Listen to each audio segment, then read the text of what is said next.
Hello, my name is Yum Reads Books, or Noah Seiler, and I, as of recording, have just finished editing what you're listening to now, Book 4 of the Saga of Larten Crepsley, Brothers to the Death.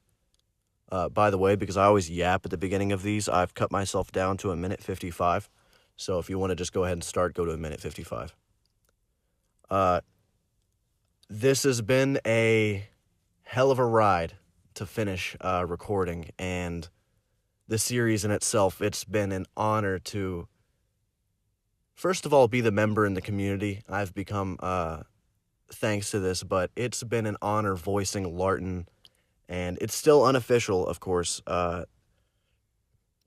second the publishers reach out and say anything, these could easily come down at any moment.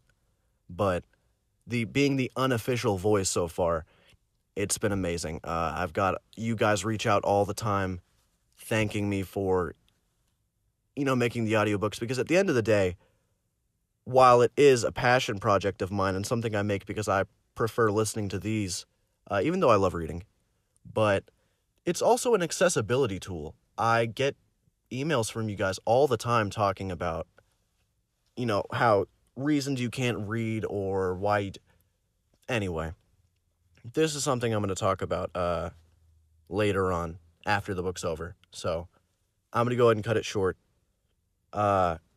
Warning, some of the voices, like Gavner's, change a little bit over time.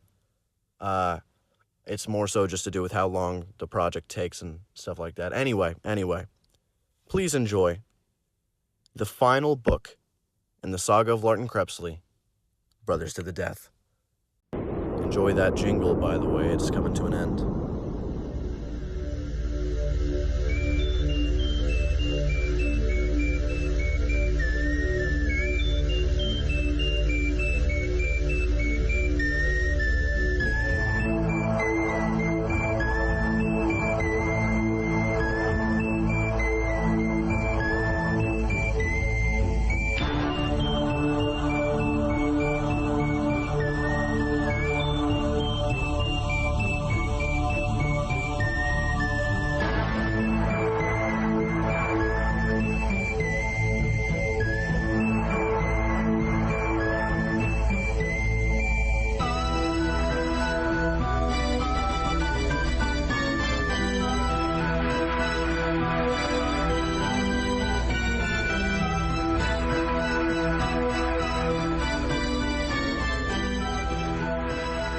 Hello, my name is Noah Seiler, and you are listening to The Saga of Larten Crepsley, Book 4, Brothers to the Death.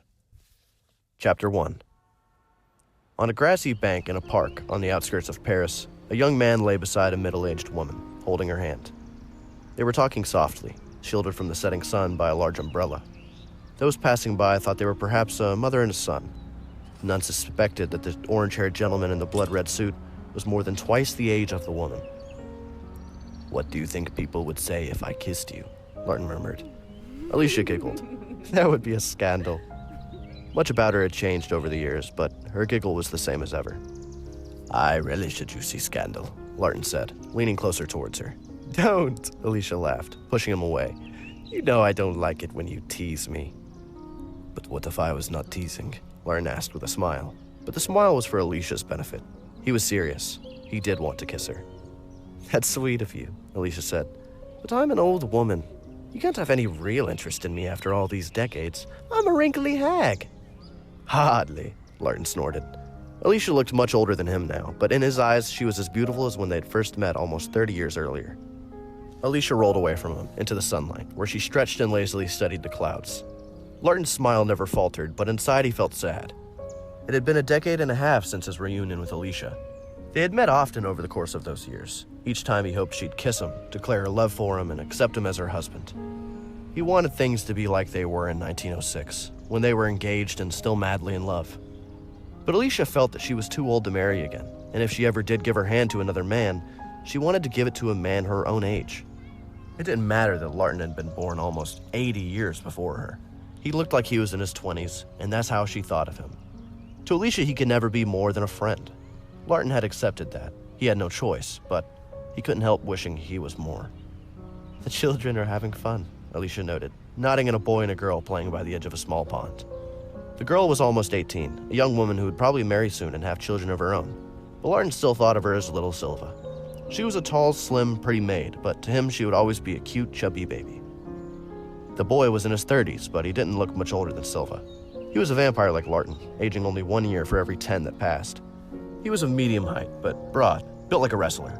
He could have thrown Silva to the far side of the pond, but he always handled her gently, as Larten had taught him, careful never to squeeze too hard when he was holding her hand, knowing he could shatter every bone in her fingers if he did. Gavner hadn't wanted to return to Paris. He had left under a cloud, swearing loyalty to Taina Shul, a weak, selfish vampire who had killed an innocent woman to save his own thickly layered neck. When Larten caught up with him and herded the killer to his execution, Gavner thought his world had ended.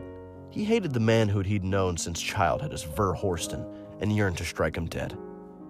Larten had granted him that opportunity, handing Gavner a knife. The general told him that he had killed Gavner's parents. He said that Gavner had every right to exact revenge, and he offered himself to the bewildered teenager. Gavner would never forget how close he'd come to stabbing Larten. His mind was in a whirl. Taina Shul's sudden death had shocked him, and when he learned that Larten had killed his parents too, it seemed like the only way to end the madness was to murder the orange-haired vampire. His fingers tightened, and he tried to drive the knife forward into Larten's heart, stopping it forever. But something held him back. He still wasn't sure why he hadn't struck. Maybe it had been the calm acceptance in Larten's eyes, the fact that he wasn't afraid of death, that he felt like he deserved to die. Perhaps it was because the vampire had been true to him for the first time in his life, and Gavner couldn't kill a man for telling the truth. Or maybe he just didn't have that killer instinct. Whatever the reason, Gavner had let the knife drop, collapsed in a weeping huddle, and given himself over to the confusion and grief. "I wish you could spend more time with us," Alicia sighed as Gavner chased Silva around the pond, threatening to throw her in. "Silva misses you when you're not here, you know." "I suspect she misses Gavner more," Larten remarked wryly. He had never been much of a father figure. He'd always been distant with Silva, and especially with Gavner. It was a mystery to him why the pair liked him so much. "Gavner's like a brother to her," Alicia admitted, "but she's fond of you too. She thinks of you like an uncle." "Uncle Larten," the vampire chuckled, blushing slightly. "How ridiculous." "Don't be so stuffy," Alicia growled, pinching his left cheek until his scar burned whitely. Then she smiled and kissed one of her fingers and pressed it to the scar. "You still haven't told me how you got that," she said, changing the subject. "I will one night," Larten promised. "When you are old enough." The pair laughed. Gavner heard the laughter. His senses were much sharper than a human's, and he paused to smile in the direction of the couple, who had been the only real parents he'd ever known. He tried not to think about the nights when he had served as Taina Shul's surrogate son. While he would never speak ill of Tainish, who had been nothing but loving to Gavner, he was ashamed that he had not seen through the killer's mask. Larten and Voncha March had helped Gavner recover. They had told him much about the clan, explained Tainish's bitter history, and helped him prepare for his life as a creature of the night.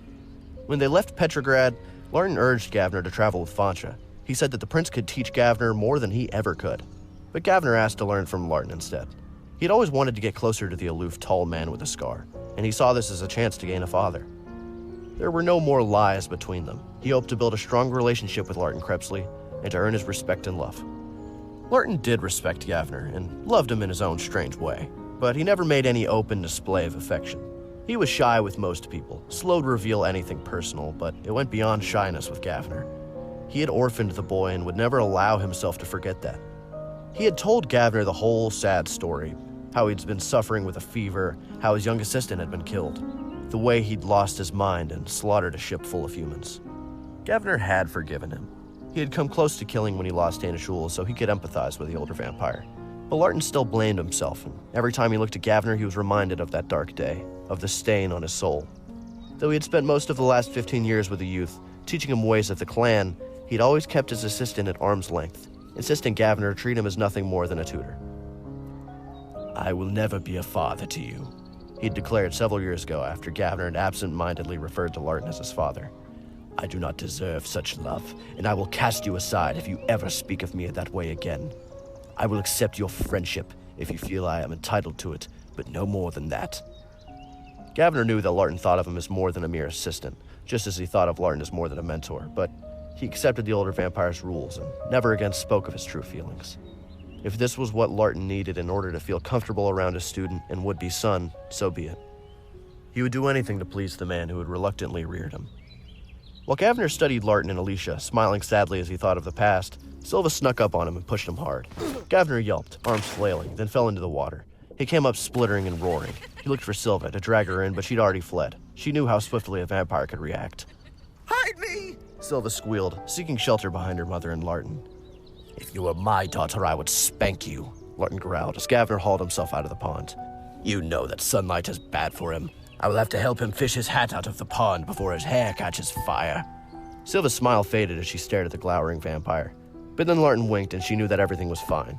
She looked on with delight as he hurried to the shivering Gavner, expressing concern for him, then howled with glee as he shoved his unsuspecting assistant back into the pond. Men never grow up, Alicia tutted, but she was smiling too. She offered Gavner the rug she was sitting on when they returned and helped him dry his hair. She corrected him when he cursed Larten and Silva. Gentlemen do not use such crude words, then packed up and led them home. Gavner and Silva strayed ahead of their elders, walking arm in arm. Silva chatted about friends, fashion, and movies, and Gavner pretended to be interested in such things. He had already forgiven her for pushing him into the pond. He'd never been one to hold a grudge. Larten and Alicia followed leisurely, strolling like any ordinary couple. How long can he stay this time?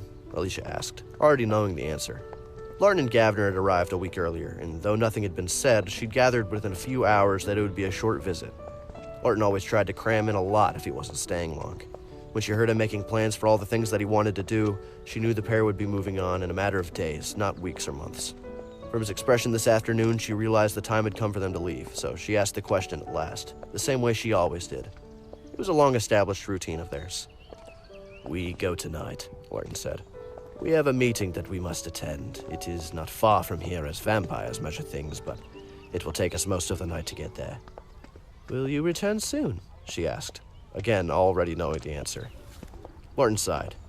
I do not think so. We have been forced to deal with unpleasant but determined people, and I suspect the negotiations might take some time. How mysterious your lives are, Alicia said enviously. I bet you're off to meet a magician or a witch. Nothing so fanciful, Larten smiled. I would prefer it if we were. These men pose more of a threat to the world, I fear, than any being of magic. What do you mean? Alicia asked, frowning at him as they reached the small house where she and Silva lived. We do not have much to do with human politicians or soldiers, Larten said, pausing at the door to cast one last glance at the setting sun. But occasionally a group tries to forge links with us, and we find ourselves having to deal with them. This is one such time, and I am quite worried about the outcome. Tell me, Alicia, what do you know about Nazis?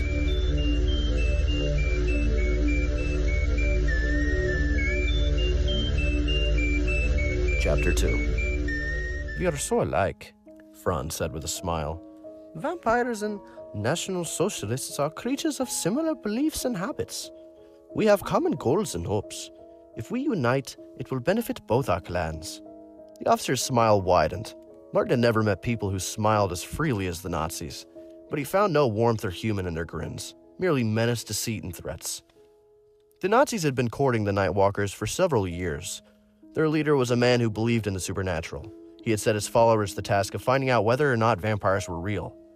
The members of the clan were usually adept at keeping their secrets, but somebody had let their guard down at some point and discussed their ways with one of the investigators. It didn't happen often, but it wasn't without precedent. Larten himself had accidentally given some of their secrets away to Bram Stoker when the author was researching his book Dracula. The Nazis had been politely hounding the generals of the clan ever since they found out about them. The princes had avoided the entreaties of the political party, as they always did whenever a group tried to forge links with them. It had happened a few times over the centuries. Vampires were faster and stronger than humans. They would make powerful allies, powerful weapons. The Nazis weren't the first to seek the support of the creatures of the night.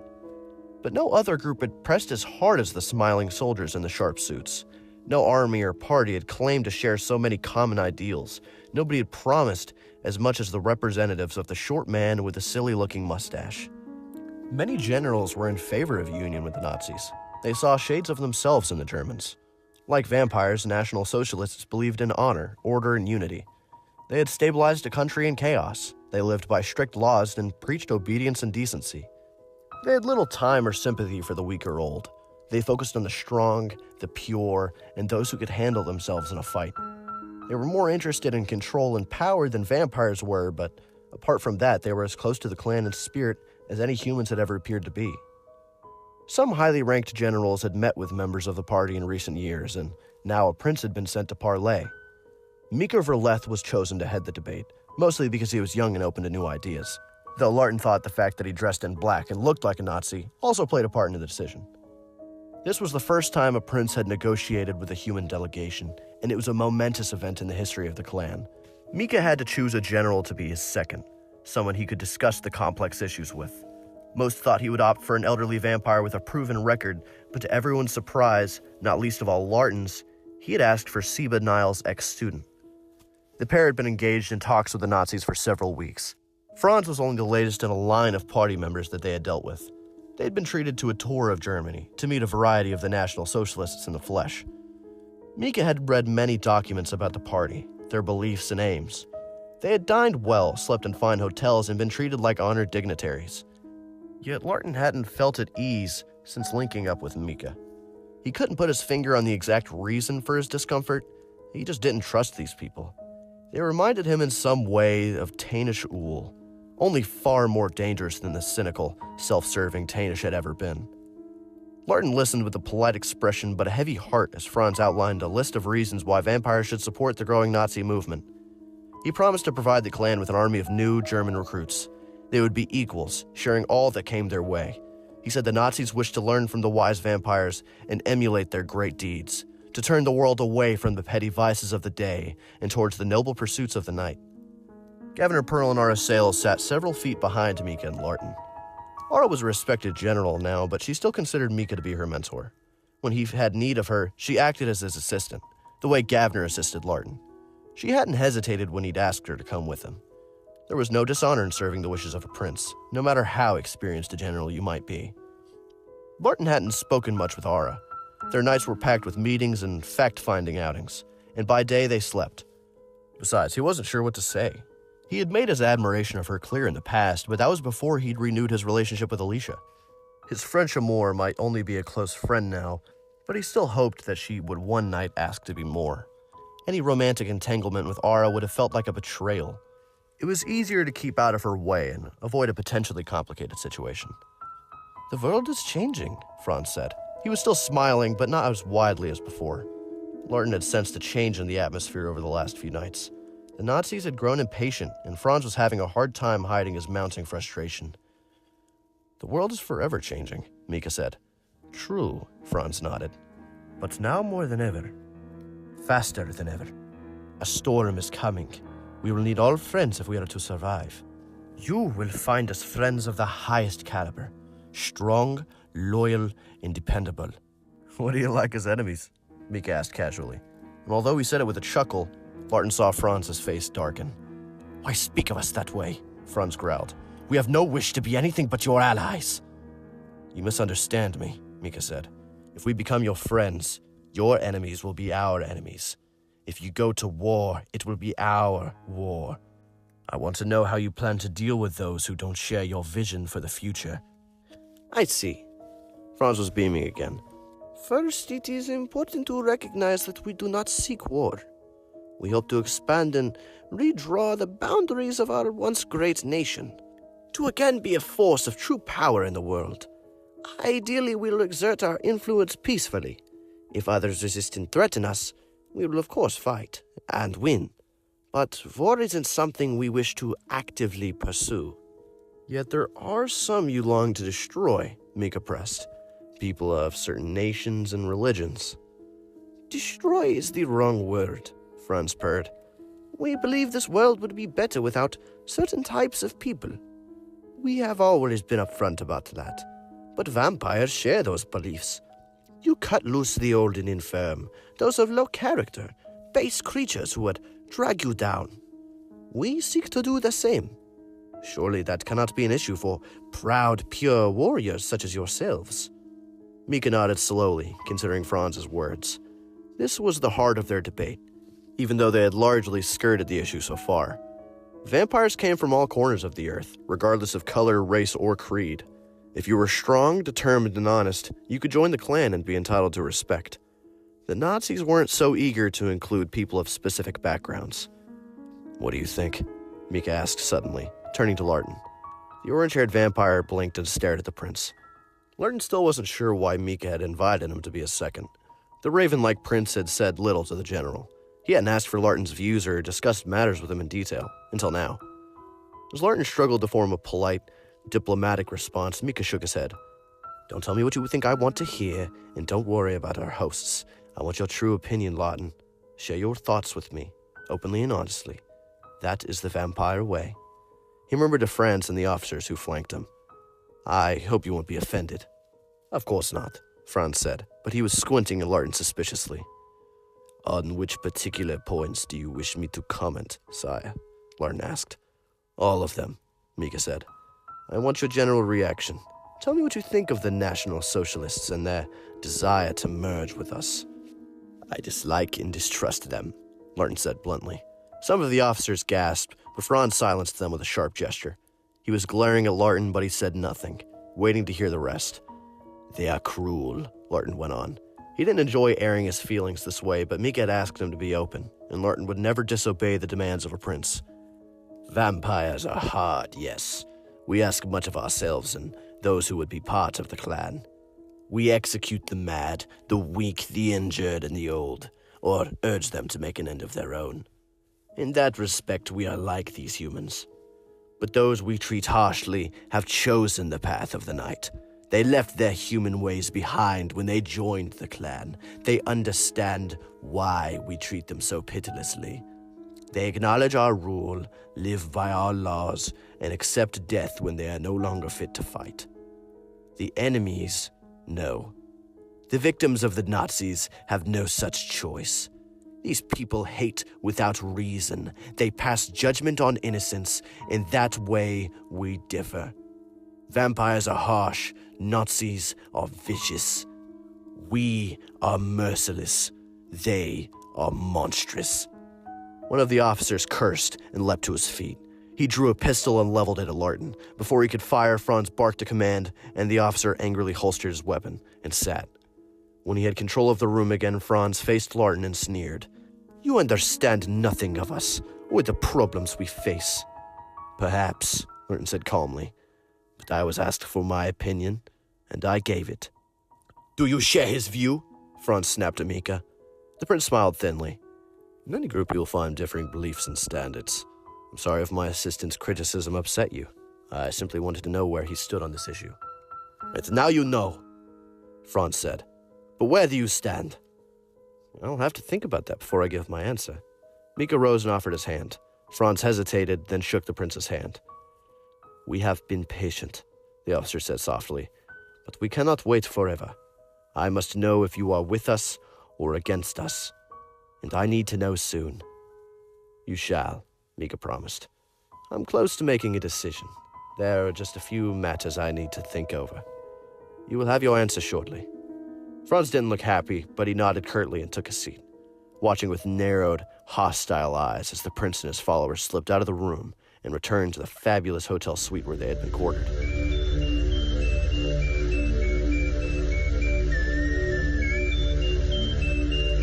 Chapter 3. Mika said nothing to Larten on their way back to the hotel and retired to his room as soon as they got there, giving no indication whether or not he approved of what Larten had said. Gavner shared a worried glance with his master, then went to his own room. A distracted Larten nodded goodnight to Ara in the lobby, but as he climbed the stairs, he realized she was following him. He glanced over his shoulder questioningly. "Thought we had a chat," Ara said, then brushed ahead and waited for him at the door to his suite. Ara cast a scornful eye around the room when she entered, unimpressed by the florid furniture and antiques. "Do you sleep in the bed?" she asked. "Where else?" Larten replied. "I laid hands on a coffin when I came here," she said. "I've had it shipped from one hotel to another. Beds are for humans." Larten smiled.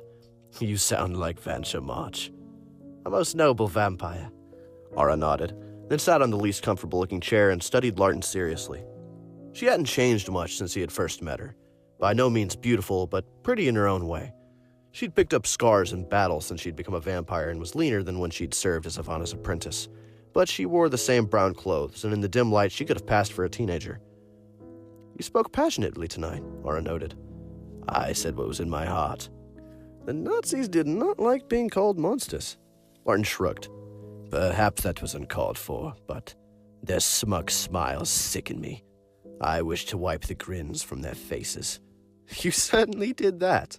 Like Mika, Ara gave no sign whether she felt Larten had been right to speak the way he had. Before he could ask, she said, "Why don't you like me anymore?" Larten blinked. "What do you mean?" "You craved me before. You tried to sweet-talk me into taking you as my mate on many occasions. Even when you weren't openly flattering me, your gaze trailed me everywhere I went. But now you look away when I'm around. Why?" Larten laughed. Ivana herself could not have put the question in more direct a fashion. "Never mind that balmy old witch," Ara huffed. "Tell me why I repulse you." "You do not repulse me," Larten said softly. "On the contrary, I think you are as striking as ever, but circumstances have changed. There is another woman." "You've mated?" Ara snapped. "No, she's human." "Then you're married?" "No." "You're engaged?" Ara pressed. "Not exactly." Ara's dark brown eyes hardened. "Are you even partners?" Larten cleared his throat. "We were in the past, but now we are just friends." "You wish to be more," Ara guessed, "but she won't have you." "She thinks she is too old for me." Larten thought that Ara would laugh, but she didn't. Instead, she stunned him with her next sentence. "I have a mate. I mated 5 years ago with Darvin Allegra. You don't know him. He's a fine general, a fierce fighter, though not as passionate in the coffin as I had hoped he'd be." "Ara!" Larten gasped. "You cannot say things like that." "I can if it's true," she retorted. "What about Mika?" "I always thought." She shook her head. "I rejected his advances in the past, and I doubt if he will ever choose a mate now. He has no time for love these nights. He takes his duties as a prince very seriously." "Why did Darvin not come here with you?" Larten asked. "He wasn't invited," Ara said. "Business is business. Besides, he knows I plan to take you as a mate in the future, and he's jealous. I don't think he—" "Stop!" Larten roared, blushing furiously. "How can you say such things when you have a partner?" "I'll be free in 2 years," Ara said. "It was a 7-year agreement, and I have no intention of signing up for another spell. I'll be faithful to Darvin for the next 24 months, but after that..." Larten gaped at the dark-haired vampires. "You were never this frank in the past," he mumbled. You teased me and kept me at arm's length." "That's what young women do to their admirers," Ara sniffed. "But I'm older. I'm not interested in games now. We would be good together, so it's time we stopped fooling around." "Do I have any say in the matter?" Larten growled. "Nah, not much," Ara said. Larten could do nothing but laugh. When he'd finished chuckling, he sat close to Ara and took her hand. Her nails were sharp and jagged, and he was reminded of Ivana's nails when she'd scarred his face. He thought he might get scarred again tonight, but he didn't shy away from Ara as he spoke. "I am fond of you, and once I was much more than fond, but I will not divide my loyalties. I love Alicia, the woman of whom I spoke, and I can think of no other while she has my heart." "Have you been reading poetry?" Ara frowned. "I never learned how to read," Larten said. "But others have read poems to you." "On occasion," he admitted. "Damn poets," Ara snarled. "They complicate everything." She squinted at the orange-haired vampire. "How old's your woman?" "It would not be polite to state her age," Larten murmured. "Is she in good health?" Ara asked. "Does she have 20 years left? 30? I don't mind waiting a few decades until she dies, but if it's more than that, I might get restless." "Be careful," Larten growled. "I will not have you speak so lightly of such grave matters." "Nonsense," Ara huffed. "Humans lead short lives. That's the way it is. Don't tell me you plan to mourn her for the next few centuries after she dies and remain true to her memory." Larten reared back and prepared a stinging insult, but before he could deliver it, somebody knocked on his door. As he stood, glaring at Ara, the door opened and Mika Verleth entered. "Am I interrupting?" the prince asked, sensing tension in the air. Larten almost told Mika that he was, but then he smiled tightly. "No, sire. Ara was just leaving." "No, stay," Mika said as Ara rose. "You should hear this too." He closed the door and stepped closer to Larten. His expression was as guarded as ever. "You said a lot with a few words tonight." "I spoke honestly, sire, as you bid," Larten responded. Mika nodded. "I was aware of your dislike of our German suitors. You haven't learned to hide your emotions as artfully as I have. But I didn't know you felt so strongly about them. Do you stand by everything that you said?" "Aye," Larten said evenly. "Good," Mika grunted. The Nazis disgust me. I'm pleased you feel the same way. They're creatures of destruction and hatred. I had to be diplomatic and give them every opportunity to present their case. But I've been drawing closer to my decision all the time, and tonight settled matters for me. I'm sorry I asked you to speak your mind in front of such vile animals, Mika went on, but I need to debate them, to give them one last chance to deny such foul accusations. If they weren't monsters, they would have argued when you criticized them. But since they are, they can only threaten violence. I couldn't be the one to enrage them, so I used you. Again, my apologies. Larten smiled. You have nothing to apologize for, sire. It was a pleasure to tell them what I thought. If I had known of your intentions, I would have treated them to even more of my mind. No, that was enough, Mika said. Then he sighed. Franz was truthful about one thing. A storm is coming. But it's a storm of their making. Humanity is in for a rough ride, I fear. They're heading towards another great war, and this one could be even worse than the last. We must play no part in the atrocities. We cannot even afford to observe, in case the Nazis capture and manipulate us into doing their bidding. No human can catch a vampire, Aura snorted. These might, Mika disagreed. They're cunning. It'll be best if we don't give them the chance. I'm leaving tonight to spread the word. I want every vampire out of Europe. If some are determined to stay, I'll urge them to keep deeper to the shadows than ever. We probably have a few years before the war erupts, but the sooner we slip free of this spreading net of fascism, the better.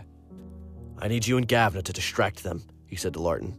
When you meet with Franz tomorrow, tell him I've left to discuss the matter with the other princes. Make it seem as if you think I'm angry with you, that I plan to pledge our forces to the Nazi cause. String him along. When he realizes he's been played for a fool, flee. Take to the hills, but don't flit. Let them track you.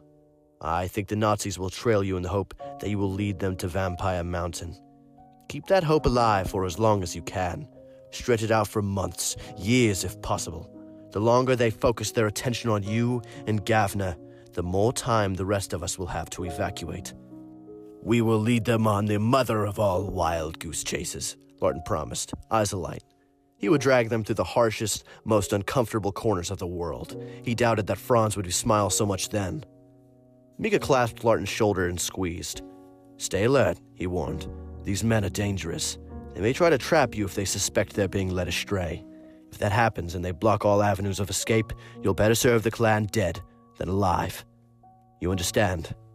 We will do whatever we have to, Larten said steadily. I trust you completely, Mika said. But Gavner is young. Maybe I should send Ara with you instead. No, Larten yelped. When Mika looked at him strangely, Larten forced a weak chuckle. I have faith in Gavner Pearl. This will be a good test for him. If I think that he's struggling, I will send him back to Vampire Mountain. But I believe he will prove himself. Very well, Mika said, covering his face with his right hand, placing the tip of his middle finger to his forehead and spreading the adjoining fingers. Even in death may you be triumphant. Mika departed. Ara followed but paused at the door and glanced back with a veiled smile. This isn't over, she purred. We'll discuss our relationship in more depth later. Before Larten could protest, she slipped out, leaving him alone in the large, ornate suite to marvel at the fact that he was more worried by Ara than he was by the army of Nazis that would soon be hot on his and Gavner's trail.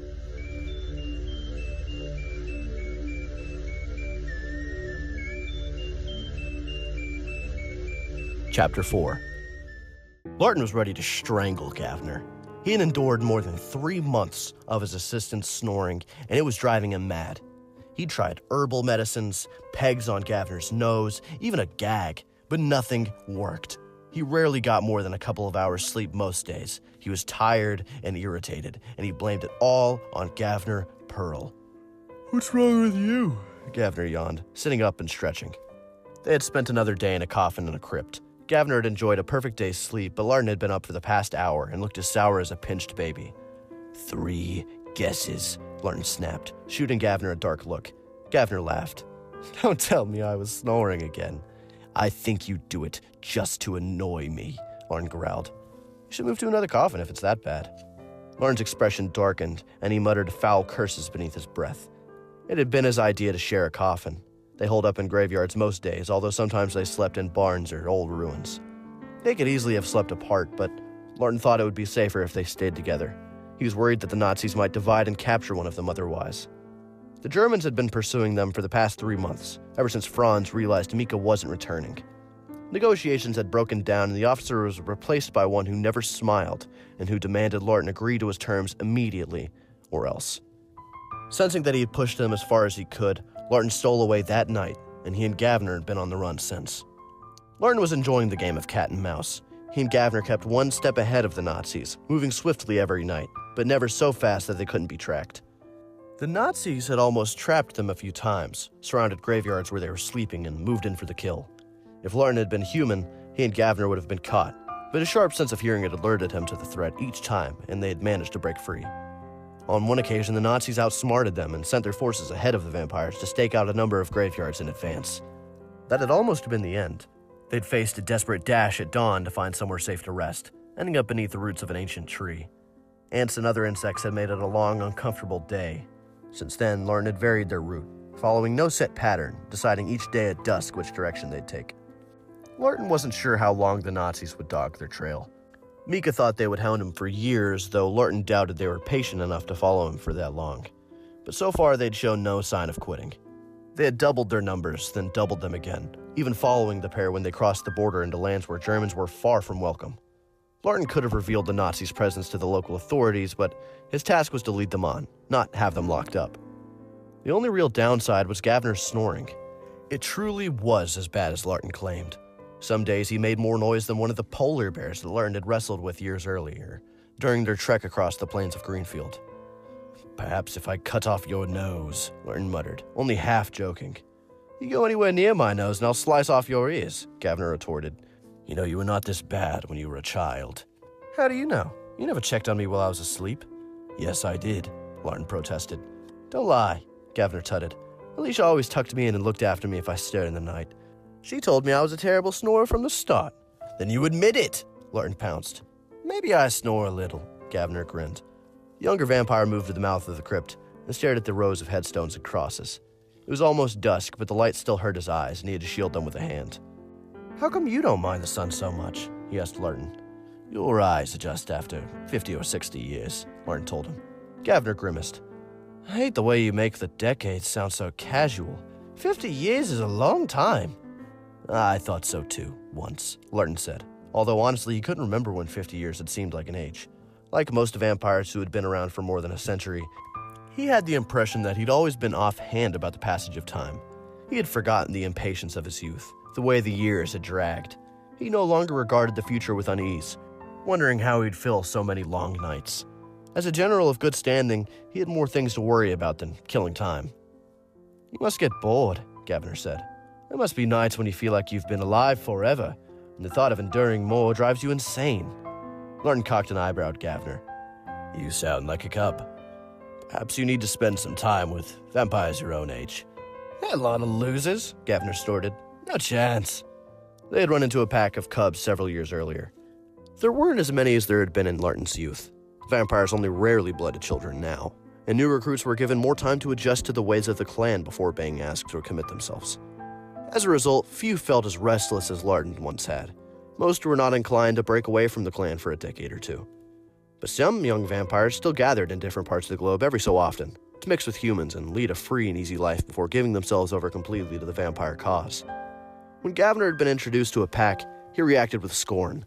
The high-living, dandyish members reminded him of Tainashul, and he felt nothing but contempt for them.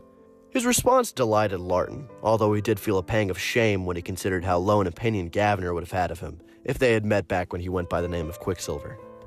"Are there any exercises I can do to make my eyes stronger?" Gavner asked. "Try focusing on far-off objects," Larten said. "Fix on something in the distance and hold on to it with your eyes almost shut. Slowly widen them. When the pain goes away, take a break. Then focus on something else and repeat." "That will help," Gavner asked dubiously. "You will start to notice a difference fairly soon," Larten said. "How soon exactly?" 10 or 15 years, Larten said with a straight face. Gavner glared, not sure if the older vampire was joking or not. Muttering to himself, much as Larten had moments earlier, he settled against the wall of the crypt near the door and commenced the exercise. Hiding a smile, Larten set about preparing their first meal of the night. He cooked a couple of rabbits that Gavner had caught earlier, using collapsible pans that Yvonne had given him. Any rumblings from the Nazis during the day? Gavner asked after a while. How could I hear anything over the sound of your snoring? Larten replied. Stuff you old bat? Gavner grunted. You should loosen up and pull your head out of you. He stopped. Larten thought it was because he didn't want to complete the insult, but seconds later Gavner said, Someone's there. Where? Larten darted to Gavner's side. Gavner pointed. On the outskirts of the graveyard, under that tree. I can't see anyone now, but there was a man a moment ago. Nazi? Larten asked. I don't think so.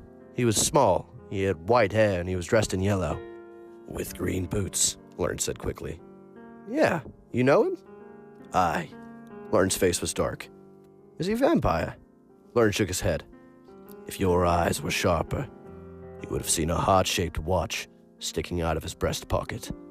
Gavner drew a sharp breath. Mr. Tiny? I suspect so.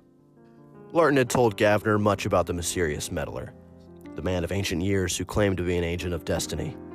For a long time, he had said nothing of their meeting in Greenland, when Desmond Tiny pulled him back from the brink of a deadly fall, sparing both their lives for dark, unknowable reasons of his own. But finally, since Gavner kept asking, he told the full story, even though it troubled the young vampire. Why is he here? Gavner asked, searching with his gaze for the strange short man. Doesn't he only turn up when terrible things are about to happen? He is never far from disaster, Larten said, but he sometimes pays visits for other reasons.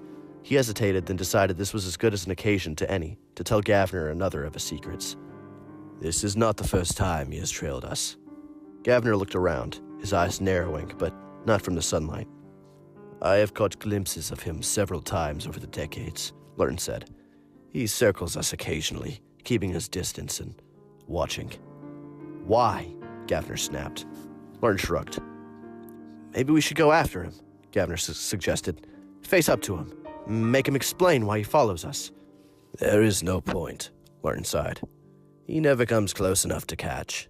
The nearest he came to me was when I visited my old home last year.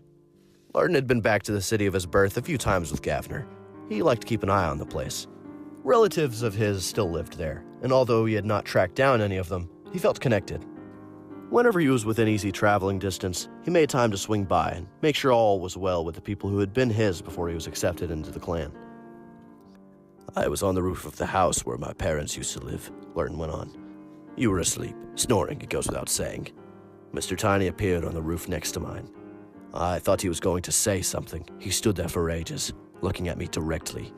But then he turned and left. Why didn't you tell me? Gavner asked. I saw no reason to trouble you. Gavner scowled. I'm not a child. I don't need to be protected. It had nothing to do with protection, Larten said. I simply did not wish to burden you with information that would have been no use to you. How do you know it wouldn't have been useful? Gavner grumbled. I could have watched out for him. I might have been able to trap him. No one can trap Desmond Tiny, Larten said. When he does not want to be approached, it is impossible to get close to him. While he obviously finds the pair of us fascinating for some reason, it is equally clear that he has no interest in speaking with us. We would only waste our time if we... That's where you're wrong, somebody said brightly, and both vampires reeled away from the entrance of the crypt. As they recovered, they saw someone squatting outside the mouth of their den. He was blocking most of the light, but as he ducked forward, their eyes focused on a chubby, rosy, beaming face. Well, Mr. Tiny chuckled, rocking back and forth on his heels, shattering a small bone underfoot as he did so. Is anyone going to invite me in?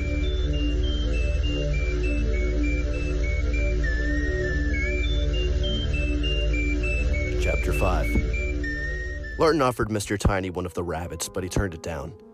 I prefer my meat raw, he said scoldingly. Where's the pleasure in eating if you can't feel the juices streaming down your chin as you bite in? The short man was perched on one of the coffins. He had kicked off his left boot and was scratching the flesh of his foot with a bone he'd picked up off the ground. Larten was intrigued to see that Mr. Tiny's toes were webbed. You've grown a lot since our paths first crossed, Mr. Tiny said to Gavner. That was a long time ago, Gavner said softly. Hardly, Mr. Tiny snorted, and eyed Gavner critically. You were an ugly baby. At least that much hasn't changed. Gavner bristled, but Mr. Tiny only laughed and turned his attention to Larten. I assume you're aware of the dozens of stout-hearted Germans dogging your every move. Yes, Larten said. Mr. Tiny flicked the bone he'd been scratching his foot with up into the air. He let it spin a couple times, then caught it and proceeded to pick his teeth with it. Larten raised an eyebrow, but said nothing. There was a long silence. Gavner felt uneasy, but Larten and Mr. Tiny both looked at ease. Mr. Tiny broke the silence. "You've matured since I saved you in that palace of ice. You remind me of Seba Nile now. Serious and boring." "I am not a jester," Larten said calmly. "It is not my job to amuse you." Mr. Tiny scowled. "I preferred when you were suicidal." He cast a cat-like glance at Gavner. "Has he told you about the time he nearly leapt to his death?" "Yes," Gavner said. Mr. Tiny rolled his eyes. "You two are about as much fun as—" He grumbled his way into silence again. Larten cleared his throat. "Have you traveled far?" "I'm always traveling," Mr. Tiny replied. "I never stop in one place for long. There's always some new tragedy to enjoy, a fresh disaster that merits an audience." "I don't get home often." "You have a home?" Gavner asked. "Of course," Mr. Tiny said. "Every man needs a place to put his feet up and call his castle. I might take you there one day, Master Pearl. You could tell me tall tales and admire my collection." "What do you collect?" Gavner asked, but Mr. Tiny waved the question away and cocked his head. "Ah, here they come. Better late than never." Larten and Gavner shared an uncertain look. They couldn't hear anything. Then, out of nowhere, Larten heard the footsteps of several heavy people close to the entrance of the crypt. He couldn't understand how they had gotten so near without alerting him before this. It was as if they had dropped to the earth or appeared out of thin air. As Larten tensed and Gavner rose to his feet, 8 strange figures entered the crypt and fanned out around Mr. Tiny's coffin. They were even shorter than the meddler in yellow, and all were dressed in blue robes with hoods drawn over their heads to hide their faces. "The little people," Larten sighed, having heard the legends. "I must come up with a better name for them one day," Mr. Tiny purred, leaning across to adjust the hood of the little person closest to him. Larten caught a glimpse of gray skin that had been stitched together, and a flash of green that might have been the creature's eyes. Its mouth was covered with some sort of mask. Before he could probe further, the hood fell back into place, and he saw nothing more of the little person's face.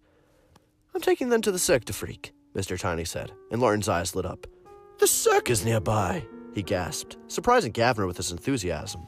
Mr. Tiny nodded. "Just a few hours from here. That's why I'm in the area." "You didn't think I dropped by just to pass the time with you and your pup, did you?" "Don't call me a—" Gavner growled, taking a menacing step forward. Before he got any further, 4 of the little people stepped in front of him and shielded Mr. Tiny. They made no sounds and he couldn't see their faces, but Gavner got the impression that they were snarling hungrily beneath their hoods. "If you don't withdraw, they'll tear you limb from limb and eat your flesh while it's warm and bloody," Mr. Tiny said cheerfully. He stuttered Gavner speculatively. "I believe I'll ask them to keep your tongue for me." Gavner retreated swiftly, only stopping when he backed into the wall. The little people returned to their original positions, and Mr. Tiny looked disappointed. Larten had taken no notice of the exchange. He was searching mentally for Mr. Tall, the owner of the Cirque du Freak.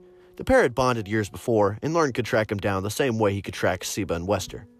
After a few seconds, the orange-haired vampire smiled. Mr. Tiny had told the truth. His old friend was no more than a couple of hours away. Larten brightened at the thought of meeting with Mr. Tall again. He adored the world of the Cirque du Freak, its fantastical performers, and the magical shows it produced without fail night after night. "You can come with me," Mr. Tiny said. "I won't be stopping. I just want to drop off my little people. But you can stay once I'm gone." Larten would have loved to accept the tiny man's offer, but as he thought about it, his excitement dwindled. He didn't want to lead the Nazis to the Cirque du Freak. It might mean complications for Mr. Tall and his crew. Better to steer clear and return at a later date when he was free of his vampiric duties. "No, thank you," Larten said. "We must move on. We do not have time for social visits." "As you like," Mr. Tiny sniffed. He got to his feet, put his boot back on, and started for the exit. "One moment," Larten stopped him. "Yes?" Mr. Tiny paused. "If you do not mind me asking, could you tell me why you are taking the little people to the Cirque du Freak?" Mr. Tiny shrugged. "I have a vested interest in the Cirque. Hibernius Tall might be my polar opposite when it comes to height, but we share many similar concerns. I help out in times of distress. Hibernius can usually take care of himself, but he doesn't always act in his own best interest. Sometimes he is powerless to shield his performers from the cruelties of the world. In times of danger and terrible wars, I send a troop of little people to travel with the Cirque and guard the cast and crew from catastrophe." But this is not a time of war, Larten noted. It will be soon, Mr. Tiny chuckled, his eyes flashing with wicked delight. The most delicious war ever will be hot upon us within a matter of years. I can't wait. It's going to be majestic. I plan to follow it in all its gory glory, so I need to see Hibernius in advance, to avoid getting distracted later. You cannot know that for certain, Larten said. Like you, I think there will be another savage war, but it is a guess. Neither of us can be sure. I can, Mr. Tiny purred. Time is not the mystery for me that it is for you. I can see into the future, and I know what lies ahead. If that is true, you could stop it, Larten said. You could intervene and halt it at its source. I could, Mr. Tiny said thoughtfully, then grinned viciously. But that wouldn't be any fun. Mr. Tiny threw a mock salute at Larten and Gavner, then ducked out of the crypt. His little people followed like a line of giant, gloomy ducks. Larten and Gavner stared at each other. Before they could say anything, Mr. Tiny struck his head back and sighed. I almost forgot. You'll be seeing your old friend Wester Flack soon. Give him my regards, won't you? Wester, Larten snapped. What is he doing here? And how do you... Before he could complete the question, Mr. Tiny was gone, leaving a troubled Larten and a bewildered Gavner alone in the crypt with the remains of the dead.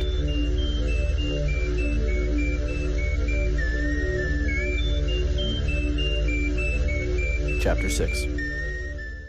A week later, with the Nazis hot on their trail, Wester caught up with Larten and Gavner on a windswept mountain. It was raining heavily. The pair had been searching for a cave where they could rest during the day. Larten spotted Wester from a long way off, but they kept searching while the guard closed in on them. Larten hugged Wester when he arrived. The pair were like brothers and had been for most of their lives. It is a joy to see you, Larten greeted him. You too, Wester smiled, but he looked drawn and tired. He started to speak, but Larten shook his head and wiped rain from his face. Help us find a cave. We can talk when we are sheltered and dry. Wester scoured the mountain with the others. In the end, they found a tiny cave, little more than a hole, and squeezed into it. At least the rain wouldn't drench them here.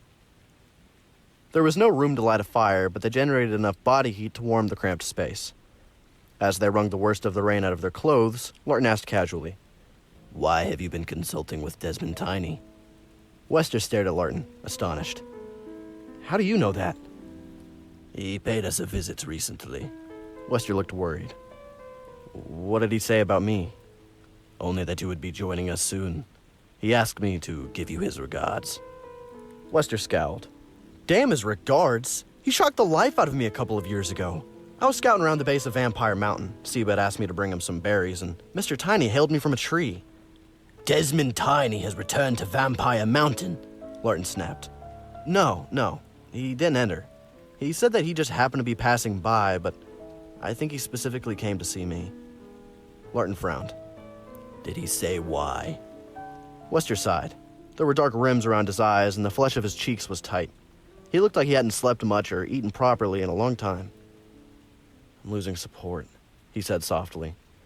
Those who stood by me in my campaign to alert the clan to the threat of the Vampanese are trickling away. The tide of opinion is turning. Many vampires see shades of our hatred for the Vampanese mirrored in the hatred of the Nazis for their enemies. They've begun to question our motives and goals. Wester despised the purple-skinned Vampanese. One of them had killed his family. His thirst for revenge had never ebbed. He'd linked up with others of his mindset, and they had been trying to gather enough support to drive the vampires to war with their blood cousins. Larten was pleased to hear that they were losing momentum. Mr. Tiny told me this would happen, Wester went on. He said he can see into the future, and that within a handful of years the anti-Vampanese movement will be a wreck. All but the most passionate will desert us, and war with the Vampanese will never come to pass. That's a good thing, isn't it? Gavner asked innocently. It is if you're a Vampanese, Wester spat. Gavner blinked. He'd met Wester a couple of times, but had never seen this side of the guard. He glanced questioningly at Larten, but the general was focused on his drained-looking friend. Mr. Tiny thrives on war, Larten said softly. He loves chaos, battle, and death. Did he visit you in order to encourage you, to advise you on how you could rally the troops and relight the fires of hatred in the hearts of the clan? Wester nodded glumly. He said you were the key. Larten's features darkened. I have never been one of your supporters. You know I do not agree with you on this point. How can I have any connection to your fortune in this regard? We need a figurehead, Wester said. I thought Arrow could be our leader, but although he hates the Vampanese as much as I do, he doesn't favor going to war. Several of our older, respected members have died in recent times, which has further weakened our cause, but they were never going to be strong enough to drive us forward anyway. We need a youthful, talismanic figure, a prince ideally, or a general of high standing. No prince will back you, Larten said. None of the current batch, Wester agreed. Larten's eyes narrowed. But do you think you have found a future prince who you can manipulate? Not manipulate, Wester said quickly. I'm not looking to trick anyone into doing anything they don't want to, but if I could persuade, reason with. He trailed off and stared at the floor.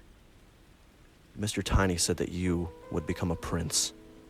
Nonsense, Larten barked. He was toying with you. He lied. I don't think so.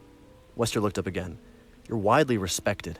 Your reputation has been growing steadily since you returned from Greenland. Having found the burial place of Pertavin Graal, generals talk of you when they gather and debate your movements and deeds. Your recent criticism of the Nazis won you even more admirers. You put the feelings of the clan into a few clear, simple words. They liked that. Many who were initially in favor of a union with the Nazis changed their mind because of what you said. Larten stared at his blood brother, worried by what he was hearing. He'd never seriously thought that he might be asked to become a prince. He knew that he had earned the respect of many in the clan, but he'd no idea feelings ran this deeply. In his own eyes, he was seriously flawed. He had made a lot of mistakes, some of which he bitterly regretted. He was astonished to hear that others regarded him so highly. I have never sought nomination, Larten muttered. Unlike Mika, I have no wish to become a prince. It has never been my intention to impress. Wester chuckled. That's why they like you. Most princes don't want to be leaders. They're chosen partly because of their lack of ambition, not because they desire power. Mika's an exception, but you're like the majority. A steadfast, pure-hearted, uncomplicated vampire. Generals prefer your sort. Larten shook his head with wonder, then shrugged. I do not know if what you say is true or an exaggeration. Either way, it makes no difference. I will go about my business as I always have. I am not concerned with the politics of Vampire Mountain. If I am ever asked to lead, I shall accept with humility and honor. If not, I will serve no less fervently. But if they do ask, if I do become a prince, his face was hard. What good would that be to you? Wester gulped and looked aside, unable to meet his best friend's gaze. I've never asked anything of you, he croaked, cheeks flushing.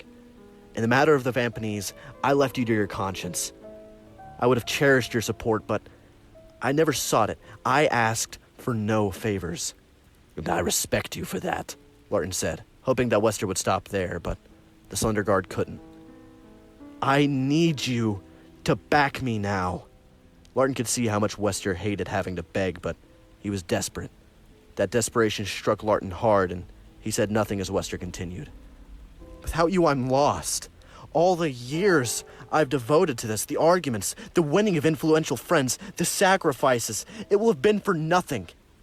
I've always believed the clan would rally and take the fight to the craven purple traitors before they came looking for us.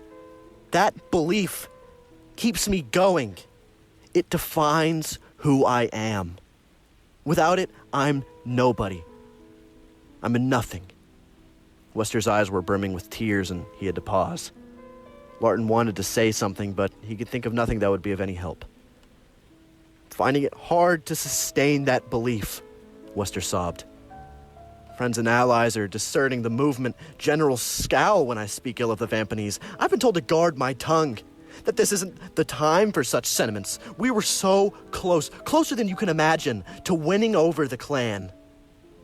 Now our dreams are unraveling. A golden opportunity is passing us by, and in a few more years, the chance to strike will have been lost. That is for the best, Larten said. If the clan does not desire war, why push for one? Because it's going to come whether we want it or not, Wester shouted. The Vampanese have been promised ultimate victory over us. They're simply waiting for their fabled lord to arise. Once he does, all will be lost. Our only chance is to stamp them out now, before the prediction of Mr. Tiny's comes to pass. Mr. Tiny, Larten growled. Have you not thought that this might be part of his plan? He predicted war between the clans, but there have been no sign that either side yearns for battle. Maybe he is using you to start the war that he longs for. The Vampanese hate the idea of leadership. They believe in true equality. No generals or princes. If we threaten them, perhaps their opinions will change.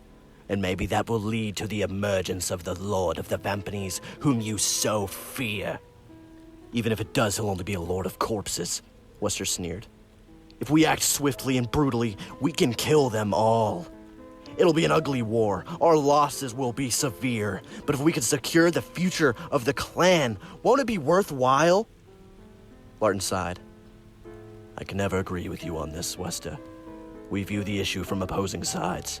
Do not ask me to meet you in the middle, for on this there is no point at which we can find common ground. But you can change sides, Wester pressed. If I can only convince you that you're wrong. You cannot, Larten said. You won't even let me try, Wester cried. No. Larten was firm. Wester started to spit a retort, then he caught himself and grimaced. So be it, he said hoarsely. I won't threaten our friendship over this. It's important to me, but nothing matters more than our relationship. You're my brother, and I won't risk driving a wedge between us. Those are the wisest words I've heard pass between your lips, Larten said, smiling with relief. Wester laughed sickly and cocked an eyebrow. I'll accept your position, but you're wrong, you know.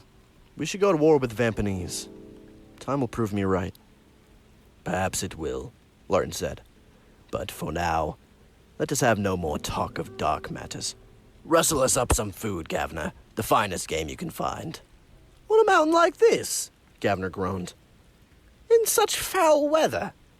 A first-rate assistant always provides for his master, Larten said stiffly. But only a second-rate master sends his assistant out to hunt in the rain, Gavner grumbled. Nonetheless, he shuffled towards the mouth of the tiny cave to do Larten's bidding. Don't bother, Wester stopped him. I can't stay. Larten made a rumbling noise. I hope you are not leaving because of what I said. No, Wester smiled wryly. I guess you would respond negatively. I asked out of hope, not expectation. I have business elsewhere, and I've come far out of my way. I'll have to flit to make up time. It is odd that you have detoured if you had a pressing appointment, Larten noted. Why the rush to speak with me if you did not expect a positive response? You're getting sharper with age, Wester chuckled. Then all of the humor drained from him. Does Alicia still live in Paris? Larten felt his insides tighten.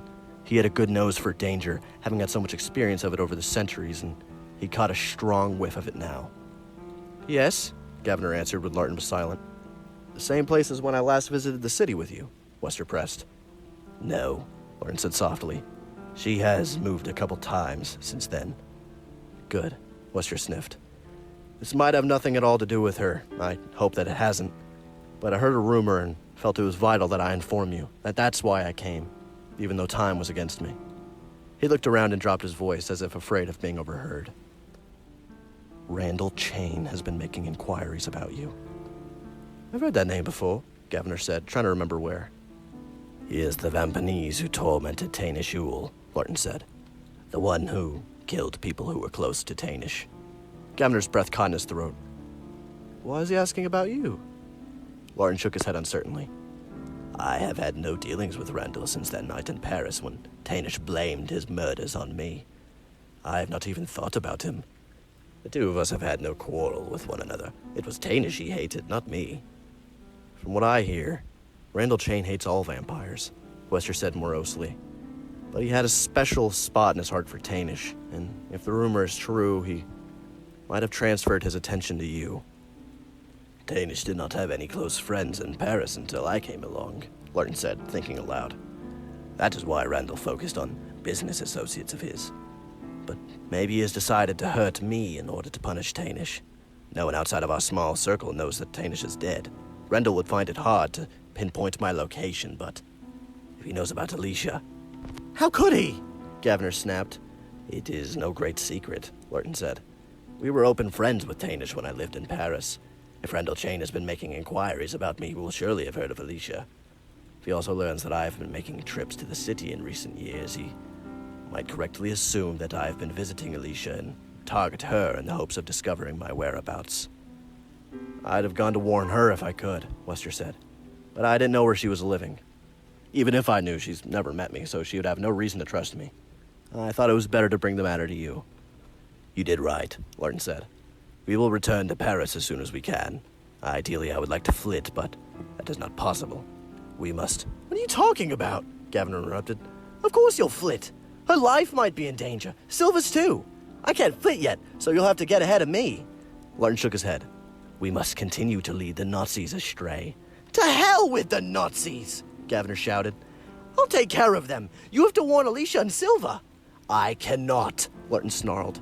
I am on a mission of vital importance to the clan. You are my assistant. I cannot leave such an important task in your hands. Don't tell me you're going to put your duty before Alicia and Silva's safety, Gavner roared. He tried to square up to Larten, but the hole was too tight for him to do so. He must, Wester said softly, laying a hand on Gavner's broad shoulder. I have to put my duties first, too. We are tied by the vows we take when we pledge ourselves to the clan. You'll come to understand that when you spend more time among us. Gavner stared at the vampires with disbelief, then his face hardened. And if Rendell Chain gets to them before we do, he asked. Then I will loathe myself for the rest of my life, Larten answered coolly. But we are not human. We put the needs of the clan before all else. It took me a long time to accept that, but now I do. We surrender many liberties when we become generals, but without that core allegiance, our clan would be a tribe of Tainish rules. We will get as much rest as we can, Larten said. When it is safe to leave, we will start for Paris. We will move swiftly, but let the Nazis stay in touch with us. We are not that far from the city. We can be there within a fortnight, less if we are lucky. It's a long time to leave Alicia and Silva unprotected, Gavner muttered. We will send a telegram on our way, Larten said, telling them to move out of Paris and hide. With the luck of the vampires, that will be enough. And if luck isn't with us? Gavner asked, but Larten ignored the question. Wester and Larten clasped hands briefly, then Wester left without any words of farewell. There was nothing he could say to put Larten at ease. The guard ran down the mountain and disappeared when he hit flitting speed. Larten wasn't watching when Wester vanished. He had already curled up into a ball and shut his eyes. If he felt guilty or scared, he kept his emotions hidden from the distraught Gavner Pearl. A general of good standing was never supposed to betray what he felt inside.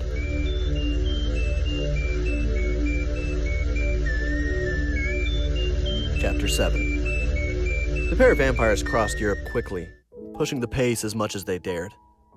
Although Larten never gave Gavner any hint that he was thinking such things, he longed to give the Nazis the slip. He wanted to flit, ignore his promise to Mika, make sure Alicia and Silva was safe. He thought about stealing away and leaving Gavner to deal with the Nazis by himself. He could be back in 2 or 3 nights, and the Germans might not even be aware of his absence. But if his plan backfired and they captured Gavner? Larten trusted his assistant, but Gavner was young and inexperienced. The general had to stay with him, not only because of his duty to the clan, but because of Alicia's love for her adopted son. She would curse him if he abandoned his charge and the once lonely orphaned boy came to harm. Alicia would rather lose her life than risk Gavner's. Larten knew that he was doing the right thing, the only thing, but he played with alternative options every night while they jogged across the countryside, and every day he struggled to get even a couple of hours of sleep. This was the only route open to them. Yet he tried to find a way around it, a loophole that he could exploit, but there wasn't one. They sent 3 telegrams to Alicia, from different towns, but they didn't dare wait for a reply, so they weren't sure if she had received them. Larten didn't know much about telegrams, and he mistrusted the modern technology, but Gavner assured him that they were reliable. If Alicia was safe, their messages would be delivered to her. If. Larten worried about leading the Nazis to the woman he loved, but Rendell Chain was a more ominous pressing threat. Once Alicia and Silver were clear of the imminent danger, they could move to another country, out of reach of the Germans. Alicia wouldn't like moving, but Larten would convince her. She knew he wouldn't ask it of her if it wasn't essential. Gavner didn't say much while they traveled. He still thought that Larten had made the wrong call. Alicia had been a mother to him, and Silva was like a sister. He felt that the general should not have put the clan's well-being before theirs. If anything happened to them, he didn't know if he'd ever be able to forgive the orange-haired vampire. They hit the outskirts of Paris shortly after 11 o'clock one dark, damp night. Both were dry-mouthed as they wound their way through the streets, drawing closer to the small house where Alicia and Silva lived. They felt as if they were walking towards an area of great disaster. There was no reason for them to feel so negative, yet neither could shake the sense that they had arrived too late. "We'll laugh about this afterwards," Gavner chuckled unconvincingly. "When they stare at us and ask why we look so frightened, we'll seem like fools." "I hope so," Larten muttered. "Even if Randall Chain found them," Gavner went on, "he wouldn't kill them unless you were present. From what you said, he loved to torment Tainish, to see him cringe. If he was planning to hurt them, he'd wait until you were here." Larten considered that. "If you are right, he might be waiting for us. Perhaps he started the rumor that he was looking for me in order to draw me back to Paris." Gavner stared at Larten. His hands were trembling, but he kept them behind his back so that Larten couldn't see. "I'm ready to fight if we have to," he said. "I know." Larten smiled fleetingly. "But if we are attacked and Randall is by himself, it will be best if you flee with the women to ensure their safety. Their lives are more important than mine. Leave me to deal with the Vampanese." Gavner nodded with relief. He wasn't relieved to be spared the dirty business of fighting. He was eager to test himself in battle, but he was glad to see that Larten loved Alicia and Silva as much as he did. To hear him proclaim that their lives mattered more than his own. Gavner had thought that Larten was cold and unloving. Now he saw that the older vampire simply hid his feelings better than the younger vampire could. They drew closer to the house in the suburbs. The city was asleep this far out from the center. They passed only a handful of people on the streets, and all were hurrying home to bed. The night was young if you were a vampire, but it was late for humans. They stopped at the front door and paused for a long, nerve-jangling second. In some ways, Gavner didn't want this moment to end. If the woman had been attacked, the darkest discovery of their lives lay ahead of them. Once they entered, there could be no hiding from the truth. Out here, they could at least hope. "Stay alert," Larten whispered, then fiddled with the lock. The door opened and they slid inside. It was dark, but not to their eyes. Vampires were creatures of the night, and they could see clearly in the hallway. It looked no different than it had several months earlier. That evening after their walk in the park, when Gavner had twice been pushed into the pond. Larten felt his heart lift. Surely if tragedy had befallen this house, there would be signs of a struggle, grief, change. He checked the living room, where Alicia had often read to him on long, wet evenings. Rows of books lined the shelves. Larten couldn't read the titles, but he knew many of them by heart. He would give 300 years of his life to have Alicia read to him again. Silva's room was next. The door was ajar. Larten hesitated before pushing it open. She might not be here, he thought. If she is not in her bed, it does not mean that anything is wrong. She may have gone to stay with a friend. Be calm. Do not react hysterically. Believe. He pushed the door open and it creaked as it swung inwards. He was so certain the bed would be empty that at first he didn't see Silva. Then, when Gavner sighed happily, he realized she was beneath the covers, lying with her back to them. Her shoulders were rising and falling slowly, and he could hear the soft sound of her breathing. With shaky smiles, the vampires withdrew and gently closed the door. "Did you hear her breathe before we went in?" Gavner whispered. "No," Larten answered honestly. "Me neither. My heart was beating so hard." They shared a rueful chuckle, then edged towards Alicia's room. Larten had already decided to let the women sleep. There was no guarantee that they were safe. Randall Chain might be waiting on the roof or in a nearby alley, but Larten didn't think there would be an attack tonight. He and Gavner would keep watch just in case, but already his fears seemed like a foolish overreaction. It would be bad enough telling Alicia in the morning of the way they hurried back. She would scold them for letting their imagination run wild, but if they disturbed her sleep, she would be truly furious. Alicia could cut with a wicked tongue when she was irritated. Larten almost didn't go into her bedroom, but he wanted to see her before he withdrew for the night. He was confident that he had nothing to worry about, but he needed to be certain. He also wanted to make sure that the window was secure. Alicia's door creaked even worse than Silva's as Larten pushed it. He couldn't recall the doors creaking so much in the past. He would have to oil them. It wasn't good to let things rust. Alicia normally took care of such details. Then again, she was getting old. Maybe she just... The thought died unfinished as Larten walked in the middle of a horror from his very worst nightmare. The sheets had been torn from the bed and lay crumpled on the floor. Furniture in a large vase had been shattered and were spread in fragments around the room. There was no sign of Alicia, but above the bed, scrawled on the wall in what might have been red paint, but wasn't, was a series of crooked letters. "What does it say?" Larten croaked. Gavner didn't answer. His eyes were bulging and his mouth was hanging open. "What does it say?" Larten barked, shaking his assistant. Before Gavner could respond, someone spoke softly behind them. "This is what happens to lovers of vampires." Gavner spun around, but Larten turned slowly. While he was turning, he struggled to get himself under control. He didn't entirely succeed, but he managed to keep the worst of his distress from his expression. Silva was facing the tall vampire with the orange hair, her anguished eyes open wide in the gloom of the room. She was dressed in her day clothes, not a nightdress. Larten guessed that she had been expecting them, that she'd maybe lain in these clothes for many nights, only half sleeping, waiting for the creak of the door to tell her they were here. "What happened?" Gavner cried, but Silva ignored him. She had eyes only for the man who had always refused to be a father to her. "Came in the middle of the night," she whispered. "The darkest hour, when the world was at rest. I wasn't here. I had been seeing a young gentleman. Nothing improper, I assure you, but we like to meet when everybody else was asleep. He's an amateur ornithologist, especially interested in nocturnal creatures." She smiled crookedly. "I used to think it would be fun to introduce him to you." Gavner had started to cry. Larten wouldn't. Not until he'd heard the full story. Not until he was alone. He was determined to keep his emotions in check, as long as there were witnesses. "I was coming down the street when he burst out of the house," Silva went on, her forehead creasing as she relived the memories. "Patrice, my young gentleman, had left me at the end of the street. He was the perfect escort and didn't want anyone to see us together, in case they got the wrong idea, so I was alone. All by myself, defenseless. Killer saw me and stopped. I think he was as shocked as I was. He couldn't have been expecting anyone at such an ungodly hour. He considered my fate and ran a calculating eye over me. I knew that I was dead if he chose to strike, but he didn't. Maybe he didn't know that I was Alicia's daughter, or maybe one of us was enough for him. Either way, he spared me and fled, leaving me to enter the house alone. I could smell the blood. I knew what to expect, or thought that I did. I hadn't imagined the variety of ways that you could rip a person apart, or the writing.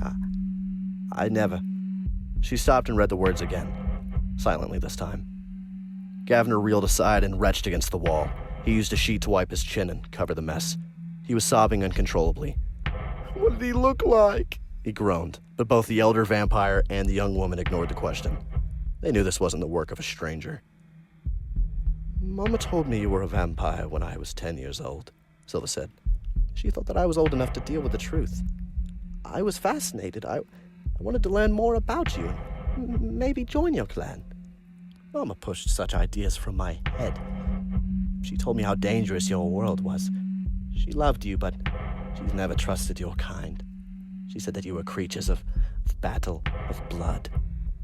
Silva pointed to the dark red stains in the wall and said bitterly, "If only she'd known how right she was." Silva fell silent, waiting for Larten to speak. The vampire thought for a long time, searching for words that might ease Silva's pain. But in the end, he could only shake his head. "What do you want me to say?" he asked. "I want you to tell me you can bring my mother back from the dead," Silva screamed. "I want you to say there's dark magic you can do to restore her soul. I don't care if she is to return as a monster like you. I just want her back." Silva shrieked the words and struck his chest with her fists. She wasn't tall enough to reach his face. Larten let her vent her fury on him. Gavner watched, stunned, still weeping. When Silva stopped howling and threw herself away, Larten considered going to hold her, but he didn't think she wanted to be touched, at least not by him, so he nodded harshly at Gavner. The younger vampire gulped, then crouched by Silva's side and clutched her arms. Silva whipped away, but when she realized it was Gavner, she smiled apologetically. "I don't blame you for this, my dear," she sighed. "But you're one of them, a vampire like him." She growled at Larten as if she were a dog. "You belong to his world, not mine. You can't help me, much as I know you'd like to. I must mourn for Mama alone." Has she been buried?" Gavner moaned through his tears. Silva nodded. "But don't ask me where. I'll tell you one night when you come by yourself, but I don't want him to know. He doesn't deserve the chance to pay his last respects. I am sorry, Larten said quietly. If I could have done anything to avoid this, I would have. We came as soon as... Don't! Gavner cut him short. You know that isn't true, so don't say it! He started to ask Silva when Alicia had been murdered, then decided there was no point.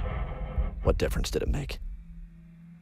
I will find and kill the beast who did this, Larten said, but he took no comfort from the vow, and Silva didn't either. Revenge wouldn't bring Alicia back, or make either of them feel any better. It would be too easy to tell you that I never want to see you again, Silva said, retreating to the window to open it and breathe fresh air. She addressed the rest of her words to him without looking around. If you ever loved my mother, you'll keep in touch with me. I want you to visit every so often, the way you did when Mama was alive.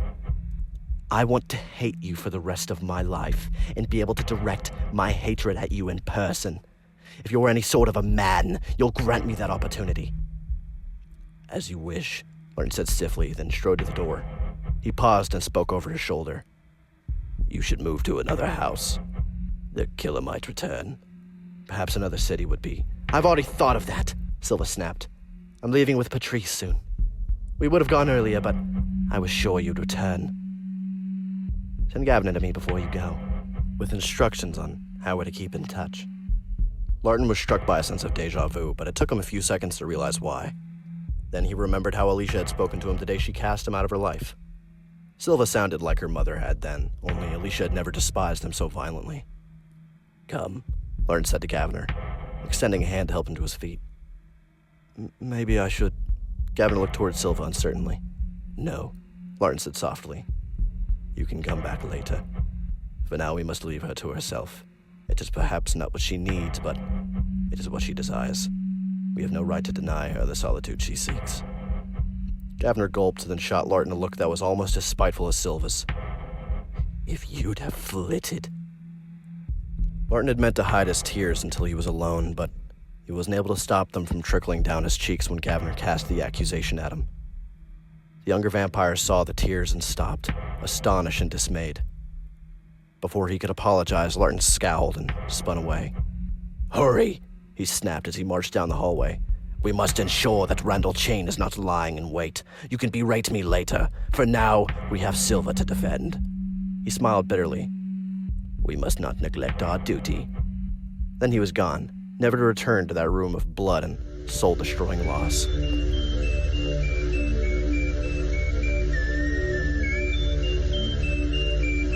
Chapter 8.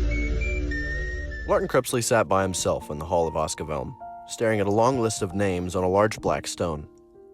Although he still hadn't learned to read, he could recognize certain words. He had seen Gavner Pearl write his name many times and knew what the letters looked like. If the young vampire had made the trek to Vampire Mountain for counsel, he would have been registered on this list by the guards. Larten could have searched for Gavner mentally, which would have been quicker and easier, but he preferred this method. It gave him an excuse to be by himself for a while. He had been busier than ever since returning to Vampire Mountain some months earlier. He was tired of the endless meetings, spouting the same message over and over and over, arguing and cajoling, trying to convince others to join his cause. This would be his only opportunity to relax until he staggered back to his coffin at the end of the night. He sipped from a bowl of bat broth as he slowly studied the list of names. There was a half-drained mug of ale by the bowl, and although he'd only been here for 20 minutes, this was his third helping. Larten wasn't a natural spokesman. He found it hard to lecture for hours on end to an ever-changing array of vampires. The ale helped. It loosened his tongue and revived memories of Paris. The more he drank, the angrier he grew, and words came readily then. 8 years had passed since Alicia had been so cruelly taken from him. On the one hand, they had been long, drawn-out years of suffering and torment, nightmares of Alicia's murder, oppressive feelings of guilt. But at the same time, they'd flown by. He had never been as active as he'd been since Paris. Sometimes when he was drunk, it seemed like he'd walked in on the horror just a few weeks ago, and every awful detail would be fresh in his mind. Larten had been desperate to kill Nazis when he left the house. Gavner blamed him for Alicia's death, and he in turn blamed the soldiers who were trying to pursue them. If not for the cat and mouse chase, he could have flitted and Alicia would be alive. Randall Chain was the one he hated most, but the sly Vampanese was nowhere to be found. The Nazis, however, were close. They were evil, small-minded despots, only fit for butchery. Larten once again experienced the cold hatred that he had felt twice before. As a boy when his friend Verhorsten was killed for no good reason, and on the ship when Melora was murdered, again without just cause. In that detached, dark state, he wanted only to lash out at the world and crush those who had brought pain into his life. He was older and wiser than when he'd last felt this way, but that wasn't why he was able to control his anger and spare the Nazis his wrath. It was Gavner. I want to crush those damn Nazis like ants. Larten had turned to his assistant and squinted. They'd scouted the area around the house and found no trace of Randall Chain. Dawn was a few hours away. There was plenty of time to find and deal with the Germans. Larten had been thinking about them since he'd turned his back on the blood-stained wall, trying to decide which methods of murder to employ. But he was surprised to hear Gavner echoing his inner thoughts. Gavner's eyes were red, and his lips were twisted as he faced Larten. We could have saved her if we hadn't been wasting our time on the Nazis. You said we had to. It was our duty. Maybe you were right. But everything's changed. If we kill them, we can focus on Randall Chain. Hunt him down and make him pay for what he's done. We do not have to kill them to do that, Larten said. We could simply outrun them. But they deserve to be killed, Gavner snarled, fingers knotted into fists. Larten felt the same way, but as he studied Gavner's face, the tempest in his head died down. He saw shades of himself in his assistant.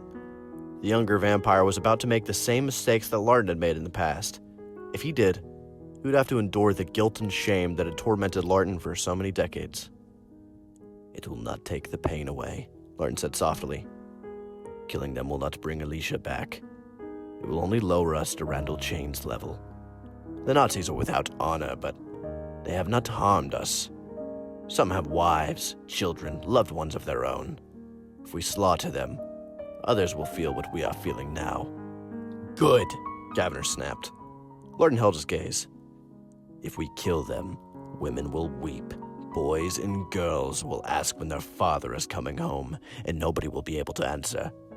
Innocents will suffer. We will bring misery into the lives of people who have done nothing amiss. Is that what you truly desire? Gavner blinked. Of course not, but we would be doing it for ourselves, Larten said. Not for Alicia. We would take their lives to make ourselves feel better. We would become mindless animals for a time, and in the heat of the slaughter, we would not have to think about our loss or the future. It would be easy. It would be a relief. But it would also be wrong. Gavner stared at Larten miserably, fresh tears welling in his eyes. The killer's sheen had disappeared from them, and Larten was proud of the way Gavner could so swiftly turn his back on monstrous temptation. He was a better man than Larten had been at that age. You must leave with Silva before daybreak, Larten said, setting his dark desires behind him, triumphing over his baser instincts for the first time in his life. She cannot stay, even for a couple of days. If Randall Chain or the Nazis found her, they would use her to hurt us. Go to her by yourself. She will listen to you when I am not there. Rendezvous with her young beau and travel with them. Take them far away and stay with them until they are safe. I will continue to lead the Nazis astray.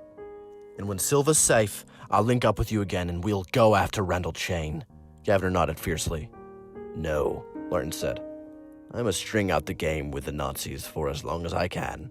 It will be months, maybe years, before I'm finished with them. We have to forget about the Vampanese for now. Gavner's face darkened again, but Larten chuckled bitterly. Do not misunderstand me. We will find Randall Chain. There is nowhere he can hide from us.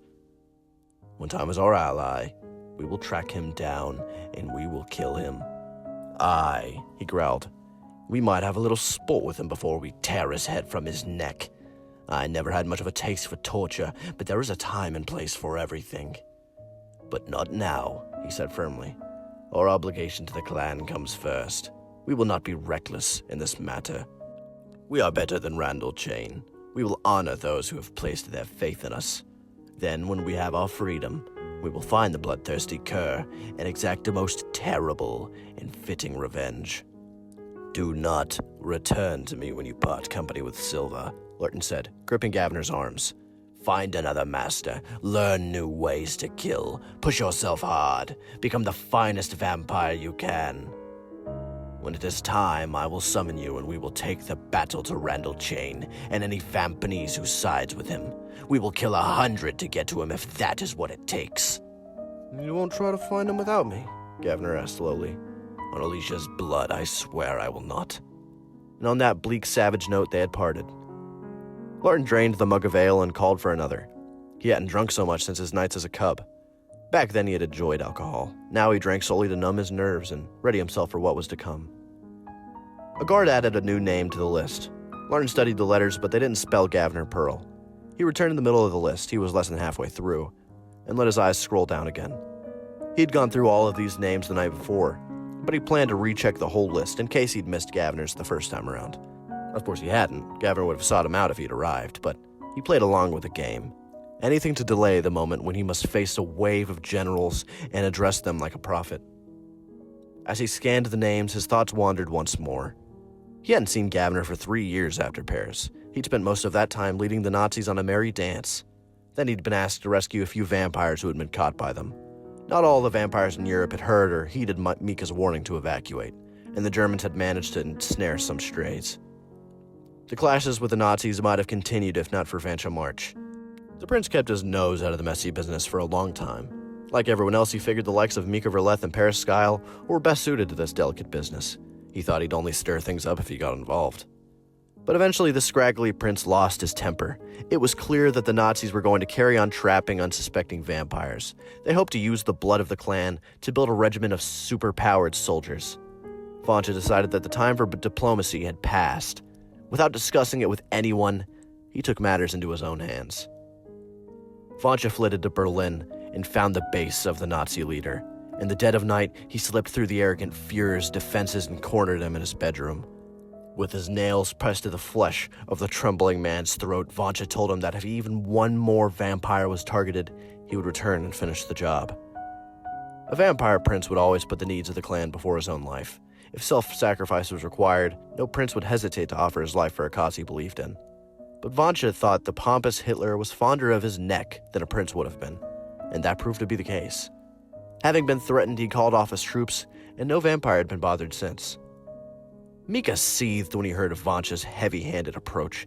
When the prince returned to Vampire Mountain, Mika confronted him and accused him of acting without regard for the consequences of his actions. The green-haired Sire March only sniffed and said, "You can't argue with success." Once Larten was free to focus on his own affairs, he met up with Gavner and the pair set off in pursuit of Randall Chain. They scoured the cities of Europe, asking after him, searching for other Vampanese who might know where he was. They came across 5 of the purple-skinned bloodsuckers over the next few years. Each denied knowledge of Randall's whereabouts, and Larten believed them.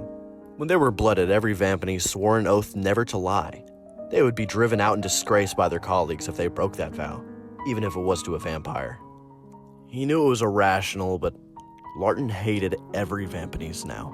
He blamed them for Randall's existence. If they hadn't broken away from the clan, there would never have been a Randall Chain, or any inhuman monster like him.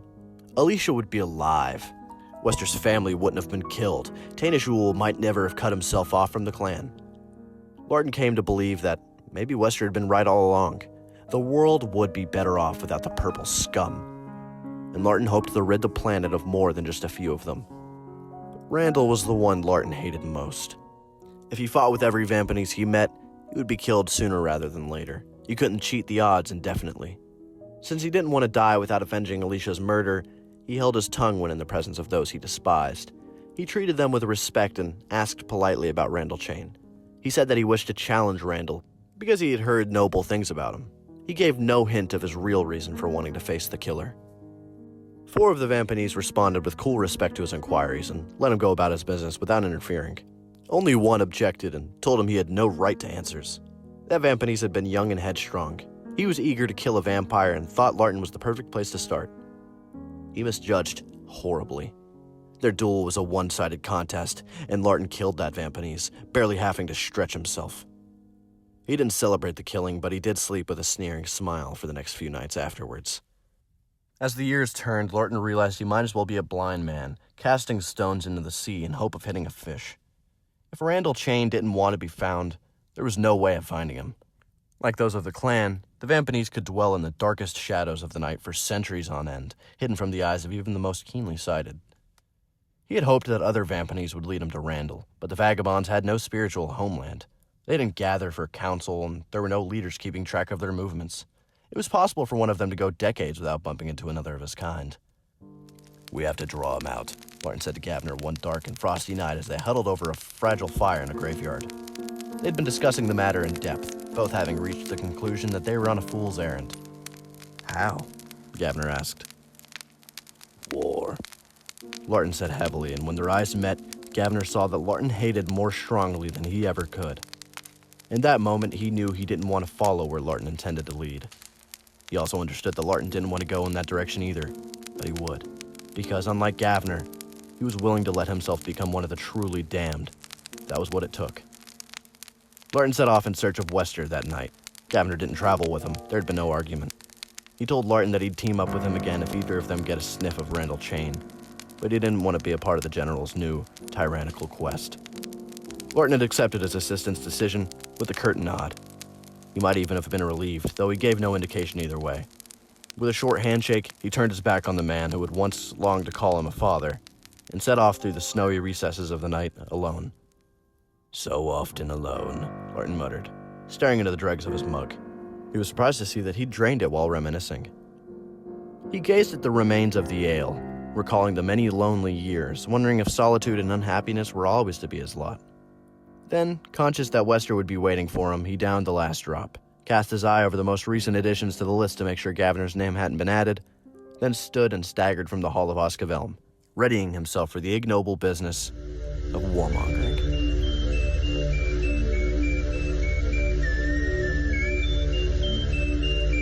Chapter 9. Wester had welcomed Larten into the fold without any reservations. Larten thought his old friend might try to dissuade him when he said that he wanted to help lead the clan into war, that Wester would tell him to take more time and only make a decision when his head was clear. But Wester knew what it was like to lose loved ones to a Vampanese. He didn't question Larten's reason for joining him. Instead, he simply told the general how he planned to win back supporters who had deserted them in recent years, and persuade others to unite behind them. Larten's stock had continued to rise since they'd last spoken. Many vampires had heard about Alicia, and they admired the way he'd put his duty before his thirst for revenge. The pair found an attentive audience wherever they traveled. It didn't matter that Larten was a poor speaker, or that he only repeated things that Wester and others like him had been saying for decades. When Larten spoke, vampires listened. And when he asked for their support, many gave it willingly. They'd met dozens of vampires in the course of their travels, but Council was their first chance to make a deep impression. This was when the great and the good gathered in the wintry wilds of Vampire Mountain, when they could potentially bend hundreds of generals to their cause. Wester thought it would take 30 or 40 years to win over the majority of vampires. Larten would need to become a prince before they could push ahead with their more elaborate plans. But if they had a successful run at Council, it might be possible to do it sooner than that. It wasn't the best time to try to promote a war.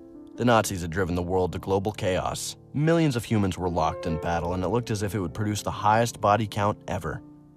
Many vampires thought that the Great War could not be topped, but those with first-hand knowledge of the Nazis were glumly betting on this one being even grislier. A lot of vampires were sick of war. They'd already seen some of the casualties. Towns razed to the ground, innocents rounded up and slaughtered. They wanted to retreat from battle, hole up in Vampire Mountain for the duration of Council, and pretend they lived in a civilized world. Larten and Wester ignored all of that and worked hard to win support. They made dire predictions and grand promises, doing all in their power to convince the rest of the clan to follow them into an all-out, decisive war with the opposing creatures of the night. They regularly focused on Mr. Tiny's warning and the threat the clan faced if they did nothing.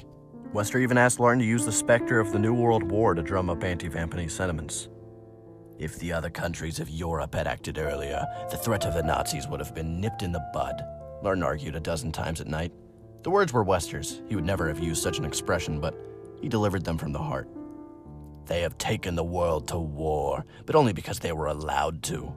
If we do nothing, a Hitler of the Vampanese will come along, and then we will have a war of their making. We must act now, while we have the power to control our fate. Better we start a war we can win than find ourselves in the middle of one we are destined to lose. Larten spoke often of his meetings with Desmond Tiny, elaborating and adding details at Wester's suggestion. He told them Mr. Tiny wore a string of shrunken vampire heads around his neck, that the little meddler spoke with great fondness of the Vampanese, that he had perched on the grave of Perdivan Grawl and vowed that all vampires would be buried under ice by the end of the century. Larten didn't like lying. It went against all of his principles, and he was bad at it. But as Wester kept telling him, vampires, especially the younger members, were coming to him for horror stories. They wanted to hear tall tales of Mr. Tiny's treachery. They needed to be afraid, to have a boogeyman to obsess about. Everything gets distorted when stories are told, Wester said. All legends or myths are 1/10 truth, 9/10 exaggeration. It doesn't matter if we change the facts to make more of an impact. All storytellers have done that since the beginning of time. Seba Nile was worried about his ex-assistants. Wester had been trying to start a war with the Vampanese for almost as long as he'd been a part of the clan. Seba had never thought it would come to anything, that the guard would eventually discard his plans when he saw that most vampires were against him. But Larten had revived Wester's enthusiasm, and he was drawing more supporters to their dark cause with every passing night. Seba knew that Larten sought war merely to force Randall Chain out of hiding. He was sure Larten would regret his course in the future if he succeeded in driving the clans into battle. He wanted to sit down with the younger vampire and discuss the matter sensibly, reason with him, talk him out of his self-destructive mission. But Larten had avoided Seba since returning. The quartermaster thought Larten knew of his ex-master's feelings and was too ashamed to talk with him one-on-one. It upset Seba that Larten should think that way, but the general was his own man and had been for a long time. It was no longer Seba's place to lecture him. He'd come to believe over the course of his many centuries that you had to give the young the freedom to make their own mistakes. Vancha March, on the other hand, had no such belief. He'd been abroad for the last few years, ensuring no vampires got mixed up with the Nazis. He hadn't heard about Larten's involvement with Wester, or the way they were trying to manipulate the clan. Vancha was in high spirits when he sighted the snow-capped mountain after a long, hard trek. Air was to be initiated at council, and Vancha looked forward to welcoming a new prince into the ranks, especially one who had fallen into a pit of despair and come so close to losing everything. He might even break his own strict rules and drink a mug of ale in Arrow's honor when he was presented as a prince to the Stone of Blood. His excitement was squashed before he reached the network of tunnels and halls. As he was scaling his last stretch of mountain, he ran into Curtis Smalt, a young general who had established his reputation as a thinking man's vampire. Curtis was keen to reestablish contact with the Vampanese and debate their differences. Many vampires distrusted the slim, fair-haired pacifist.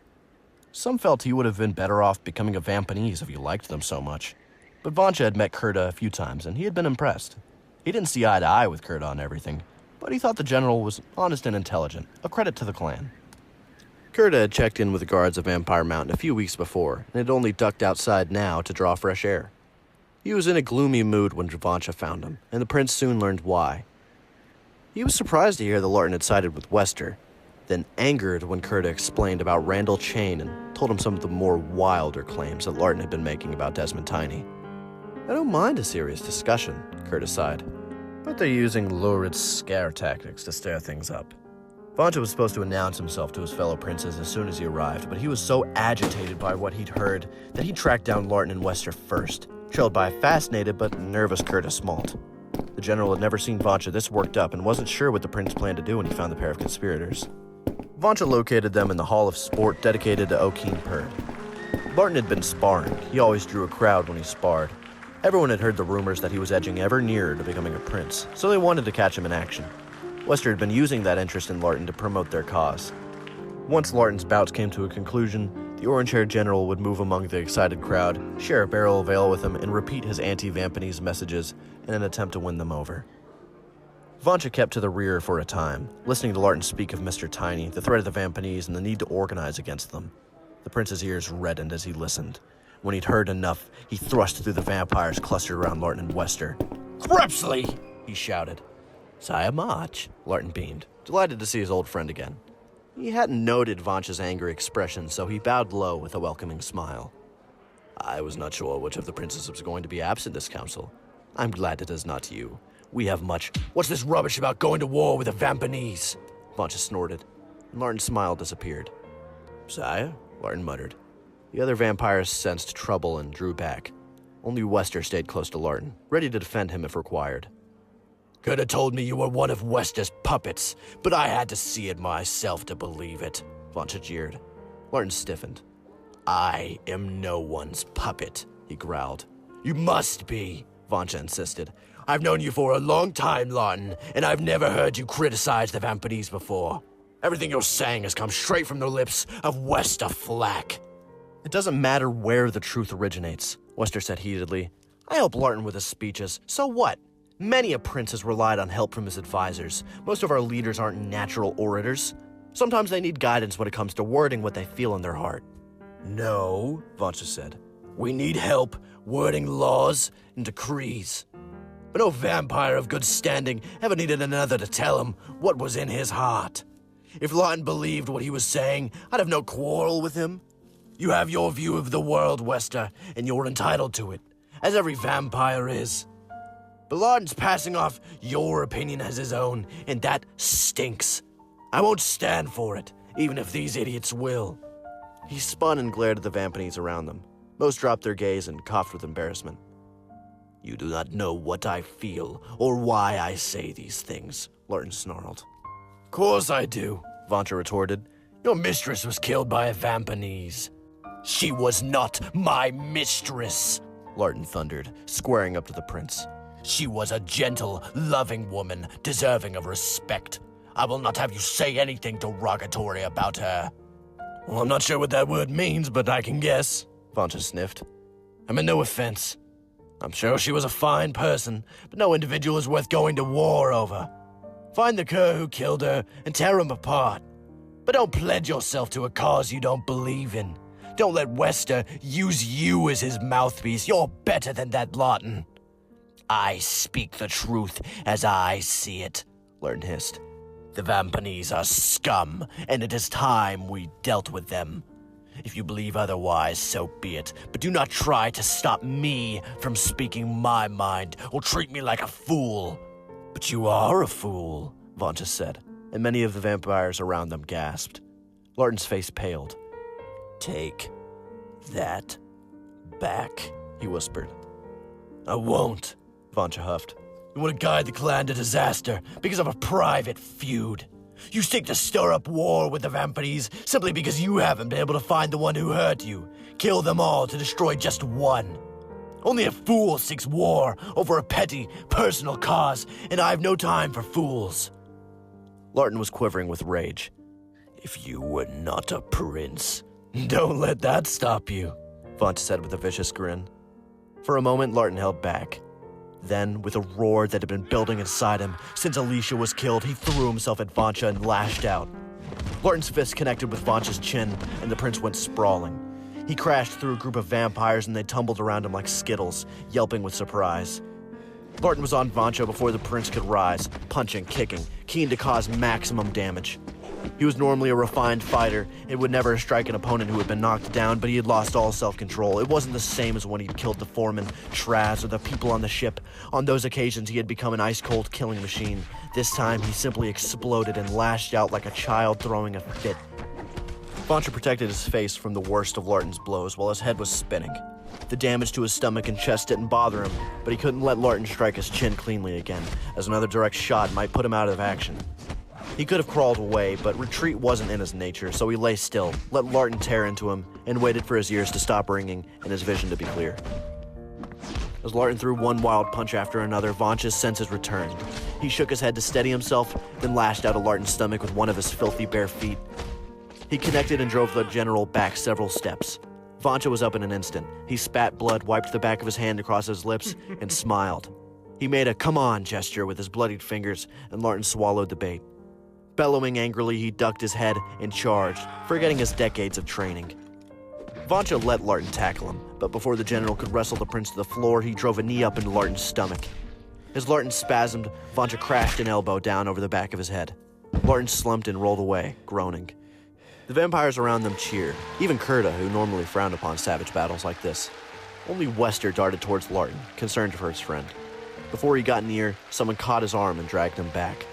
Wester turned on his assailant furiously, only to find Siba Nile staring at him calmly. I came as soon as I heard, Siba said. I would not have missed a fight between these two, even if I had been on my deathbed. We have to help him, Wester gasped. Vancha's mad. If we let this go on, he might...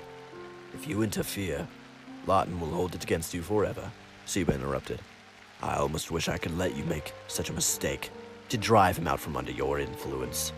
But I know how much you care for one another, and I could not bear to see your friendship end in such an ugly fashion. Leave him be, Wester.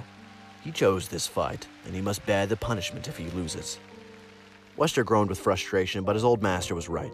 For a moment, he'd thought as a human, not a vampire.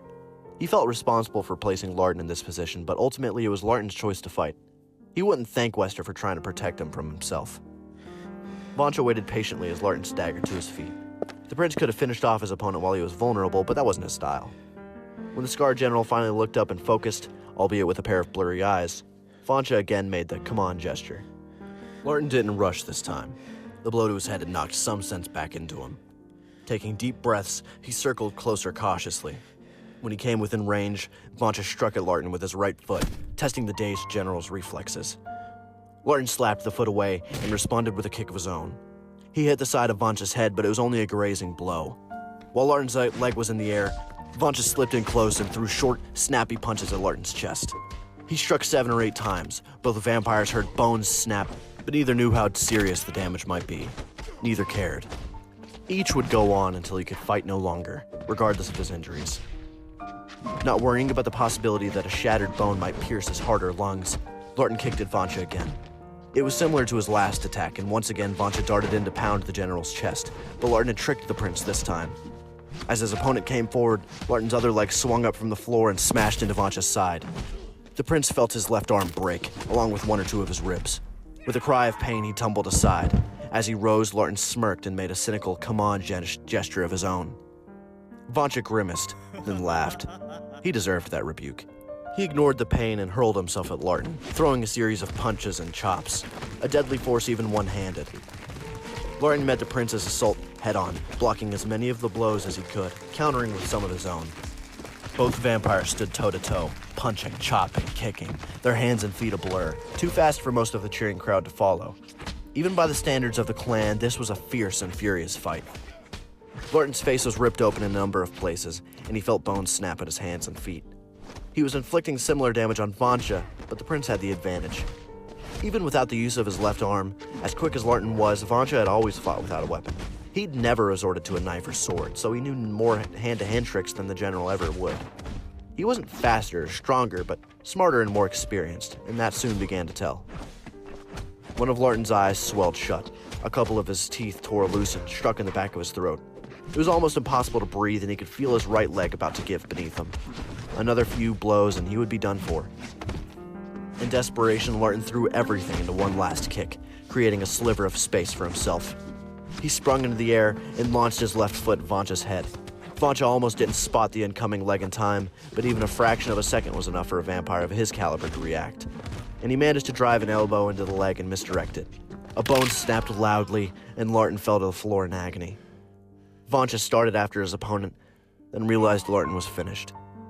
He paused to blow blood from his nose and press his left ear back into place. Larten had almost ripped it loose. It had been a long time since the prince had suffered such a beating, but he relished the pain. It made him feel alive. Had enough, he gasped, standing over Larten, wary in case the battered general was faking it. I can't go on, Larten wheezed, only barely able to make out the shape of the burly prince. And are you a fool? Vancha asked. Larten sneered through his pain. No. Vancha smiled. Well, then I apologize for calling you one. He sighed, and held his sides as his smile faded. I think it's best you stay out of my way for a while. And don't let me hear you talking up war with the Vampinese again. At least not during council. You can say what you like when I'm not around, but while I'm here, I expect silence from you on this matter.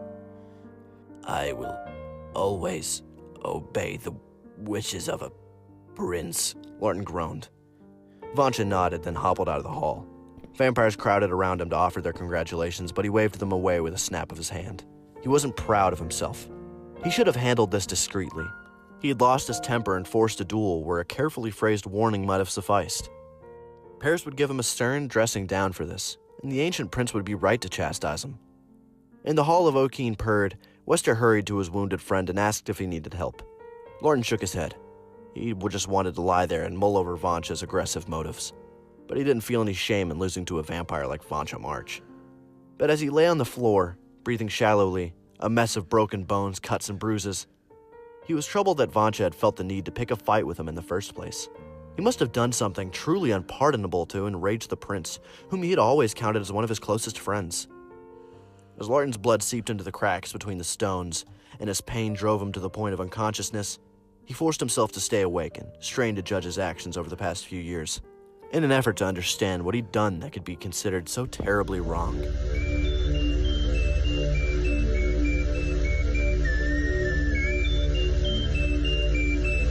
Chapter 10. Larten recovered slowly, nursed by Wester and Seba. The old quartermaster insisted that Larten be brought to his quarters, where he could keep an eye on him. Seba laid Larten in an oversized coffin and stood watch over him for the next 48 hours. He knew from experience that this was the most dangerous period. If any of Larten's internal organs had been seriously damaged, it should show within the first couple of nights. Larten was unconscious for most of that time. He didn't fight sleep when it tried to claim him. He was in agony every moment that he was awake. His only comfort came when he drifted off into the land of dreams. The vampires who had seen the fight were still talking about it. Though there would be many duels to look forward to during council, none would be fought as passionately as this one. Those who hadn't been present were very jealous and eagerly pried more details from the lucky few who'd borne witness. Larten's defeat hadn't shamed him in any way. It was widely acknowledged that Vancha was probably the most accomplished fighter in the clan.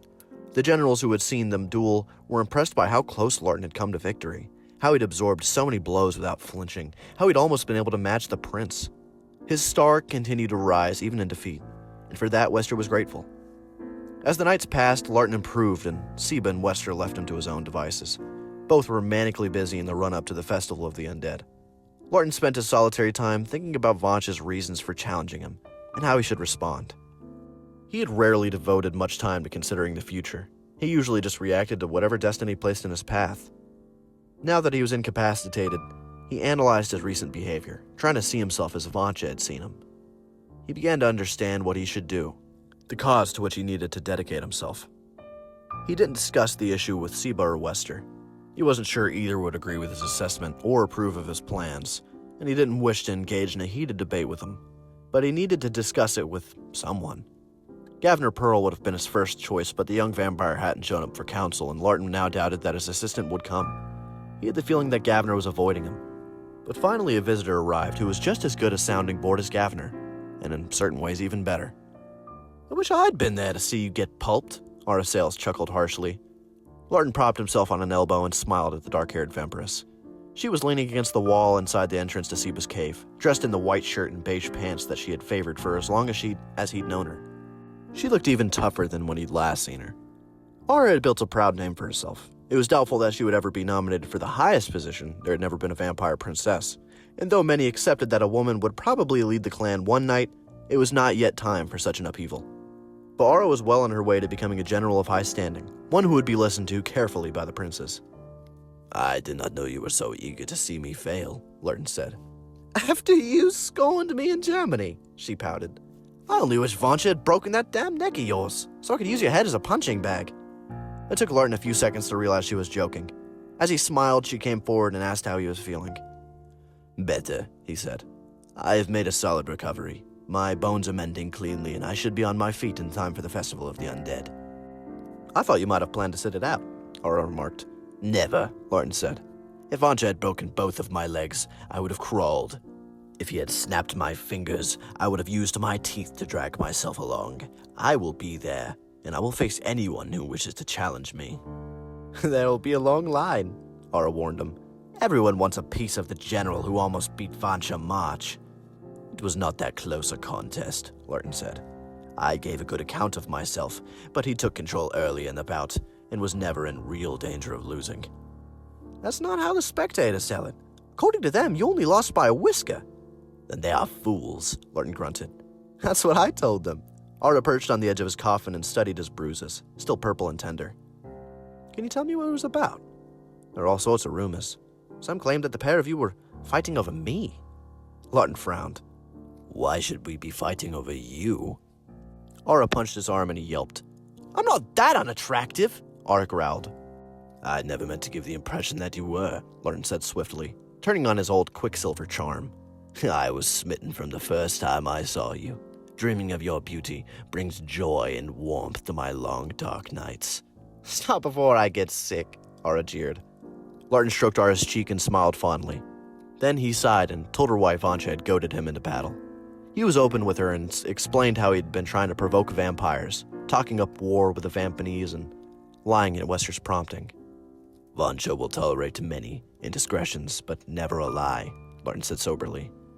And he is right not to. It is the lowest of crimes. Anyone can make a mistake and act vilely in the heat of the moment. For that reason, a crime of passion can often be forgiven. But only a person of truly low character knowingly twists the truth. Such a person can carry on in that manner for years, even decades, and bring great discredit to the clan. Vancha had every right to be angry. I am only surprised that no one reacted before him. They admire you too much, Aura said. Sometimes, when you love or respect someone, you mistake their lies for truth. Most vampires don't question their leaders.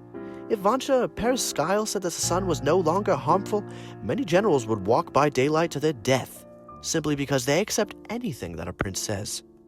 So, she added, does this mean you're putting thoughts of war behind you? Larten shook his head. I still despise the Vampanese and believe that war is necessary if we are to safeguard our future. But I realize now that I am no politician. I always knew that, but I let Wester convince me otherwise. Vancha did not attack me because of my beliefs, but because I was not being true to myself. I will do no more campaigning, Larten said. I will make it clear that I still approve of Wester, and if anyone asks, I will tell them that he has my full support. But I will not try to convince others to rally to his cause. I am not meant for such a role. Wester will not like that, but it is time I followed a path of my own choosing. I will not let him use my name if he thinks there is a profit in it. I will no longer push directly for war by his side. Well, what do you plan to do instead? Aura asked. Hunt and fight, Larten said grimly. It is what I should have done all along. Randall Chain killed Alicia, and he is the one I must focus on. I will scour the world for him, track down every Vampanese I can find, ask after him, and challenge each to a duel. Aura frowned. Why the challenge? To be truthful, no Vampanese would tell me about Randall if they knew that I had hidden motives for seeking him. I lied to those I spoke with before and pretended I simply wanted to duel with Randall. I will not lie again. By being open, I hope they in turn will be open with me. By giving them the opportunity to kill me in a fair fight, I will be giving them the chance to protect Randall Chain. I think they will respect my honesty, and if anyone knows where he is, I hope that they will tell me, seeing that I am a man of honor. Could be a long quest, Aura noted. If he doesn't wish to be found, it'll be hard to unearth him.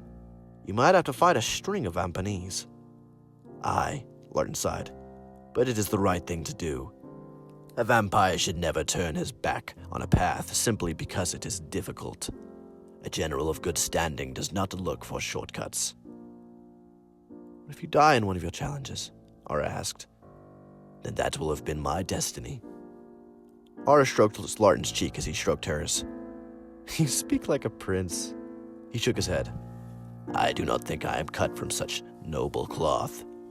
I am just a man who has made many mistakes and is doing his best to make no more.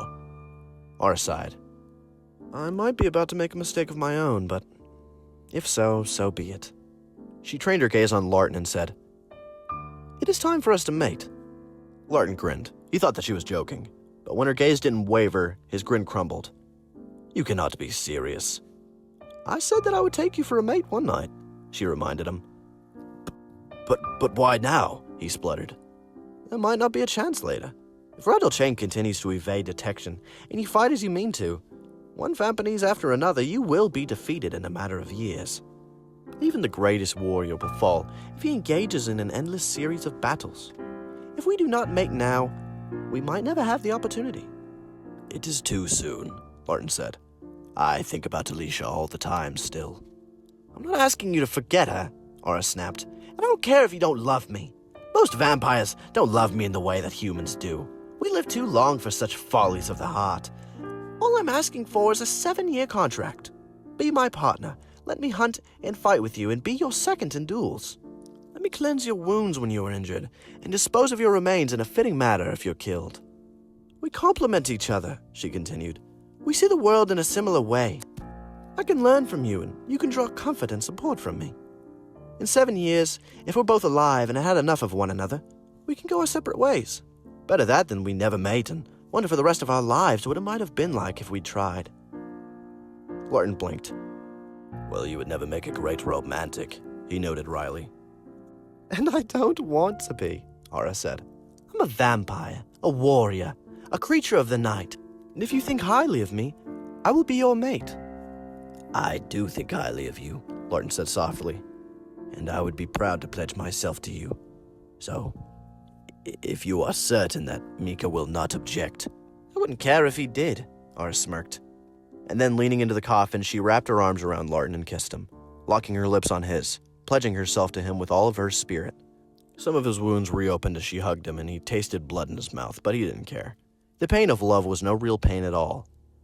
Later that night, in the presence of Sibo Wester and Mika Verleth, Larten faced Ara over his coffin and spoke softly but firmly. I ask that you be my mate for the next 7 years. I vow to be faithful during that time. I will fight in your name, do all that I can to honor you, and die for you if required. I will claim no hold over you once the contract is elapsed. Do you accept my terms? I do, Ara said simply. To a chorus of cheers, they kissed again, and in that moment, the mating ritual was concluded. It might not have been the most romantic night of Larten's life, but it was without doubt one of the happiest.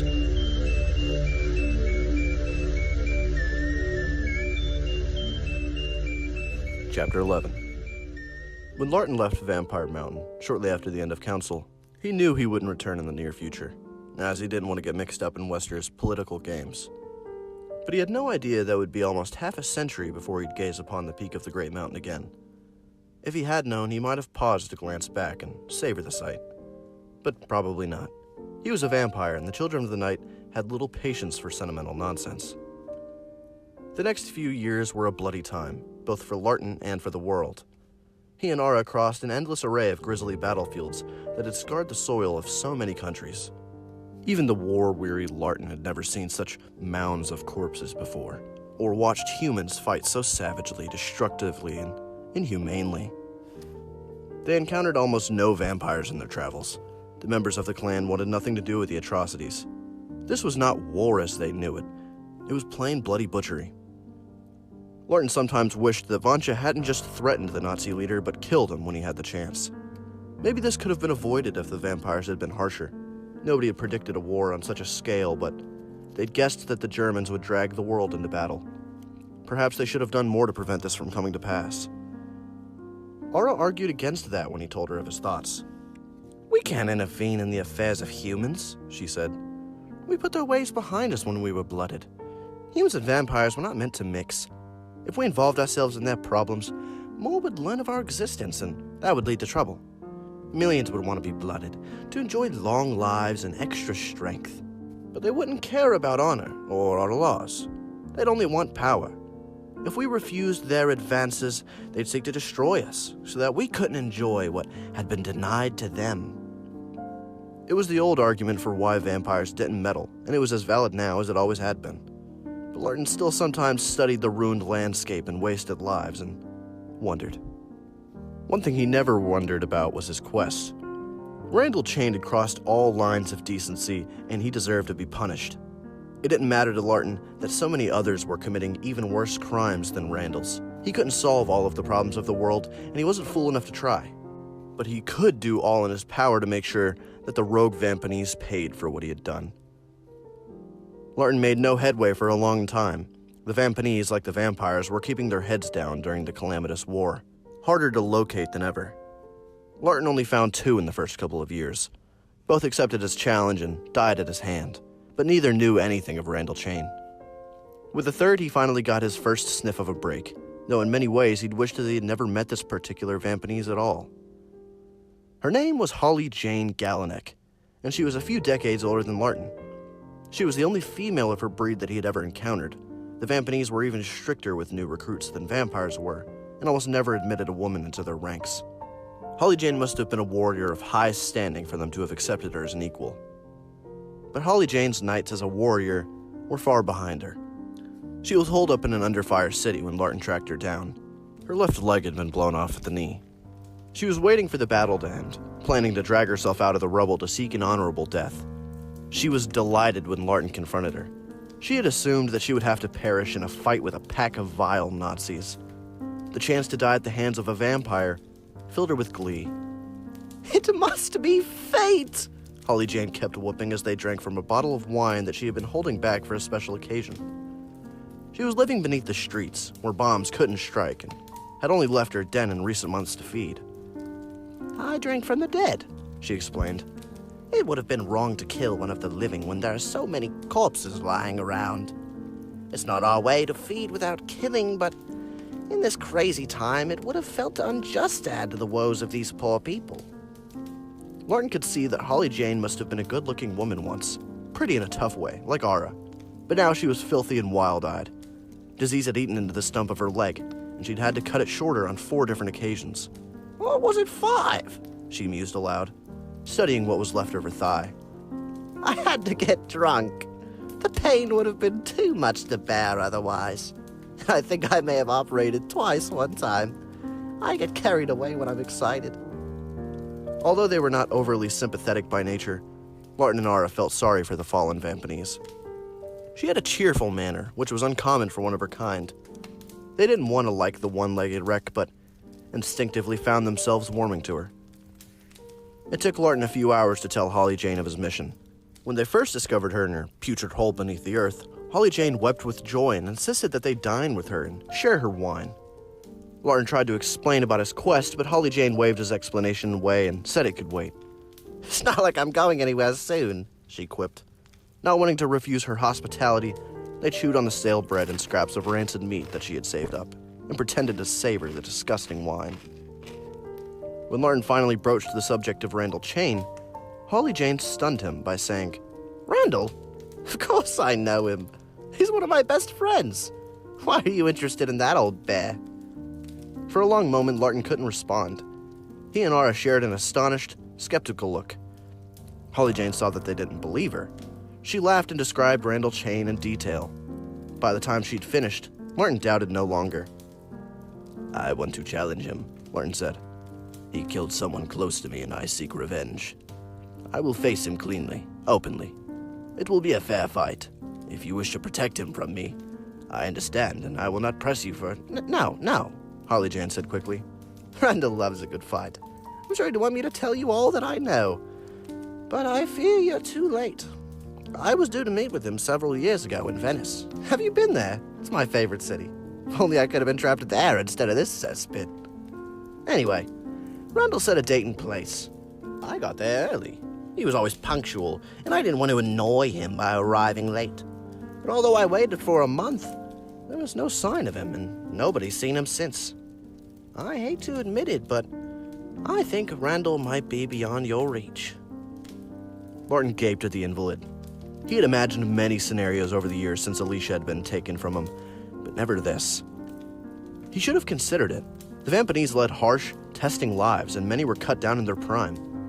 But he'd never stopped to think that Randall Chain might already be dead. That destiny may have conspired to rob him of his revenge. Are you sure that he's dead? Larten wheezed. No, Holly Jane said. But before my accident, I met a few others who knew him. They all mentioned the fact that they hadn't seen Randall lately. I'd be very surprised if he turned up alive. Larten began to tremble. Ara tried to think of something to say, but she couldn't find words that might offer any comfort. In the end, Larten cleared his throat and asked Holly Jane where Randall might have gone if he was alive, perhaps wounded like the female Vampanese. Holly Jane listed a number of places that Randall had frequented. Paris was one of them, then beamed. So, are you ready for the grand finale? I'd rather fight on the surface, beneath the light of the moon, but the crawl would exhaust me, and I think we should act as if I have a glimmer of a chance. Larten didn't want to fight the one-legged Vampanese, but if he refused a duel, Holly Jane would be disgraced. So he fought brutally and without mercy, treating the wounded warrior the same way as any other opponent. Holly Jane died with a smile on her lips, and Larten truly meant it when he made the death's touch sign over her corpse and said, "You were a credit to your clan." After they'd buried Holly Jane, Aura glanced at the subdued Larten and said, "What now?" Larten thought for a long time before answering. "We carry on as before. Randall might be alive. Until we have proof that he is dead, we continue." "And if we never find proof?" Aura pressed. Larten shrugged. "I will continue searching for Randall Chain until I find him or until I die." "Sounds like a waste of time to me," Aura sniffed. Larten smiled tightly.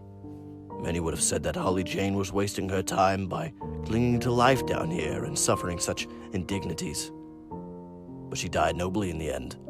Even if she had not, she would have been correct to stay true to her course, as I shall stay true to mine." With that, he led Aura out of the cramped tomb and climbed back to the world of man and war, to pursue the trail of what he now feared was only the ghost of Randall Chain.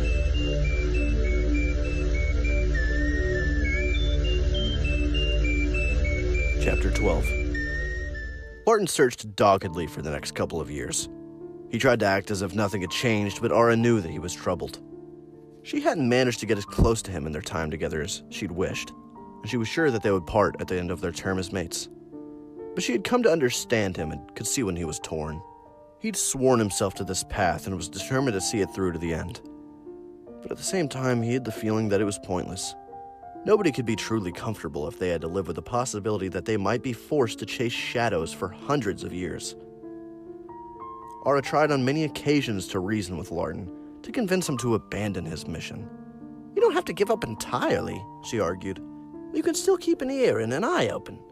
If he resurfaces, head after him again. It's unlikely that he'll kill Alicia to hurt you, then disappear from your life forever. If he's alive, he'll come back to take another stab at you, like he did with Taina Shul. That's when you should hunt him down, not now." Larten knew that Aura was right, but he found it difficult to abandon his quest. He feared what Randall Chain might do if he returned and struck when Larten was unprepared.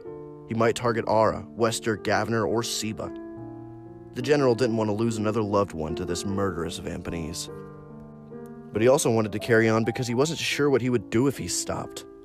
Larten had found meaning in his search. He had never felt as focused as he did now.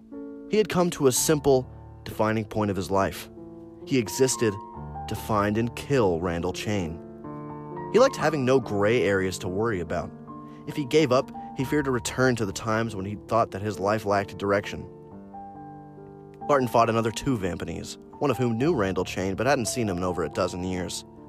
The one who had known Randall was a hard, experienced warrior and treated Larten to his toughest test so far. He wounded the vampire seriously and almost opened Larten's stomach with a swipe of his nails. Larten triumphed, but only barely, and Aura needed to stitch him together afterwards. Their spit wasn't strong enough to close all of his wounds. Larten spent more than a month recovering before he took to the road again. When he did, he headed for Berlin. According to Holly Jane Galanek, that had been one of Randall's favorite cities. Larten hadn't wished to travel there while the Nazis were in control, as he didn't want to fall into their hands. But the tide of the war had turned. It was nearing its end and the Germans had been pressed back. They were only weeks away from ultimate defeat, maybe less, and Larten felt that now was as good a time as any to zone in on Berlin. He wouldn't admit it, even to himself, but part of his reason for going there now, as opposed to waiting a few months until it was completely safe, was that he wanted to be present when the Nazis fell. He had no plans to gloat, but he would be grimly satisfied when he saw them surrender. They had put this world through hell, and he was delighted that they'd failed. The vampires made good time, skirting the areas where fighting still raged, and arrived in Berlin on a dark, cloudy night. The city had changed drastically since Larten had last visited. It was a pale ghost of its former self, shredded by bombs and bullets. Wandering the pockmarked, dusty, blood-stained streets, Larten found it hard to believe that the city would ever recover from a leveling this severe. But he knew how resourceful humans were, how swiftly they bounced back from disaster and tragedy. He was sure this would be a thriving metropolis again within 10 or 20 years. In 1945, Berlin was a city of vicious dangers, but Larten and Aura walked the streets without fear, at home among the shadows, silent as they listened to the cries, screams, and gunfire that saturated the night. It was as if the great old city was dying, leaking corpses and rubble instead of blood. Larten expected to see Desmond Tiny, He had been sighted a few times during the war, always where the fighting was thickest, cheerfully plodding through fields of blood and guts. But if he was present now, Larten saw no sign of the eternal meddler. The general had decided to seek shelter. Day was coming, when Ara touched his arm. "Look," she said, pointing a group of people crossing a mound of bricks and timber in the distance. Larten studied the people but couldn't see how they were different from the many other refugees he had spotted over the course of the night. "The one carrying the woman and child," Ara prodded him. Larten squinted but couldn't get a fix on their faces. "My eyes are not as good as yours," he said. "Who is it?" "You'll find out soon," Ara smirked and smugly set off ahead of him. She was always pleased when she scored points over a man, even if he was her mate. They trailed the group across the rubble and closed in on them. Larten was able to make out their features as they drew near, but the man carrying the woman and child had his back turned to them. Larten guessed by the way he carried the pair so easily that he was a vampire, but he didn't know who it might be. Not Gavner, he wasn't broad enough, and certainly not Vancha March. He thought it might be Meeker Verleth, but he couldn't be sure.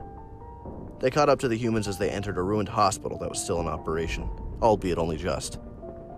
Canvas had been stretched across the holes in the roof, and candles flickered everywhere. Larten could tell by the scents and sounds that there weren't many people inside. He paused in the doorway and glanced at Ara. "Are you sure this is safe?" he asked. "Absolutely." She raised an eyebrow. "Don't you recognize his scent?" Larten sniffed the air, but it was thick with the stench of human blood. "Can you not just tell me?" he growled. Before Ara could answer, a man said from within the darkness, "She doesn't need to. Welcome, Larten. Greetings, Ara." A young vampire in a muddled blue suit stepped forward. He had blonde hair and a delicate face, and was of slight build. "Curtis Smolt," Larten said with surprise. Curtis smiled and bowed to the general. "The one and only. Now, come on in and make yourselves at home. I'm delighted to see you both." "Why?" Ara frowned. She had never been particularly friendly with Curta. "Well, I need your spit," Curtis said, and he laughed at their bemused expressions.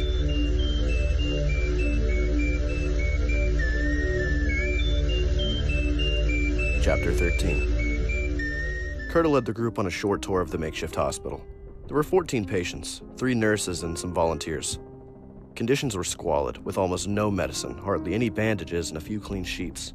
But every patient knew they were fortunate.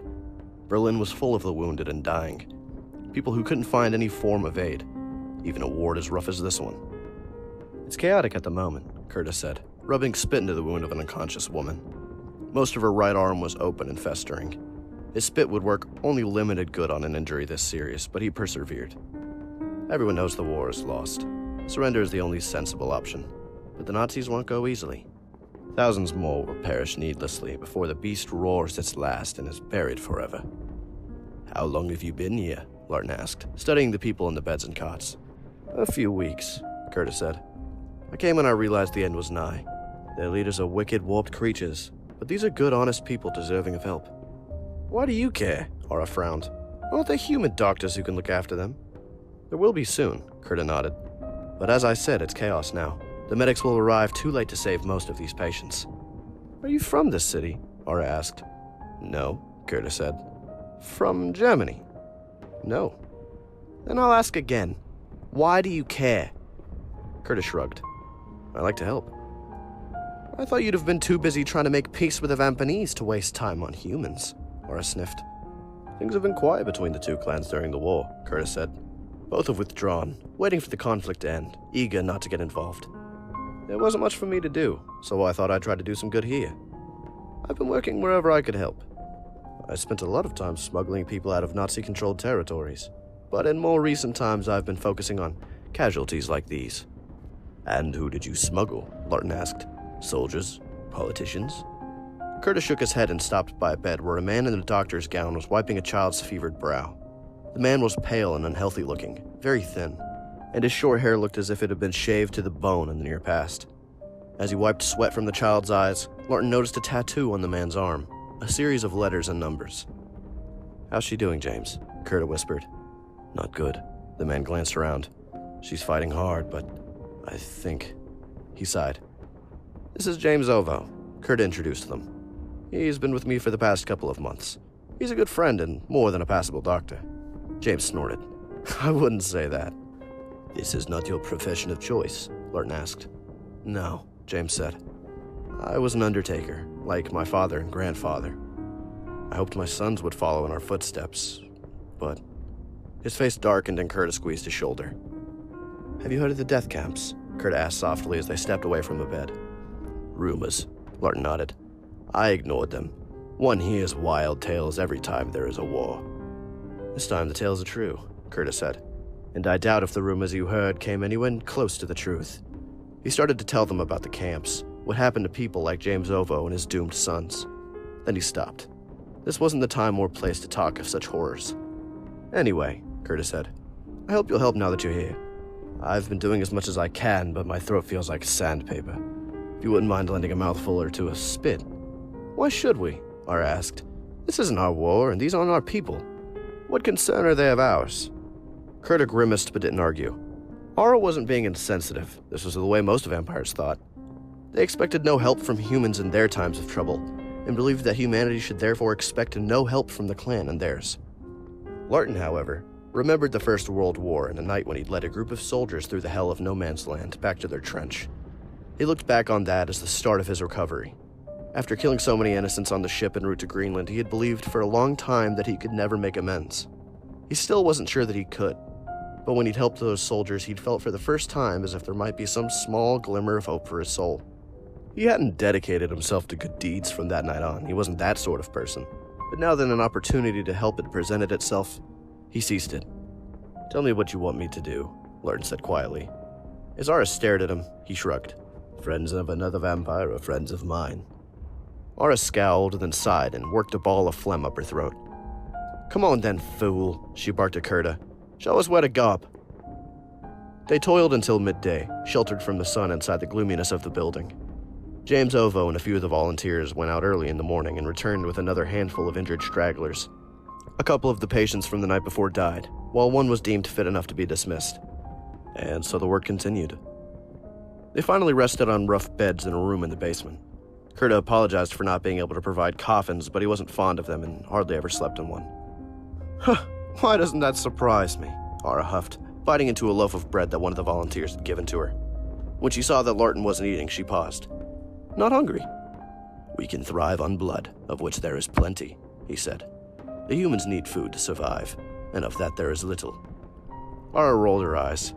I never knew you were so soft, she grumbled, but she set her bread aside to be divided among the patients. Curta was smiling.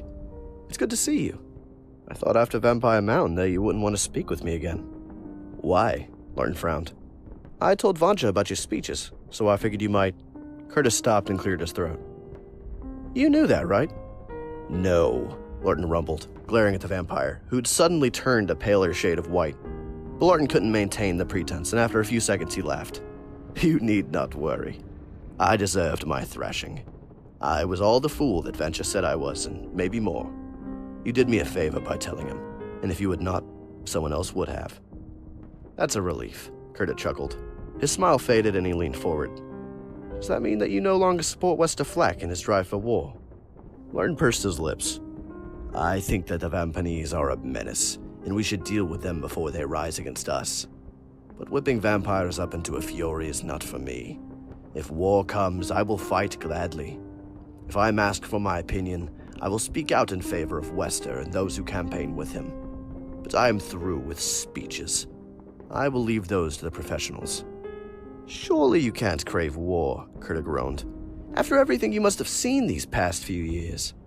I've observed many wars over the decades, Larten replied. Sometimes I admit for sport, although that was long ago when I was young and even more foolish than I am now. This war is nastier than most, but they are all brutal at the core. That is the nature of warfare. Yet you still believe in it, Curta pressed. It is sometimes necessary, Larten said. It is better to defend yourself against an enemy than cave into them. The British, the French, and their allies have suffered, but this was a war they had to fight. No, Curta grunted. They could have negotiated, reasoned, sought peaceful solutions to their problems. Reasoned with the Nazis, Larten jeered. You do not know these people if you think that they were ever open to reason. The Nazis didn't spring to power overnight, Curta argued. If the people of other countries had paid more attention and dealt with Germany's problems in the early 1920s before the Nazis came to prominence. That is easy to say now, Larten noted. But by the time people realized that the Nazis were a threat, it was too late for diplomacy. I don't agree, Curtis said. But even if that was true, it doesn't change our circumstances. We know that the Vampanese are a threat, but they don't currently scheme against us. We're at peace with them, and we should use that lull to secure the long-term security of both clans. This is our chance to stop the threat of war at its source, and ensure that we never have to face what these humans have had to endure. Larten shook his head. It sounds like a solid argument, but so does Wester's. If we go to war while the Vampanese are weak, we can slaughter them all. If, on the other hand, we allow them to flourish, they will always be a threat. There can be no real truce since we both hate what the other clan stands for. We can work on that, Gerda insisted. We might find we're not so different if we can just sit down and talk. But what if we find out that we are? Larten countered. What if those talks make us realize that there can never be a union, if your search for peace proves to be the catalyst that drives the clans to war? Gerda frowned. You're a dangerous one, Crepsley. I see now why Wester tried to make you his spokesman. You have a sly tongue. I think you could convince me to change my opinions if you had long enough to work on me. Maybe I will, Larten smiled. You plan to stick around? Gerda asked. No, Ara cut in, then glanced at Larten. We're not staying, are we? Actually, we are, Larten said softly. There are people to help and a doubter to convert. Ara blinked. What about Randall Chain? Larten considered that, then said firmly, and with great satisfaction at being able to say such a thing after all these years. Randall Chain can damn well wait.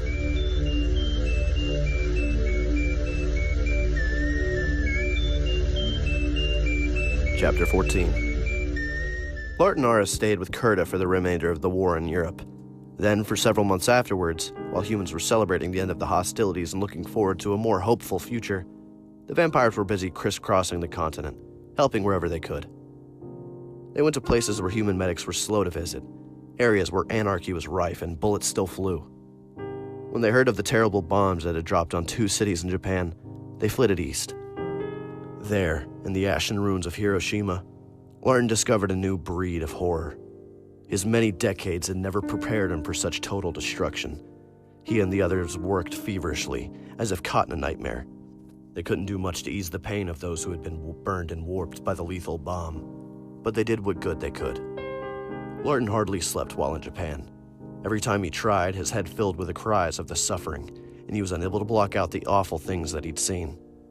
Even when he closed his eyes, he saw them, faces stripped of everything that made them human, charred bodies floating in the putrid water of the rivers and streams, children choking on the poisoned air. Larten felt old and tired when they departed, as if he was a man who had lived too long. The world had changed beyond recognition, and he didn't want to be a part of this new barbaric place. In his mind's eye, he was still a citizen of the 19th century, hailing from a period when war could be noble. This was the first time he had noted a cultural chasm between the people he'd known then and those of this modern era. He now understood why older vampires like Siba and Periscyle tried to withdraw from the human world entirely. It wasn't just that vampires and humans were different. If you lived long enough, it began to seem as if you were part of a separate species. Ara was eager to resume the hunt for Randall Chain. She wanted to explore the world, hunt Vampanese, and embrace the night. Though she hadn't said anything, she felt they'd been wasting their time helping humans, and was keen to return to proper vampire work. Larten's heart was no longer in his quest. He still wished to bring Alicia's killer to justice, but the thought of searching for the elusive, probably deceased Vampanese for decades to come filled him with gloom. He had enjoyed being able to make an impact while helping Gerda. Life was easy when he had direct and pressing problems to solve. Part of him was sorry that the war had ended. He missed waking up with a definite agenda, never needing to look any further ahead than the next few hours. Where will you go? Gerda asked as they prepared to part ways. Wherever the Vampanese are, Ara sniffed. Larten said nothing, and Gerda caught an uncertain look in the vampire's eyes. You could stay with me, he offered. And help you make peace with our foes, Ara laughed. I don't think so. I didn't mean that, Gerda said patiently. I received a message from Vansha. He's going to a wedding of a friend of ours. It'll be a highly unusual ceremony. If you like, you can come. If nothing else, it would be a good opportunity if he could make peace with Vansha. Larten wasn't sure he wanted to face the prince so soon after their fight, but it wasn't a vampire's way to run from his fears, so he nodded gruffly and said, "Very well. We will travel with you a while longer. But tell me, what is so unusual about this wedding?" Critter grinned. "If I told you, you wouldn't believe me." The wedding was scheduled to take place in a small, isolated cove. Larten, Kurta, and Ara arrived a few nights before the ceremony to find Vansha, March, and another vampire sitting alone in the middle of a beach, eating rock crabs. Larten recognized the other vampire even from a distance and felt a stab of pleasure shoot through him. He almost broke into a trot, but that wouldn't have been dignified. So he kept to the same deliberate pace and made sure he looked suitably serious. Vansha heard them coming and rose to greet them. The other vampire's senses weren't as sharp, and he carried on eating, poking bits of flesh out of the shells, swallowing them with evident disgust. "I don't understand how anyone can enjoy this," the vampire grunted. "Perhaps your senses would not be so dull if you ate more seafood," Larten said dryly. The vampire jolted with surprise, then surged to his feet. "Larten!" he cried. "It is good to see you again, Gavner," Larten said politely, bowing to his ex-assistant. Gavner Pearl ignored the bow and hugged the orange-haired vampire. Larten looked startled. Then, with a shy smile, he patted Gavner's back. "I've missed you," Gavner said, letting go and beaming. "I do not know why," Larten said. "I have not missed you." But there was a twinkle to his eyes, and Gavner knew that he was being teased. Larten faced Vansha, March, and bowed again. "Sire," he said quietly. "Larten," Vansha grunted, casting a critical eye over the general. "How are your ribs?" "All healed." "I thought you'd still be hobbling after the beating I gave you." "I have sustained worse injuries stumbling down the stairs," Larten said. Vansha scowled. "Be careful or I'll knock you about again." "I had been drinking when we fought," Larten said. "Sober, I do not think you would fare so well against me." Vansha's eyes narrowed. Then he laughed and Larten chuckled too. The pair smiled at each other, their differences put behind them. "No more nonsense about going to war with the Vampanese?" Vansha asked. "Not for the time being," Larten replied. "Good." Vansha bowed low to Ara. "Mistress Stales, it's a pleasure as always. You grow more radiant with every passing night." "Save it for the fools who believe your flattery," Ara sniffed. "She likes me, really," Vansha said, nudging Gavner. "When she sees sense and abandons this orange-haired buffoon, she'll be mine." "I'd rather mate with the frozen remains of Pertivin Groll," Ara said icily. Vansha cackled and bid Kurta welcome. Then the 5 vampires squatted around the remains of the crabs and spent the rest of the night catching up. They slept in a cave when the sun rose. Vansha sneaked out in the middle of the day and returned with a fresh load of live crabs, which he tipped onto the sleeping Gavner. When the young vampire shot awake, yelping as the crabs pinched him, Vansha laughed until his face turned as purple as the animal skins he always wore. "You are a cruel master," Larten tutted when the prince had recovered. "Gavner's no assistant of mine," Vansha responded. "We've traveled together for several months, but I've no wish to mentor any cub right now. I keep telling him to get lost, that he's like a thorn in my side. I'm hoping he'll take the subtle hints and go his own way after the wedding." "He is more persistent than you might imagine," Larten said. "Maybe," Vansha said with a wicked laugh. "But I can find even bigger crabs tomorrow." Shortly after dusk, a man in dark brown robes made his way down to the cove and met with the vampires. His name was Lawrence, and he lived in a nearby monastery. He was due to wed the engaged couple and had come to check that everything was in order and asked if the guests needed anything. "We don't have much," Lawrence said, "but we keep bees and goats, so we have honey and milk. We make our own bread too and grow a variety of herbs and vegetables. You are more than welcome to dine with us." Not wishing to appear ungrateful, the vampires accepted Lawrence's invitation and followed him to the monastery, which nestled close to the top of the cliff a bit farther along the coastline. It was a small, humble building that had been battered by the elements. About 30 monks were present. The vampires ate with the monks. It was a plain meal, but carefully prepared. Larten thought that the monks would be fascinated by their visitors. They knew that the 5 were vampires, and in Larten's experience, humans always wanted to learn more about the legendary creatures of the night. But the monks only made polite inquiries and didn't bother the vampires with an endless string of questions. When Larten asked Lawrence about this lack of interest, he smiled. "We don't pay much attention to the outside world," Lawrence explained. "We have devoted our lives to prayer and inward reflection. To us, there is little difference between your nocturnal clan and any other group." Lawrence took the vampires on a tour of the monastery after dinner and told them how the monks lived, outlining their daily routines. It was a simple but satisfying life, and Larten found himself envying them. After the horrors of the war and his brutal quest to find Randall Chain, this felt like an ideal existence. Larten noticed two men who weren't dressed in robes, scaring bats away from the fruit trees that grew in one of the monastery's plots. He asked if they were local gardeners who had been hired to help with the tasks. No, Larten said. They are parts of our community, but not our order. We rarely turn anyone away. If lay people wish to come stay with us, to escape the breakneck pace of the world, find inner peace, or just relax for a time, we welcome them. We ask that they work to help pay towards their upkeep, but they're not compelled to. Most only stay for a few weeks or months, but a couple have been with us for years. Why don't they become monks if they're here for that long? Kurt asked. Lawrence shrugged. They enjoy our way of life, but do not necessarily share our beliefs. But you accept them, even if their beliefs are different? Kurt pressed. Of course, Lawrence said. There is room in this world for all sorts of beliefs. The most important thing is that we respect one another and create a community where all are welcome and treated equally. It's a nice way of looking at the world, Curta murmured. I wish we could all see it that way. He caught Larten's eye and raised an eyebrow. Larten scowled, but it was an automatic response. Though he would never admit it to Curta, he too wished the world was that way. And the more he explored the monastery, the more he yearned to leave the duties and worries of the clan behind and find the peace here that had so far eluded him for most of his life.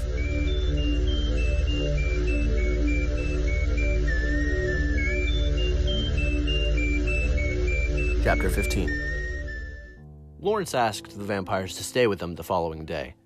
Vanta didn't want to sleep in the relative opulence of the monastery, but he accepted the monk's offers to not offend him, then searched for the roughest, coldest floor he could find.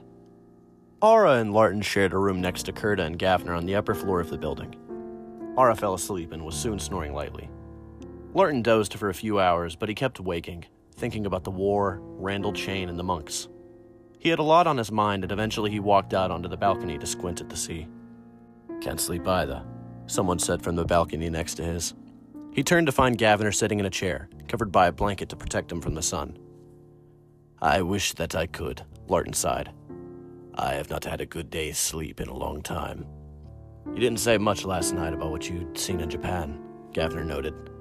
It is not something I care to talk about. Bad? Gavner asked softly. The worst. Larten scratched his scar, then massaged the back of his neck. I sometimes think we should have stayed in Greenland and frozen. The more I see of this world, the less I find in it to admire. You don't mean that, Gavner said.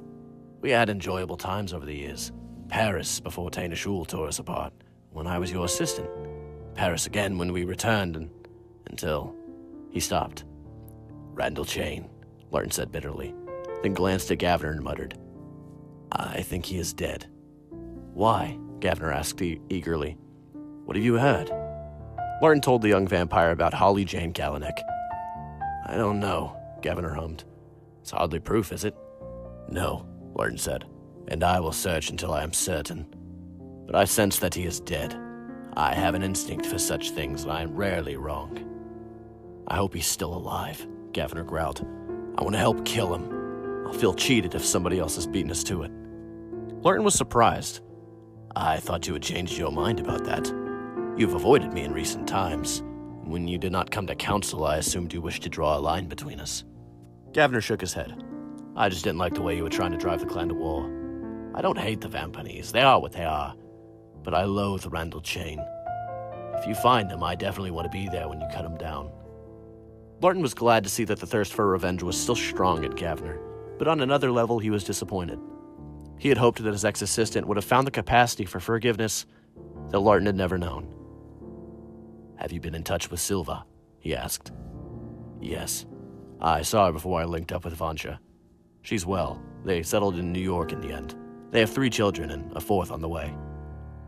Does she still? Larten stopped and blushed. He had been about to ask if she still blamed him for Alicia's death, but he dreaded the answer. She wants to see you, Gavner said quietly. I don't think she knows what she plans to say, but she's waiting for you to visit. I will. One night, Larten said. But it is too soon. Be careful, Gavner warned him. She's human. They don't last as long as us. If you wait, you might miss your opportunity. Larten smiled thinly. You are a wise and venerable vampire. Gavner punched him, then smirked. I visited your old hometown, too. I figured you wouldn't be keeping an eye on it while you were in pursuit of Randall Chain. That was thoughtful of you, Larten said, surprised. Gavner shrugged.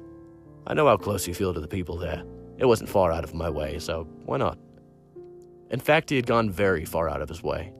Deep down, Gavner still yearned for the elder vampire to treat him like a son, not an assistant. He wasn't aware of his motivation, but he had returned to the town of Larten's birth to try to strengthen the links between them. If he could get closer to the people whom Larten cared about, perhaps Larten would start to care more about him. How were they? Larten asked. Good, Gavner said. Suffering because of the war, but no worse than anyone else. He waited for Larten to say something else, but the general was silent, thinking about the past. To cheer him up, Gavner said brightly, What about you and Ara? When did that happen? After council. Will you mate for another term? I doubt it. I think that I could love Ara, and maybe we will try again in the future. But this is the wrong time for us, for me. I cannot commit to her at the moment, so it will be for the best if I let her go. What about you? Is there any sign of a mate on the horizon? I have no time for hanky-panky, Gavner sighed. I'm studying to be a general, and I'm finding it hard. A few more years on the road, then I'll head to the Vampire Mountain and knuckle down and face my trials. I did not know that you wished to become a general, Larten said. I thought you would be content to remain an ordinary vampire. I thought so too for a long time, Gavner said. I think the generals should act more like police than soldiers. They should be peacekeepers, not warmongers. I'm worried that your anti-Vampanese brigade might stir things up and lead us down a dark, deadly road. But I figure the only way to have an influence on the direction of the generals is from the inside. So I'm joining up, if the luck of the vampires is with me, to stand against the likes of Wester, and forgive me for saying so, you. Larten felt proud, but he didn't show it. He had refused to be a father to Gavner in the past, and he wasn't about to start showering him with paternal affection now. He didn't feel that he had the right to hail the young man as a son, given he had killed both of Gavner's parents. Have you learned much from Vancha? Larten asked. Not as much as I'd hoped, Gavner scowled. A lot about hand-to-hand combat and shurikens, but not much else. Vancha is an excellent prince, but a mediocre master, Larten said. Perhaps you should spend some time with Curtis Smolt. Gavner frowned. He's not much older than me. Age is not everything, Larten noted. I'll consider it, Gavner said. At least I wouldn't have to watch him playing with his hair all the time. What do you mean? Larten asked. Gavner grinned. Don't you know why Vancha's hair is green? Larten shook his head. I assumed he dyed it. Gavner chortled. Don't tell him I told you, but Vancha is very phlegmy. He spits regularly and has to blow his nose a lot. Rather than use a handkerchief, he snorts snot into his palm. Then, instead of wiping it on the ground, Gavner started to laugh. What? Larten asked, laughing too in anticipation of the answer. He wipes his hand through his hair. Gavner laughed. And that's the color your hair turns if you wipe snot through it for decades on end. The pair of vampires laughed for a long time. They would be close to stopping, then catch each other's eyes and burst into fresh gales of laughter again. When they finally stopped giggling, Larten wiped happy tears from his cheeks and beamed at Gavner. I lied earlier, he said. I have missed you. And that was the closest he ever came to acknowledging his fondness for the young vampire who, in another time and place, could and should have been his beloved son.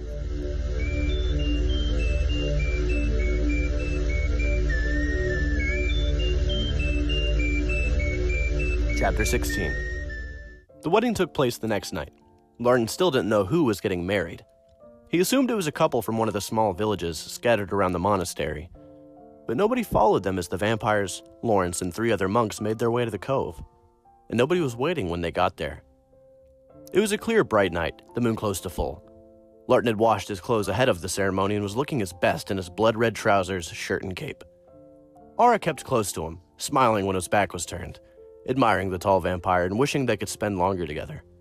She knew they'd part when their term elapsed, but she would have stayed with him for as long as he'd asked if she thought he truly loved her. Vancha hadn't cleaned himself, although his hair was brushed back into a less wild shape than usual, and it gleamed in the moonlight. Larten figured the prince must have used a few fistfuls of snot to perfect the shiny effect. Thinking about that, he giggled uncharacteristically. Vancha frowned. What are you laughing at? Nothing, sire, Larten replied respectfully. The prince squinted at him suspiciously, then faced the calm sea, studied the waves, and tapped his foot impatiently. Those skelks have no idea of time. What is skelks? Ara asked. You'll find out soon, he answered. Larten and Ara shared a bemused look, then waited quietly with the others. After a while, the monks began to chant. They moved apart and stood facing the sea, heads bowed, murmuring strange rhymes. Larten scoured the horizon for boats or rafts, but nothing moved on the still surface. There! Ara gasped suddenly and pointed to their left. Larten saw a large tail fin sticking out of the water. A dolphin? He muttered. No, Ara said. There was a face. It almost looked human. Larten stared at her, wondering if she'd been drinking. But then 2 more fins appeared, and Larten caught a glimpse of hairy but human-like faces. Soon the sheltered water of the cove was dotted with fins as a school of mysterious creatures drew closer. Larten tried to count them. At least 30 of the beasts were advancing. Larten would have been worried any other time, but by the way Vanja and Kurta were smiling, he knew these must be the skelks. When they reached the shore, the skelks rose to full height.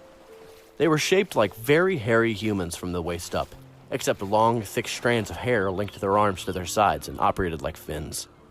Below the waist, they seemed to have one long leg or tail, enshrouded by hair.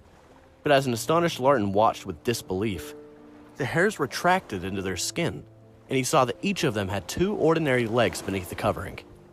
The first skelk stepped from the water. It was a man. His hair continued to retract as he limped across the sand. Strands whipped around him like snakes, then vanished into his skin. By the time he reached them, he looked like a normal human. He didn't even have a beard. The man barked something at the monks. It sounded like the noise seals make. Larten could make no sense of the words, but Lawrence obviously understood because he smiled and said, "It is a pleasure as always." Vanja stepped forward and made a few strange noises. They didn't sound quite the same as the sounds the man from the sea had made, but the skelk barked in return and hugged the prince. As they hugged, hairs shot from the man's legs, twisted around Vanja's feet, then hoisted him into the air. Seconds later, he was hanging upside down, swinging from side to side. A helpless but amused captive. Vanja playfully struck at the man, who made an odd laughing sound before releasing the green-haired vampire. Larten thought it was a strange way for a prince to behave, but he said nothing and studied the rest of the skelks as they crept across the sand, not looking as comfortable as they had in the water. They were a mix of men and women, with a couple of children straggling along at the rear. The women were all beautiful, but they were also totally naked like the men, and Larten felt himself blushing, especially when Arya dug an elbow into his ribs and snapped, "I've had your gaze." "I could say the same thing to you," Larten muttered, nodding at a few of the men who had clearly attracted Arya's attention. "I studied anatomy when I was Ivana's assistant," she said coolly. "My interest is purely professional." But her smirk betrayed her, and Larten knew she was as mesmerized by these amazing creatures as he was. One of the skelks remained at the water's edge as the others advanced. This one looked different. She was shorter and her hair wasn't as luxurious. Larten found his eye drawn to her. There was something oddly familiar about the woman. "If that's my ex-assistant Aura Sales, she's in trouble," the lady in the water shouted. Aura's face dropped with shock and fear, but Larten's lit up with delight. So did Vanja's, and the pair set off down the beach, whooping with excitement like a couple of boys, roaring Ivana's name as the hairs around her head parted and the ugly witch's beaming face was revealed. "What are you doing here?" Vanja yelled, grabbing her and twirling her around. Unlike the skelks, Ivana wasn't naked, but clad in layers of ropes that she usually wore. Larten noted that they weren't wet, even though she'd just gotten out of the water. "And why shouldn't I have come, my darling little Vanja?" Ivana retorted, pinching the prince's cheek. "Wasn't I the one who introduced you to these charming folk? They were my friends long before they were yours." Vanja grinned and set her down. "It's a thrill to see you again, lady. You're as gorgeous and graceful as ever." "Shut up, fool," Ivana laughed, then offered Larten her hand, which he kissed while kneeling. "You could learn a few manners from this one," Ivana purred. "I'm as finely mannered as any man," Vanja protested, spitting at a nearby crab and striking the top of its shell in the center. "Come," Ivana said, taking Vanja and Larten's hands. "We can talk later. I've been looking forward to this wedding for a long time. Let's not keep the skelks waiting." With that, she let the vampires escort her across the beach to where the naked skelks were gathering around the monks. Larten thought that the quiet men of prayer might be embarrassed by the nudity, but they took no more notice of the skelks than they would have any creature in its natural form. Without batting an eyelid, they went on chanting and patiently waited for everyone to settle into place, so that Lawrence could begin. It was a strange ceremony. Lawrence spoke in the tongue of the Skelks, and although he couldn't mimic their sounds exactly, the sea folk listened attentively. Throughout the service, the bride and groom kept letting their hair grow and intertwine with each other's, then unwind and retract again. Vancha translated the ceremony for the other vampires and explained how the Skelks were using their hair to declare their love for one another. The movements matter as much as the words. The Skelks don't have a huge vocabulary, since they can communicate fluently with their hair. The groom's name is Velap, he went on as the pair faced each other and smiled. The bride is Truska. He coughed and flushed slightly. An old girlfriend, sire? Larten asked.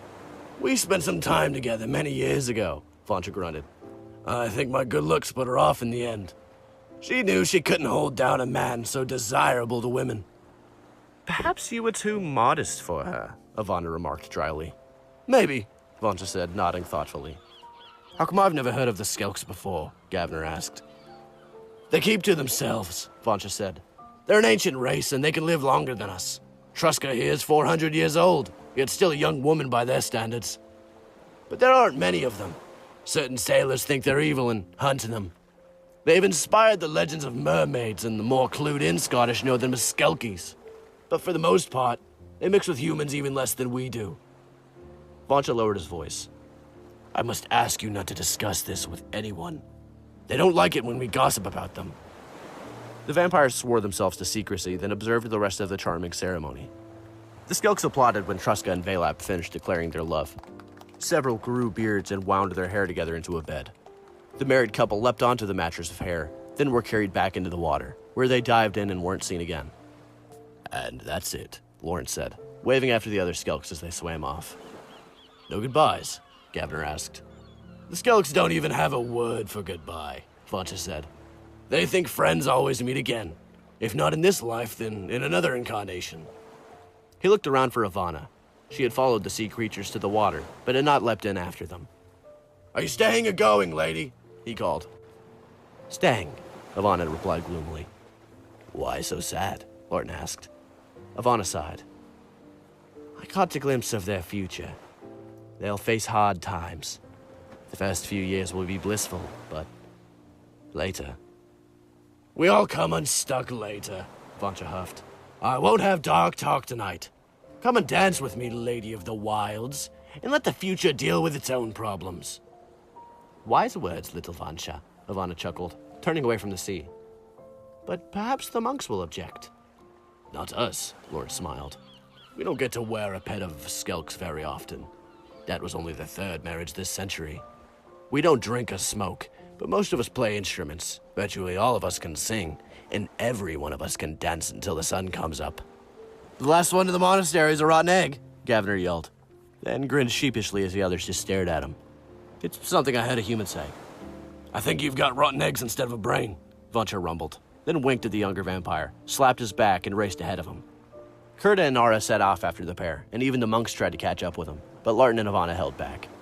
They smiled at each other, and Ivana stroked the vampire's scar, which she had marked him with many years ago when he was young and foolish. I was sorry to hear about your loss, Ivana said quietly. Thank you. It didn't surprise Larten that she knew about Alicia. Like her father, Desmond Tiny, the witch had extraordinary supernatural powers. How are you progressing in your quest for revenge? Ivana asked. She phrased it neutrally, but Larten knew immediately that she didn't approve. Poorly, he said. I do not think that my prey is still alive. You could probably tell me if he was dead. I could, Ivana said. But you know that I won't. Larten nodded. It is not your place to get involved in such affairs. You've told me that before. Forgive me for asking. I hope you are taking good care of Ara, Ivana smirked. I don't think her knees have stopped shaking since she saw me crawl out of the sea. She fears that you might ask her to become your assistant again, Larten said. Never, Ivana snorted. Ara wasn't cut out for that any more than Molora was. They both belong to the vampire world, for better or worse.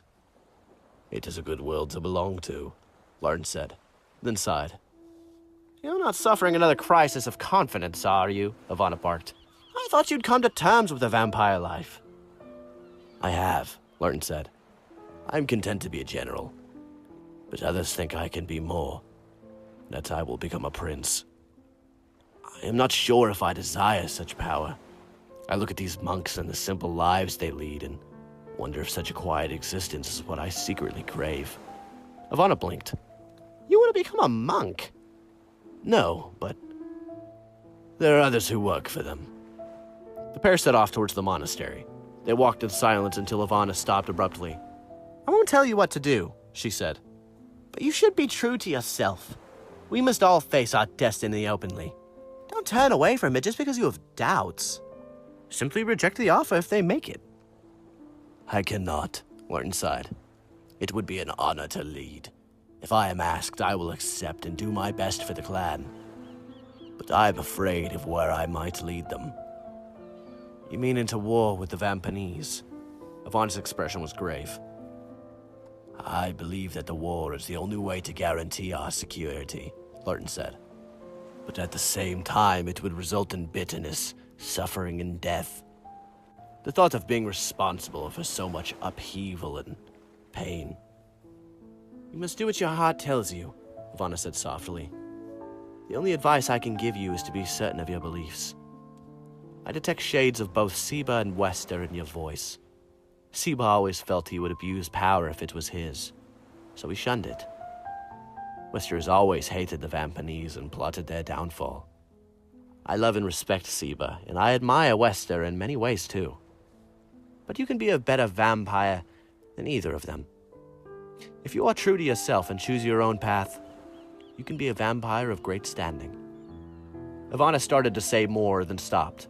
There were limits to what she could tell a mortal, and she didn't dare test those limits for fear of retribution. Larten thought hard about what she had told him.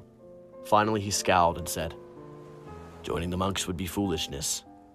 I think so, Ivana said, feeling it was safe to speak now that he'd put the idea behind them. They would welcome you and do what they could to help you adjust.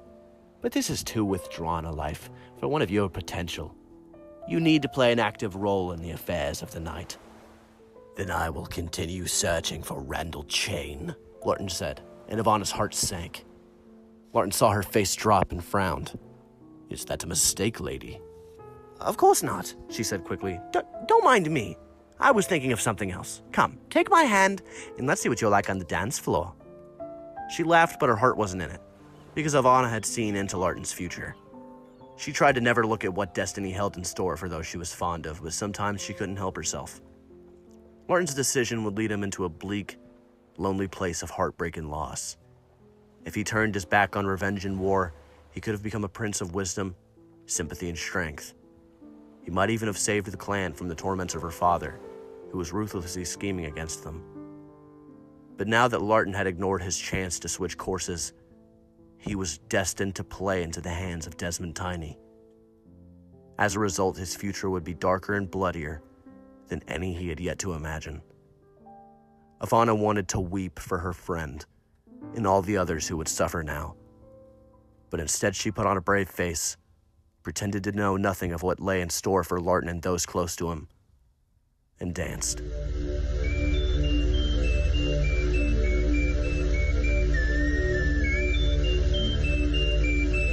Chapter 17. New York in the late 1960s was arguably the most exciting city in the world. It was a time of great change and freedom. People were expressing themselves in fresh, forthright ways, demanding more of their leaders, redefining their culture. The young dressed in colorful, fanciful clothes. The air was alive with fast, thumping, revolutionary music. The Big Apple had always been a hectic metropolis, but now it was more vibrant and energizing than ever. Larten wasn't sure what to make of the new world as he crept across the city late at night. He was glad that the humans had put the destruction and hardships of the war behind them so quickly, but the new music was loud. The clothes were ungainly, and the freedom the youth sought were far removed from those that a vampire considered appropriate. Perhaps I am just too old to appreciate this generation, he mused to himself as he hid in the shadows of an alley and observed a group of laughing, bellowing boys and girls milling past. They are no wilder than I was as a cub. Gavin is right.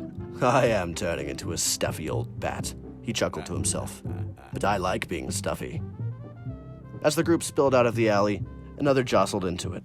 Larten decided he wouldn't get far very quickly on the ground. So he took to the rooftops, using his hardened nails to scale the walls.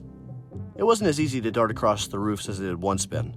Humans stayed up later than in the past, and the city was much more brightly lit than it had been when he'd first started to explore the night. But Larten was quick and experienced, so he was able to slip across the skyline undetected. He had visited a lot of the great cities over the past 20 years. His search for Randall Chain had taken him all over the world. He'd concentrated on the places mentioned by Holly Jane Galanek to begin with, and spent several years in Europe.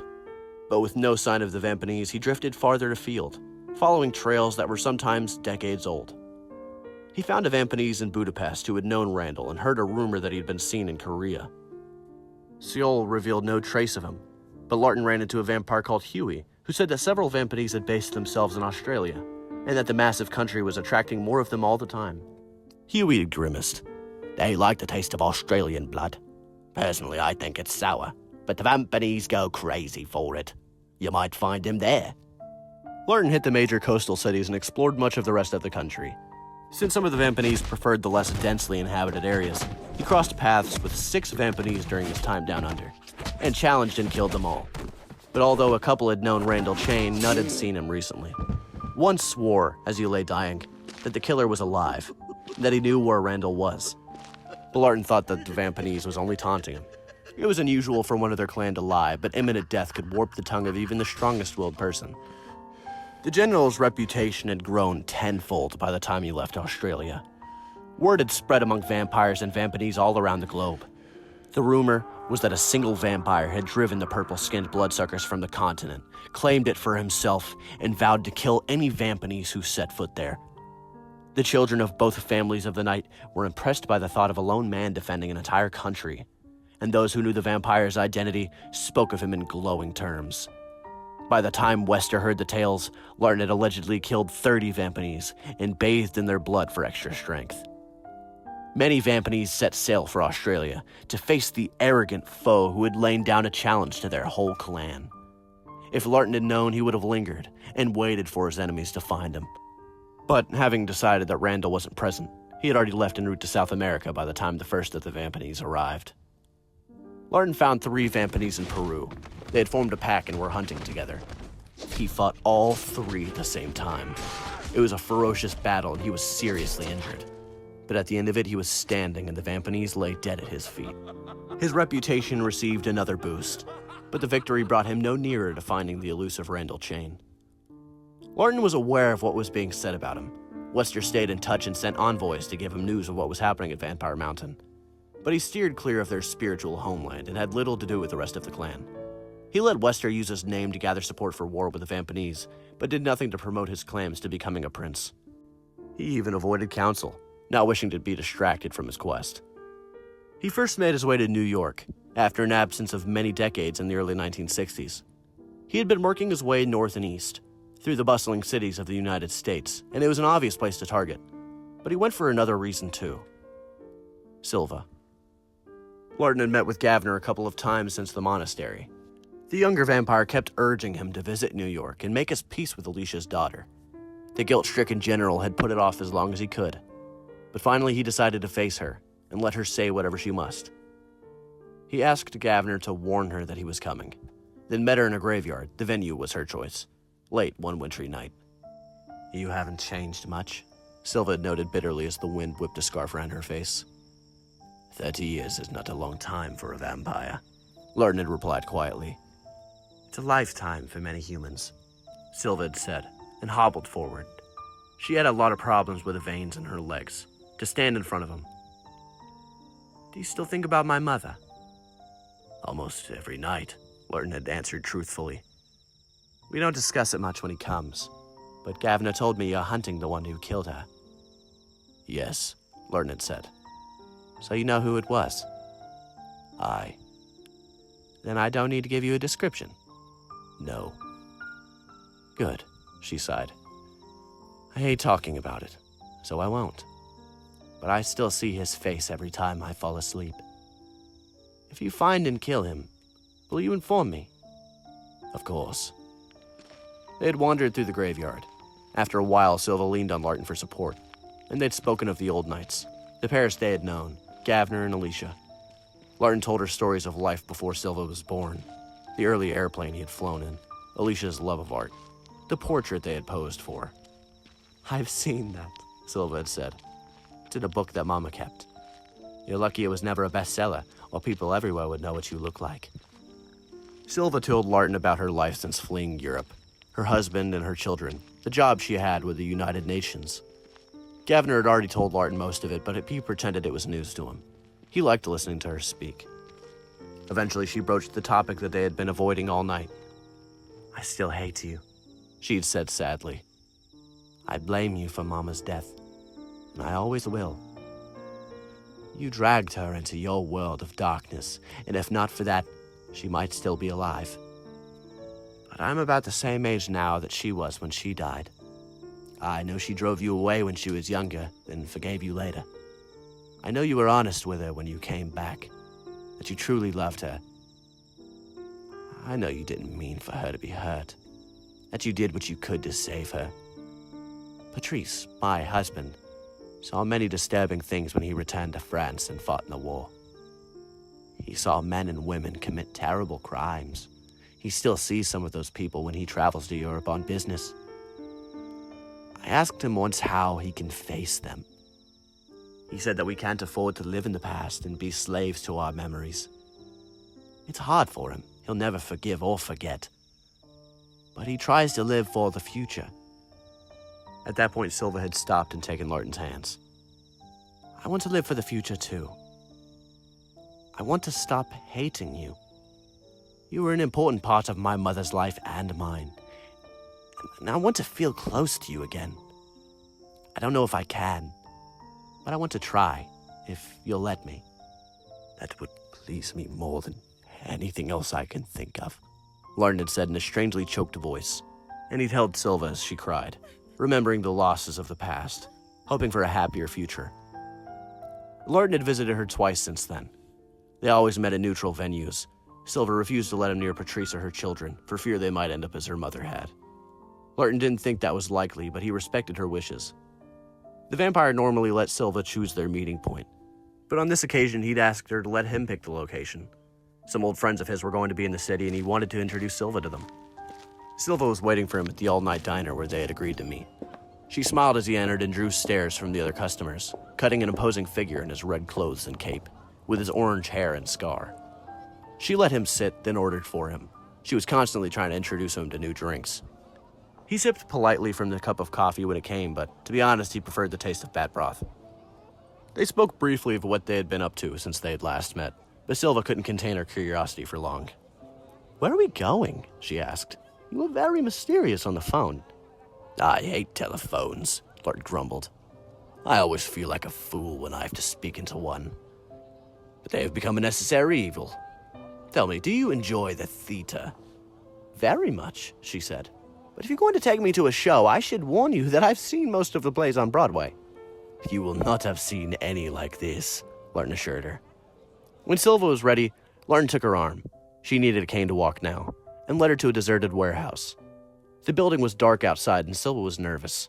Then she saw other people enter, and her nerves faded. A man was waiting just inside the door. He was the tallest man she'd ever seen, and the hat he wore made him seem even taller. He had a menacing expression and very black teeth. He was glaring at them. Silva clutched Larten's arm and got ready to defend herself with her cane if he attacked. "Do you have tickets?" the tall man growled. "No," Larten said gravely. "I would not waste good money on a two-bit show like this one." The men glowered at each other and then broke out laughing. "It's good to see you, old friend," the tall man smiled. "Likewise," Larten said. "Silva, this is Hibernius Toll, owner of the Cirque du Freak." "You run a freak show?" Silva frowned. "No, madame," Mr. Toll said. "I run the most incredible, exciting, mind-boggling freak show in the history of the world. Come, I will seat you in the front row. Any friend of Larten's is a most respected and welcome friend of mine." He glanced at the vampire and his eyes sparkled. "You may, of course, enter of your own free will." "Very droll," Larten sighed, wishing not for the first time that Bram Stoker had never written that inexplicably popular book about vampires.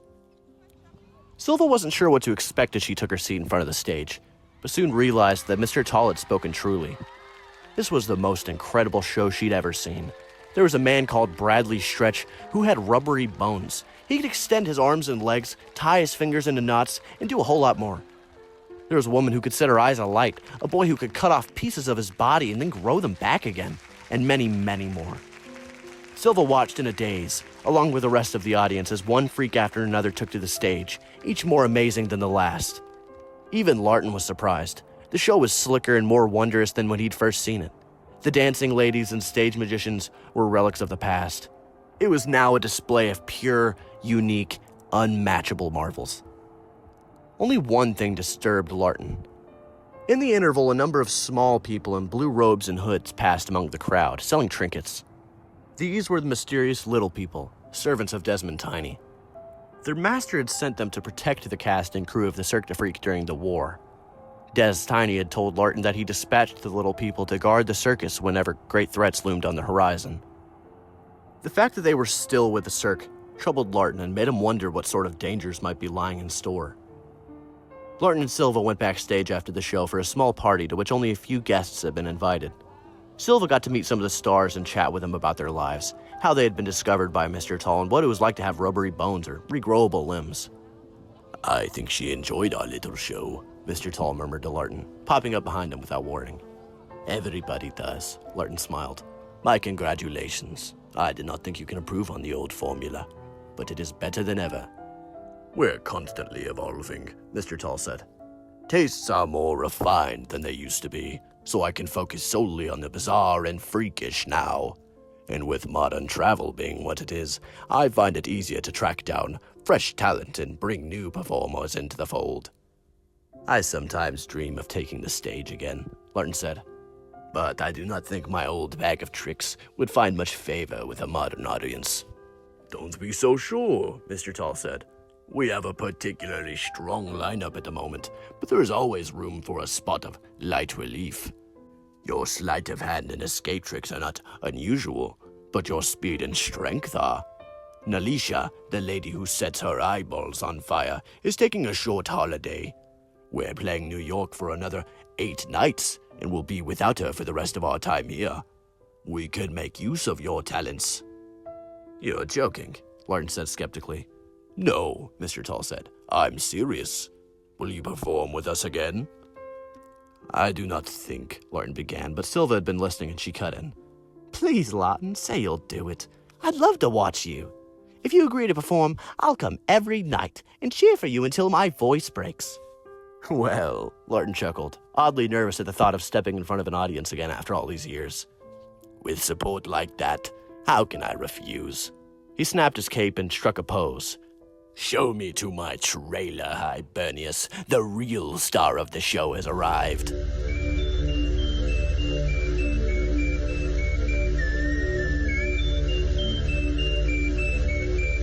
Chapter 18. Larten spent most of the day rehearsing with Mr. Tall. They set up a number of high-risk escapist routines. In one, Larten was locked in chains and placed beneath a door studded with sharpened stakes. The door would be held in place over him by a rope, and a member of the audience would be invited to slice through the rope with a knife. It would take them about half a minute to cut the strands.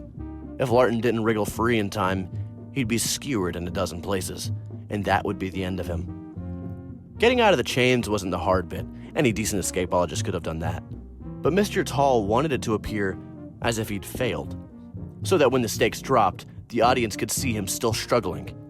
If he darted out of harm's way at the last split second, using his unnatural speed, he would give the impression that he'd been trapped, and everyone would think that he was dead. That should give the crowd a juicy scare, Mr. Tall said enthusiastically.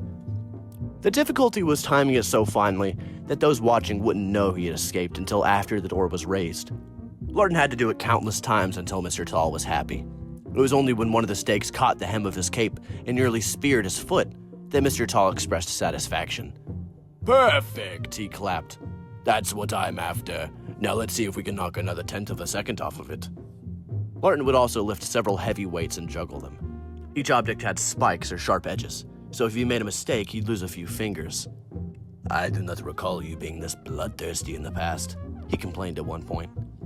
Audiences are more sophisticated than before, Mr. Tall said. We have to add an authentic element of danger. They must see that the threat of an injury is genuine. If you can't give them that, they will jeer you off stage. When Larten had stretched his skills and stamina as far as he could, he was sweating through his clothes. Mr. Tall dismissed him and told him to get some sleep. The general went away muttering angrily, but when the time came to perform that night, under his old nickname of Quicksilver, and he took his bows after a successful act to a chorus of cheers, he forgot about his complaints and lapped up the applause. It had been a long time since he'd been able to fully enjoy himself so freely, without any thought of his grim quest. For those brief moments, he was a true part of the Cirque du Freak again, with no other concerns in the world. Silva was greatly impressed and hurried backstage after the show to tell the vampire how fabulous he was. Larten tried to make light of her compliments and the others that he was paid, but inside he was glowing. He had missed the stage life. The next week was going to be a lot of fun, and he was determined to rack up the tension another few notches by making his escapes even more life-threatening than they already were. The next 4 nights passed in a happy blur. Larten slept soundly by day. Mr. Tall provided him with a luxurious coffin, and practiced for a couple of hours every evening.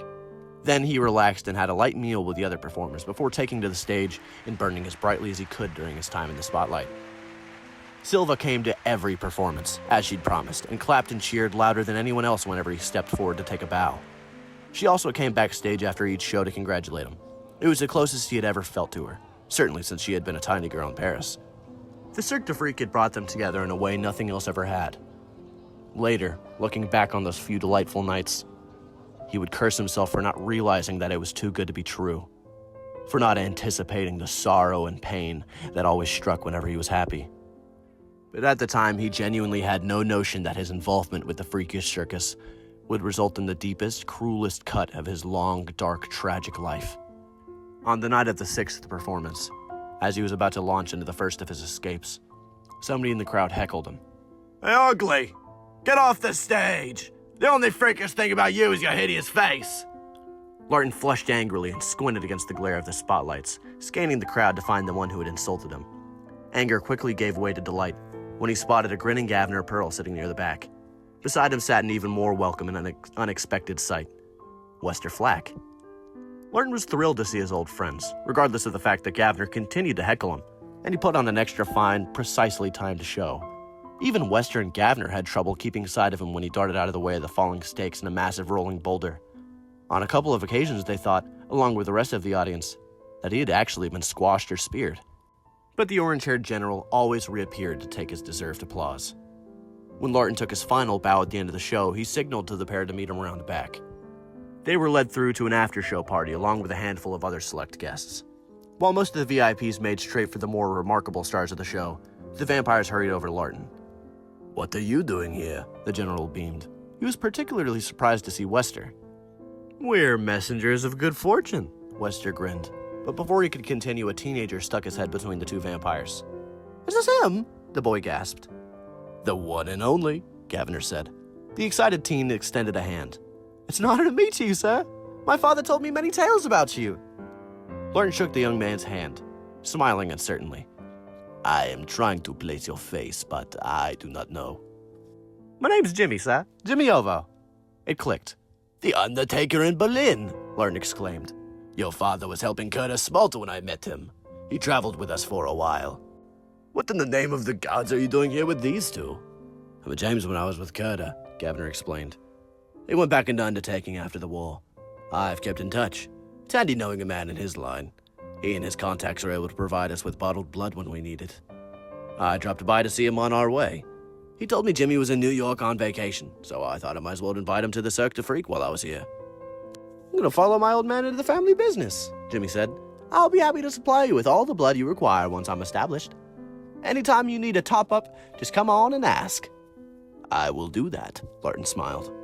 Before Jimmy could start quizzing Larten about his experiences during the war, Gavner sent him to chat with some of the other performers. "He's a nice kid," Gavner said when the boy was out of earshot, "but a bit too bubbly sometimes." "All of the young are lively," Larten said. "I remember." He spotted Silva and beckoned her to join them. He thought she'd be delighted to see Gavner again, and he was keen to introduce her to Wester. The pair knew much about each other, but had never actually met. But Silva's face was pale, and she shook her head when Larten waved, then turned and stumbled away, limping heavily, her hands shaking as it gripped the head of her cane. Larten was confused, but before he could follow to investigate, Wester spoke. "We have important news," he said, his face aglow. "We came as fast as we could. We didn't want you to hear from anyone else. Can we go somewhere private to tell you?" "Don't be so melodramatic," Gavner laughed. "Here's a good place as any." Wester glanced around. Nobody was paying any attention to them. He chuckled ruefully. "You're right. No point beating around the bush. Larten, you're going to become a prince." "Of course I am," Larten said sarcastically. "You and Gavner are here to invest me, I suppose." "I'm serious," Wester said, and Larten's smile faded. "Paris has nominated you. Arrow and Mika have already approved of the nomination. Chalk Yamada and Vancha haven't yet been to Vampire Mountain to vote, but I'm certain Vancha will recommend you. Sorry, Yamada will probably reject the nomination to ensure it goes to the vote. You know what it's like. The princes have the power to elect a new prince by themselves if they all agree, but they prefer to let the generals vote on the matter." "That's if Chalk makes it back," Gavner said gloomily. "He's in poor health according to reports. We're expecting bad news any night now."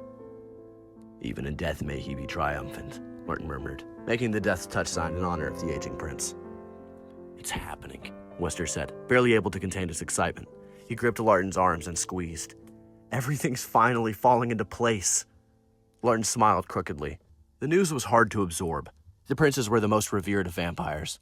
By becoming one, he was guaranteed a privileged place in the annals of the clan, assuming the generals supported his nomination. In a few years, he would have more power than he had ever imagined. Any honorable vampire would lay down his life for Larten and obey his every command. He would be able to exert tremendous influence over thousands of vampires, maybe even persuade the other princes to lead them into war with the Vampanese. Larten was ecstatic yet scared. He didn't know whether to cheer or cringe. Part of him wanted to be invested immediately, but another part wished that he could postpone the honor. He guessed that every prince's senses reeled when they first heard of their nomination. The confusion would no doubt pass once the shock wore off. "You did not need to come and tell me in person," Larten said. "There's gratitude for you," Gavner huffed. Larten shook his head. "I am delighted to see you both, but why come all this way when you could have passed the message to me by other means?" "I need to campaign for you," Wester said. "Some generals don't like the fact that you're associated with me. There will be opposition to your nomination. I want to gather support for you, remind the doubters of your triumphs over the Vampanese. The next few years are vital. We need to get as many generals on our side as we can so that you can win the vote of a clear majority." "Will you campaign for me too?" Larten asked Gavner, smiling to show it was meant as a joke. He knew the young vampire didn't approve of his and Wester's plans to provoke a war. "I don't think you need my help," Gavner said. "In my opinion, Wester's worrying for nothing. Some vampires will object to your nomination, but not many. You'll sweep in without any problems. I just happened to be in Vampire Mountain when Wester heard, and I wanted to come share the good news with you." "Speaking of which," Larten frowned, "how do you know about the nomination? It is meant to be a secret until all of the princes have been consulted." Wester laughed. "When did that ever happen?" Word spread swiftly through the halls of Vampire Mountain. "Are you sure it is not just a rumor?" "Positive," Wester said. Seba confirmed it. Paris asked him for his thoughts before nominating you. He asked me to pass on his congratulations. He said to tell you he was proud, and that he was confident you would prove an immense credit to the clan. Larten felt tears tickling the corners of his eyes, but he blinked them away before they had time to fully form. "Well," he said, stroking a scar, "this is a lot to take in. I am glad you did not tell me before my performance. If I had been distracted, I might have missed my mark, and you could have been burying me tonight instead of celebrating my nomination." The vampires laughed and clapped Larten's back. They spent the next few hours discussing the future and what lay in store for the soon-to-be prince. Larten still had trouble believing it, and grimaced each time one of them referred to him as Sire Crepsley. Wester was already plotting their strategy. "I think we can gather enough support to launch an offensive in 10, maybe 15 years, he mused aloud. "Paris nominated you, so we can probably rely on his vote. Arrow will definitely fall in with us once he sees how passionate you are about this. Vancha and Mika will be more difficult to persuade, but if we can get most of the generals behind us, they'll give their blessing too." Gavner didn't like it when the pair spoke of war and wiping out the Vampanese, but he was only an ordinary general. He had passed his trials 8 years earlier, and he figured it wasn't his place to lecture them. If Wester was right and this was the wish of the clan, he would have to swallow his misgivings and fall in behind Larten as he led them all to war. The vampires stayed up talking long after everyone else had gone home or to bed. Jimmy Ovo had left for a party. His parting shot to bemused Larten was, "Catch you later, orangey dude." But finally, even the creatures of the night grew tired. Larten offered his friends a place to sleep. Gavner accepted, but Wester said that he had to move on. "There are a few vampires based in and around New York," he said. "I want to track them down, find out where they stand. Try to win them over if they're against your nomination. I'll be in the city another few nights, and we'll call again to see you before I leave." Gavner fell asleep in a hammock beside Larten's coffin, and soon he was snoring loudly. Larten couldn't sleep, and not just because of Gavner's rasping snores. He kept thinking about his investiture, how his life would change, what it would be like to go to war. Randall Chain would no longer be able to hide. If he was alive, he'd have to fight along with the rest of his clan. One way or another, Larten's quest was drawing to a close. He decided to get some fresh air before the sun rose. Slipping out, he took to the streets and set off on what should have been a long, taxing walk. But he didn't get very far, passing the all-night diner where he'd met Silva a week earlier. He spotted her inside, hunched over a mug of coffee, tears streaming down her face. Larten paused by the window and studied the weeping woman. She looked upset when he saw her after the show. He'd meant to ask if she was all right, but had been distracted by Wester's news. He thought of leaving her to cry in private, but he hated seeing her like this and didn't want to abandon her without trying to help. Maybe something had happened to Patrice or one of her children. Silva didn't look up as he sat opposite her, but by the way her fingers tightened on her mug, he knew she was aware of his presence. He said nothing for a time, letting her recover and compose herself. Finally, she met his gaze and wiped tears from her bloodshot eyes. "I was waiting for you," she sniffed. "I couldn't go home. I'd have waited all day if I had to. I won't put Patrice's or the children's lives in danger." Larten frowned. "What are you talking about?" "You always said that you knew who he was," Silva moaned. "I never described him because I didn't think I needed to. You said that you knew." Larten shook his head dumbly. She wasn't making sense. Silva took a deep breath, then wheezed. "I saw my mother's killer tonight." Larten froze. For a long minute, he stared at the ashen woman, his thoughts in a mad whirl. Finally, he placed his hands flat on the table and said dully, "Where was he?" "In the audience. On the roof." Silva laughed sickly. "You've been a fool.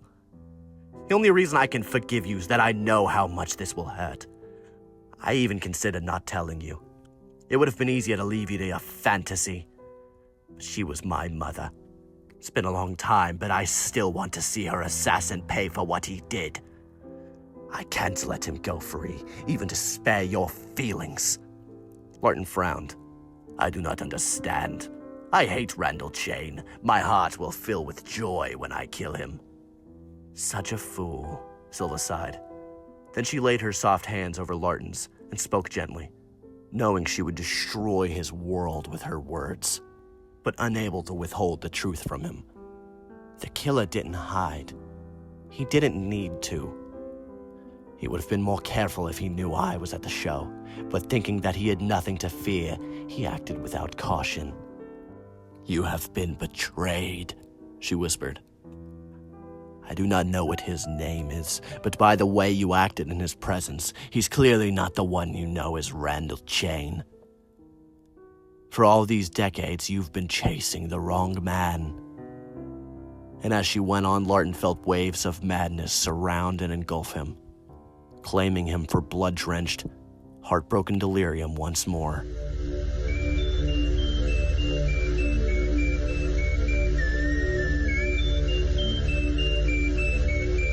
Chapter 19. Larten spent the day in his coffin, listening to Gavner snore, thinking everything through, putting all of the pieces together. He was calmer than he should have been. If this had happened 40 or 50 years ago, he would have flown into a murderous rage. But he was older now, more world-weary. This was the worst thing that had ever happened to him. But he wasn't shocked. He had seen enough in his many decades to know that this was just the way things worked. Vulnerable boys like Ver Horsten were killed all the time. True-hearted girls like Melora met with sticky ends every day. Selfish, cynical men like Taina Shul were everywhere. He had long been incapable of claiming innocence world of view, so Larten could only feel sadness and shame. Sad that he'd been betrayed. Ashamed that he hadn't spotted the deception earlier. He rose an hour before sunset, Gavner still snoring.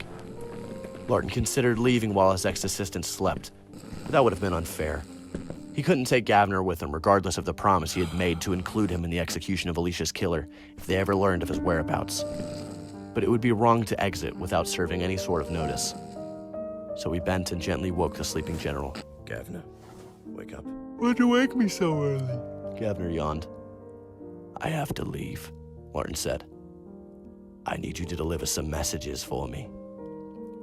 What sort of messages? First, tell Hibernius that I cannot be part of the show tonight. It will probably not come as any surprise to him, but pass on my apologies anyway. Okay, Gavner rubbed sleep from his eyes. Who's the next message for? Paraskyle. Tell him that I do not want to become a prince. I am sick of this business and want nothing more to do with the clan. I do not even wish to be a general any longer. Tell him I have resigned with immediate effect. Gavner scowled. He thought Larten was joking and he was trying to figure out the punchline. Then he focused on the vampire's dark expression and realized this wasn't a gag. Larten, he gasped, clambering to his feet. What happened? Why are you saying this? What? I do not care to discuss the matter, Larten interrupted. I was once your master. I might have even been a father to you if I had not been so stuck in my stuffy ways. He smiled fleetingly, but it was a lonely, distressed shade of a smile. If you bear any love for me, you will do as I request and ask no questions. Gavner gulped, then nodded slowly. He was silently cursing himself for being such a sound sleeper. He didn't know what he'd missed, but something had gone seriously amiss with the world while he had been slumbering. There is one more message, Larten said evenly. Tell Seba that I am sorry if I disappointed him. I will always love and respect him, but he should not expect a visit from me or Westa anytime soon. In fact, he might never see us again. Westa's leaving too, Gavner asked, blinking with confusion.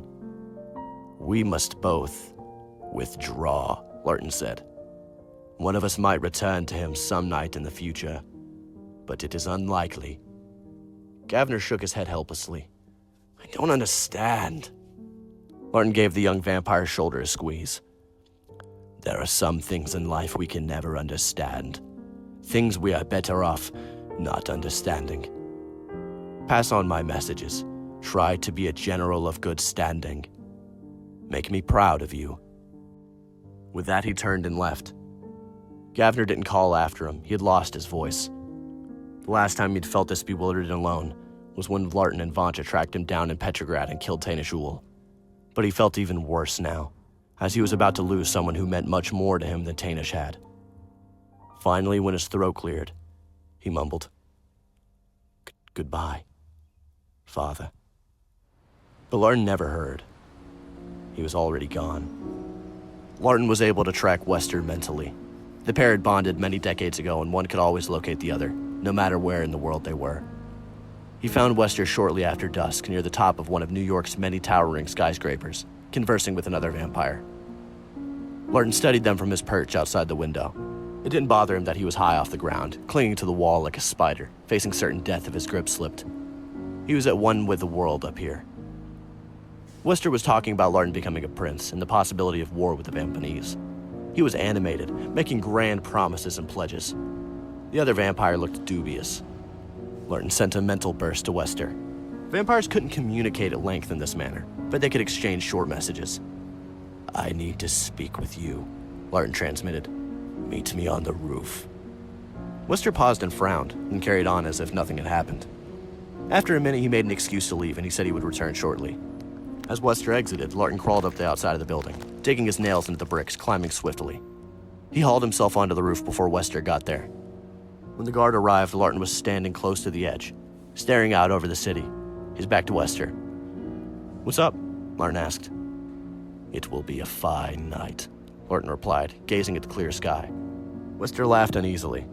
He didn't come here to discuss the weather. He could tell something was wrong by the way Larten stood so stiffly. You have always been a brother to me, Larten said. Along with Seba, you are the closest family I've ever had since turning my back on those who brought me into this world. I feel the same way about you, Wester's face twisted into a worried frown. Is something wrong with our old master? No. Larten cracked his knuckles and changed the subject. It is strange how Randall Chain disappeared. Vampires and vampanese often die in the wilds and are never discovered. But if he had been trailing me, he would have been frequenting the cities of Europe. There should have been some trace of him. I suppose he tried to hide after. Wester cleared his throat diplomatically. That is what I imagined too, Larten said. I thought after he killed Alicia in Paris that he fled and laid low for a while, and was either in hiding or had died in an accident at some point over the years. Larten turned to look at Wester calmly. When did you kill him? Wester blinked, caught off guard. What?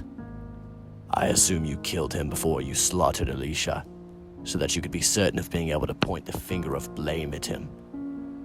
Was it days before? Weeks? Months? How long had you been planning it, Wester? How long did you have it in mind to kill the woman I loved?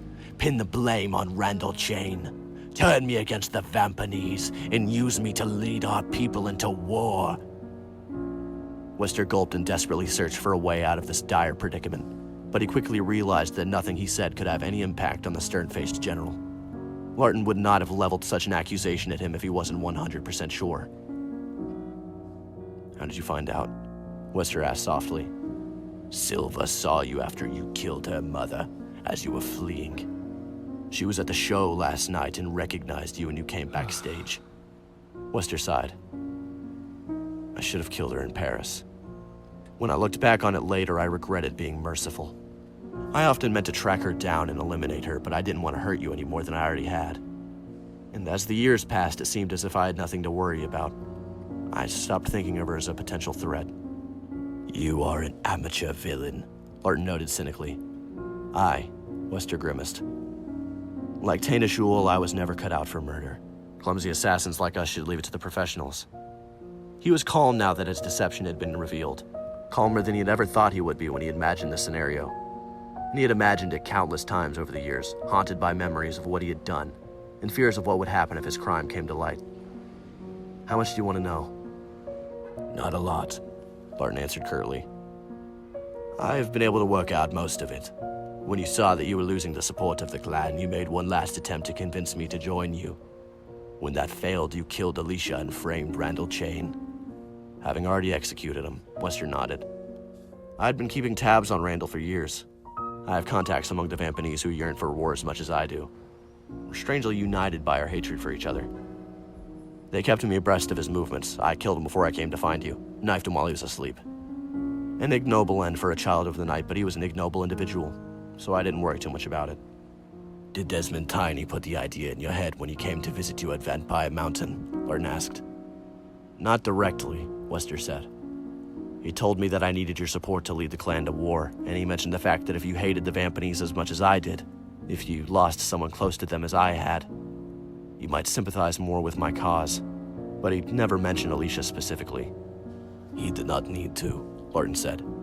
He knew you were clever enough to put two and two together. For the first time, a bitter edge crept into his voice. I had to do it, Wester said, staring down at his hands, remembering that awful night, the blood stains on his fingers, sobbing uncontrollably as he took Alicia's life, hating himself, but pressing on regardless. Had to, Larten snarled. The Vampanese must be eradicated, Wester said. You were the key. That's become more obvious with every passing year. It was your destiny to lead the clan to glory, to destroy our enemies and secure our future. But sometimes destiny needs a helping hand. I didn't want to do it, but ultimately she was only one woman. What's a single life measured against the lives of everyone in our clan? Larten trembled with rage but said nothing, waiting for the emotion to pass. He didn't want to get into a war of words with Wester. It was too late for that. Nothing either of them said would change what had happened or what must be done now. It will be a fine night, Larten said again, returning to the subject of the weather. I suppose, Wester frowned, glancing at the sky. A good night to die, Larten added. Oh. Wester's features clouded over. You plan to kill me? We will duel, Larten said. I am your superior in combat, as we both know. But perhaps I will make mistakes in my current unsettled state. Either way, it will be a fair fight. Wester nodded. Will you give me an honorable burial if you win? Will you tell Siba that I fell in battle and praise my name in the halls of Vampire Mountain? No, Larten croaked, tears springing to his eyes. Wester had been waiting for the tears. As Larten blinked them away, Wester thrust forward, his fingers twisted into a hook, and he lashed at Larten's stomach, hoping to slice it open and end the fight early. Although Larten was temporarily blinded, he heard Wester close in on him and shimmied aside as the guard struck. Wester's nails cut through the material of Larten's red cloak, but didn't even scratch his flesh. Larten caught Wester's outstretched arm and twisted it up behind his back, snapping the bones in several places. Wester screamed and spun away, his arm hanging uselessly by his side, face pale with pain and shock. Larten darted at the injured guard. Wester tried to drive him back with his good hand, but Larten caught his fist midair, then chopped at his wrist. He had only meant to shatter the bones, but he struck harder than intended, and his nails tore through Wester's flesh and severed the guard's hand. They were close to the edge of the building. Wester watched as if in a dream as his hand bounced off the roof and fell into the abyss beyond, the fingers still twitching as they dropped upon the unsuspecting city below. Wester staggered and almost toppled off the roof after his hand. Larten grabbed the guard and held him by the pale gray cloth of his jacket. Wester was defenseless now, unable to strike back. Blood spurted from his wrist, soaking the pair of them. The fight was over, and both vampires knew it. I love you, Wester moaned pitifully. I love you too, Larten whispered, then dug his fingers into the soft flesh of his best friend's throat and crushed it. As Wester's dying gurgles were whipped away by the wind, Larten wrapped his arms around him and howled at the sky like an agonized wolf, floods of tears streaming down his cheeks, clutching his blood brother tightly as the warmth seeped from his limp, lifeless form. Chapter 20. Larten buried Wester in a field far beyond the border of New York. Having flitted for a couple of hours, the corpse slung across his shoulders. He said no words of mourning and put up no marker. Just dug a hole, laid Wester in it, and filled it in again. He stood over the grave for a long time, head bowed. He wasn't crying now, but he felt hollow inside. Finally, without warning, he turned and jogged away.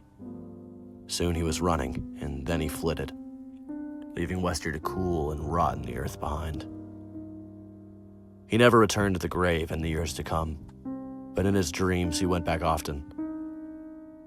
Larten knew where he was headed before he even consciously decided on his path. The future gaped ahead of him like an ugly open wound. He had no idea what he would do once he recovered from this terrible night, if he'd ever return to the clan, if he'd even find the strength to carry on living. But he knew the perfect place to hole up while he tried to deal with the shock. Larten had wandered the globe idly in the past when he'd felt lost, but now he had a place where he would be welcomed, where the outside world could not intrude. He would never be able to call the place home, and he knew he would move on in the end. But for the next few months or years or however long it took, he could rest there and suffer silently within the peace and quiet of the crumbling monastery walls. Lawrence was waiting for Larten when he returned from his night's activities. The monk was an old man now, and he didn't sleep much. He often sat with Larten late at night when the vampire had finished his chores. The men rarely spoke, just enjoyed the darkness and the silence. The sense of being all alone in the world, yet connected to something bigger than either of them. Larten had been digging a ditch. It was work that the monks could have done, but he liked to keep busy, so they were always looking for jobs for him. He had pushed himself hard, as he did most nights, and was sweating through the dark clothes that he had worn since coming to volunteer at the monastery. He hadn't shaved in the last decade, and his beard was long and thick, flecked in a couple of places with gray streaks, at odds with his head of orange hair. Lawrence was seated outside the monastery walls.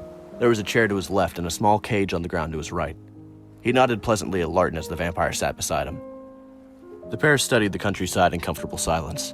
It was a clear night, but there was a chill in the air. Winter would be upon them soon, and the sea would rage with storms.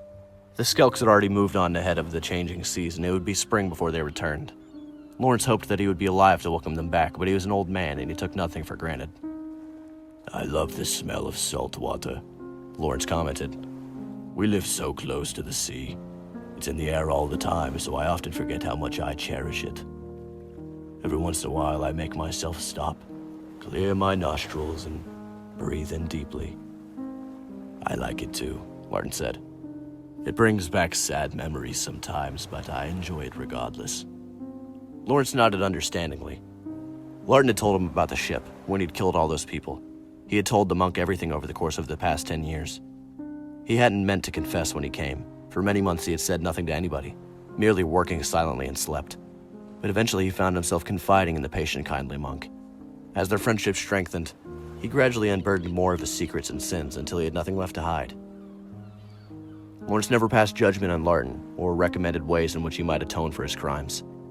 The vampire didn't want advice, just company, and Lawrence was pleased to offer that without any strings attached. He didn't even pray on Larten's behalf, as the vampire would have considered that deceitful. He had learned a lot about the clan during their talks, and while he didn't think he would ever understand vampires fully, he knew they were creatures of great honesty and respected those who valued the truth as much as they did.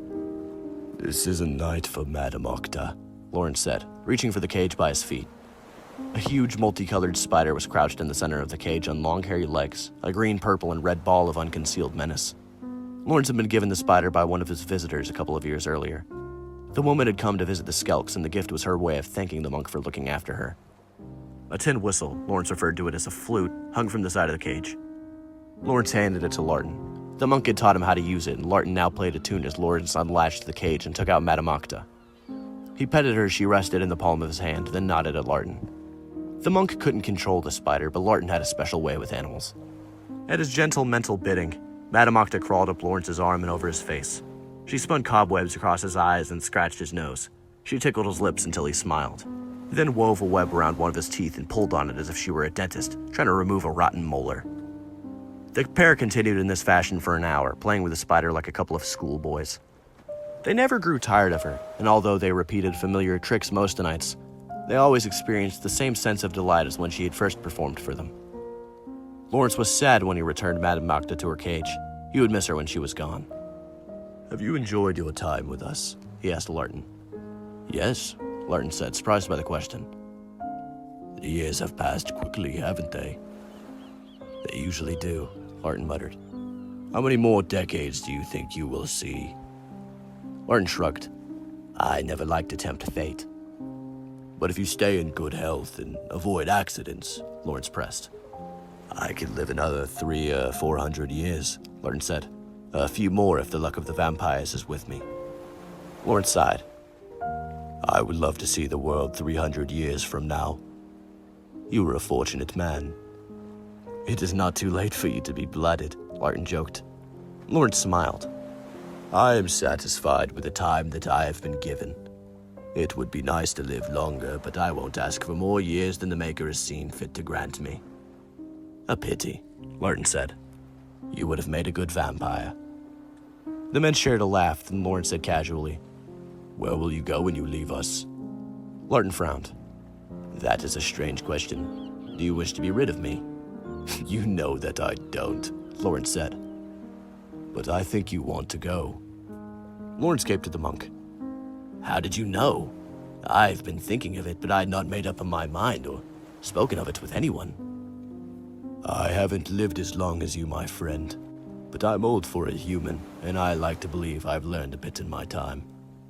Your gaze has been wandering inland for many months now. Our life is not for you any longer." Larten nodded. "I wish it was, but you speak truly.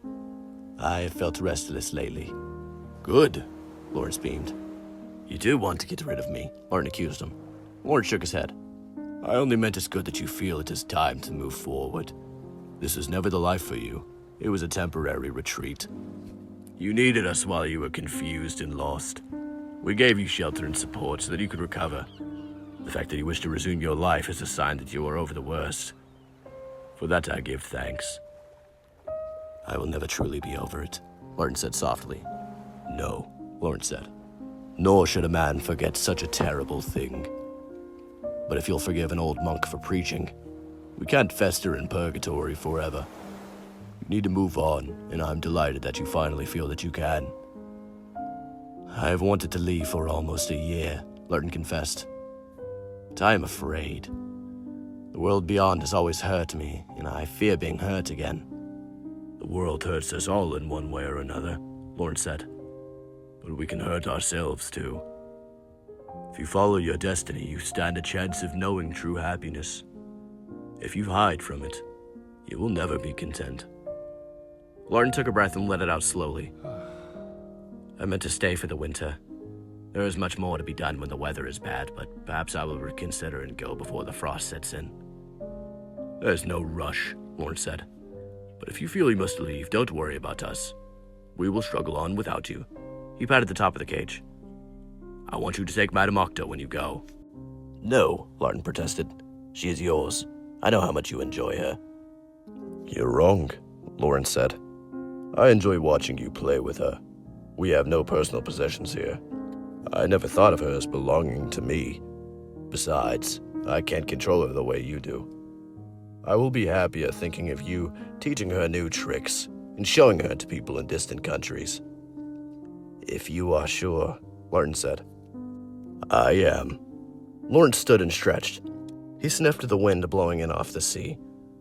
It will be a harsh winter, I think. He glanced at Larten and smiled. But we will relish the change. And no matter what the world throws at us, I'm sure that we will face it unafraid and thrive in our own strange, individual ways.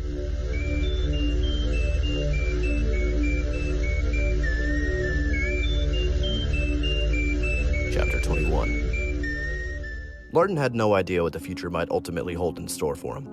But in the short term, he knew exactly what he wanted to do. As soon as he left the monastery, he set off in search of the Cirque du Freak. Mr. Tall had been expecting him, and Larten wasn't surprised to find that he had already adjusted the running order to slot in the vampire. What does it say? Larten asked when Mr. Tall handed him a flyer listing all the performers who would be taking part in the next show. Larten Crepsley and his performing spider, Madame Octa. Larten frowned. You want me to perform with my pet? Your escape routines are fun, Mr. Tall said. But Madame Octa will excite the crowd. Most people are afraid of spiders. When they see one as large and deadly as her crawling over your face. He chuckled sadistically. Why use my real name? Larten asked. I prefer Quicksilver. Quicksilver is a good name for an escape artist, Mr. Tall agreed. But I want you to present a more serious, solemn face to the world. Larten Crepsley sounds more mysterious and commanding. Larten shrugged. As you please. Mr. Tall smiled, then told Larten to go practice. You start tomorrow night, and I want you to hit the ground running. Forget about the soft life of Vampire Mountain. Here, you'll have to work hard for your living. The years since had been hard, but enjoyable too. It had taken Larten a while to adapt to his new routine, but now he loved performing on stage with Madame Octa. Present to you, Larten Crepsley and Madame Octa. He felt like he was a true part of the Cirque du Freak when he had the incredible spider with him, a unique performer like the rest of the cast. He avoided contact with other vampires while they were traveling, but he did visit Silva to tell her that her mother's killer had been executed. Silva was frail and sickly when he found her. She wasn't glad to see him, and when he was getting ready to leave, she asked him not to visit her again. I'm not long for this world, she sighed, and I want my last few years to be peaceful. I don't blame you for what happened, but every time I see you, I remember, and I'm at a point in my life where I'd rather try to forget. Larten honored her wishes and never inquired after Silva again, though he thought of her often, recalling the evenings when he, Gavner, Alicia, and the girl would stroll along the park like any ordinary happy family. Larten also met Jimmy Ovo a few times. The teenager had matured and abandoned his original plan to become a mortician like his father, but he hadn't strayed too far from the family business. He trained as a pathologist, so he still spent most of his time dealing with corpses. Larten liked dropping in on Jimmy if the Cirque du Freak passed near his home, to stock up on bottled blood, but also for news of the clan. Gavner had kept in touch with Jimmy, and Larten was keen to keep abreast of the young general's doings. Although he would never allow himself to think of Gavner as a son, he liked to keep tabs on what the good-hearted vampire was up to. He rested easier when he knew that Gavner was safe and content, making his way in the world. His only meeting with another vampire came several years after he'd linked up with the Cirque du Freak. He was practicing with Madame Octa one night, a few hours before the latest show was due to start, when he spotted the unmistakable figure of Vancha March stumbling into camp. Vancha had a distressed, shivering woman with him. She was wrapped in furs and weeping. As they passed, Larten realized it was the skelk he'd seen get married, the woman called Truska. Mr. Tall didn't appear for the show that night, and Larten, as he'd done a few times before, took the owner's place and introduced the acts. Ladies and gentlemen, I present to you Evra Von, the Snake Boy. He wrestled with and subdued the wolf man when the beast broke free. The wolf man couldn't be controlled, but he could be influenced by Mr. Tall, who had taught him to never kill when he went wild at the start of a show, merely to bite off a hand or a foot. The circus master had a bag of magical powder that could be used to reattach severed limbs. Larten thought it was a tad extreme. He felt sorry for the people who were attacked, but Mr. Tall said it was the perfect way to start the show, and in matters such as these, he was rarely wrong. Larten's job was easier after he dealt with the Wolfman. The rest of the show passed smoothly, though he couldn't help wondering about Vancha and Truska. He thought about slipping away at the end, to avoid the prince, but that would have been an insult to their esteemed visitor. Vancha tracked down Larten close to dawn as the vampire was getting ready for sleep. He grunted a greeting and perched on the end of the ex-general's coffin. He studied Larten silently, then mumbled, I suppose you had a good reason for snubbing the will of the princes and turning your back on the clan. Aye, Larten said quietly. Can you tell me what it was? No. Vancha nodded. As you wish. What happened to Truska? Larten asked. Her husband and daughter were killed by fishermen. Vancha sighed. When a skelk is widowed, she has to live in mourning, apart from the others, for 20 or 30 years. I offered her a home at the Cirque du Freak. I know Hibernius would take her in. That was kind of you, Larten noted. Vancha shrugged. It was no more than I do for any friend. No more than I do for you. Martin smiled gratefully at the confirmation that the prince still considered him a friend. Vancha burped loudly, then said, I'd like to stay, but I have to crack on. We can't all flee our responsibilities and live the high life. Very droll, Larten grimaced, pleased to be teased. Vancha headed for the door, then hesitated. Nobody's seen Westa since you told Gavner that you were sick of us all. Larten's expression never changed. Is that so? There have been all sorts of rumors, Vancha went on. The anti-Vampanese brigade is split, and there's been no talk of war recently. Gerd has even convinced a lot of generals that the time is right to push for a reunion. We might see true peace between the clans in our lifetime if he gets his way. That would be a good thing, Larten said. You don't hate the Vampanese anymore? Vancha asked. No, Larten said. Life is too short for hate. You sound like you might be learning something at last, Vancha snorted. Do you want me to give your regards to Seba? Maybe pass on news about Westa? Tell him. Larten gulped, then lowered his voice. Tell him I do not know any vampire of that name. Vancha blinked with surprise, then spat sadly. He was terribly curious, but he knew that Larten would never tell anyone what had happened. He nodded gruffly, then set off to reluctantly deliver the message to Seba Nile. As little as Larten had said, it would tell the elderly quartermaster all that he needed to know about the fate of his ex-assistant, and more than he'd ever wished to hear. A couple of years later, Larten clung to a wall high above the stage and waited patiently. They had just completed a show in town like any other, having performed in an old abandoned cinema theater. It had all gone terribly smoothly as usual, but Larten had a feeling this was no ordinary night, that his life was about to change in some momentous way. Whether it would be for the better or worse, he couldn't say. The vampire was used to people gasping and cringing when he came on stage with Madame Octa. The spider sent shivers of fear down the stiffest of spines. But tonight a boy had gasped in an unusual fashion. It hadn't been a gasp of fear, but recognition. After he'd performed, Larten had carefully scanned the crowd and located the boy. He was sitting near the front with a friend. The other youth was fascinated by Madame Octa, as most people were. But the boy who'd gasped only had eyes for the orange-haired handler. He followed Larten's every movement, captivated, nervous, yet also strangely eager. There was no after-show party that night. Larten meant to go feed, but instead he returned to the stage and climbed the wall to hide in the shadows near the top of the building. After a while, he heard noises from the balcony opposite his perch. With his sharp eyesight, he spotted the second boy, the friend, edging forward. The boy was terrified, but he pushed on. A foolish but brave lad by the look of him. Several minutes later, the boy who had gasped wandered onto the stage.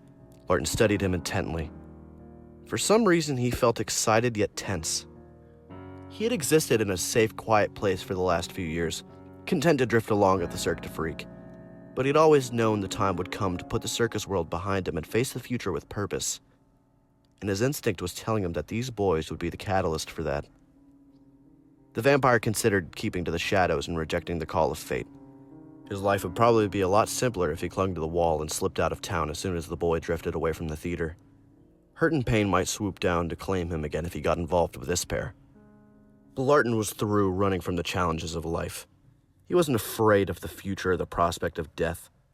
As he hung in the darkness, he had a sense of the universe clicking into place around him, of being in the right spot at the right time. No matter where he went from here, no matter what happened from this night onwards, this was his destiny. And it was a relief. After all this time and so many setbacks, not to be afraid of whatever life held in store. With a gesture of both acceptance and defiance, the vampire let go of the wall. Spreading his arms, letting his cloak billow out behind him, he dropped towards the stage like a bat.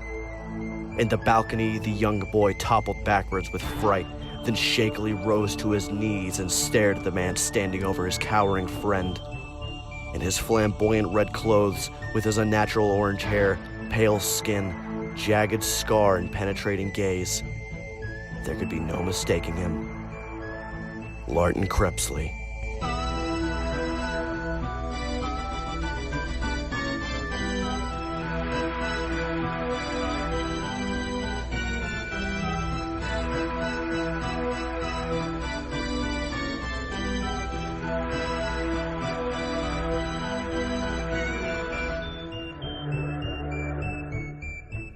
Well, everybody, that's the end of the Saga of Larten Crepsley. Thank you for listening. My name's been Noah Seiler, or Yem Reads Books. Stick around after the song ends for a little update on what's coming next.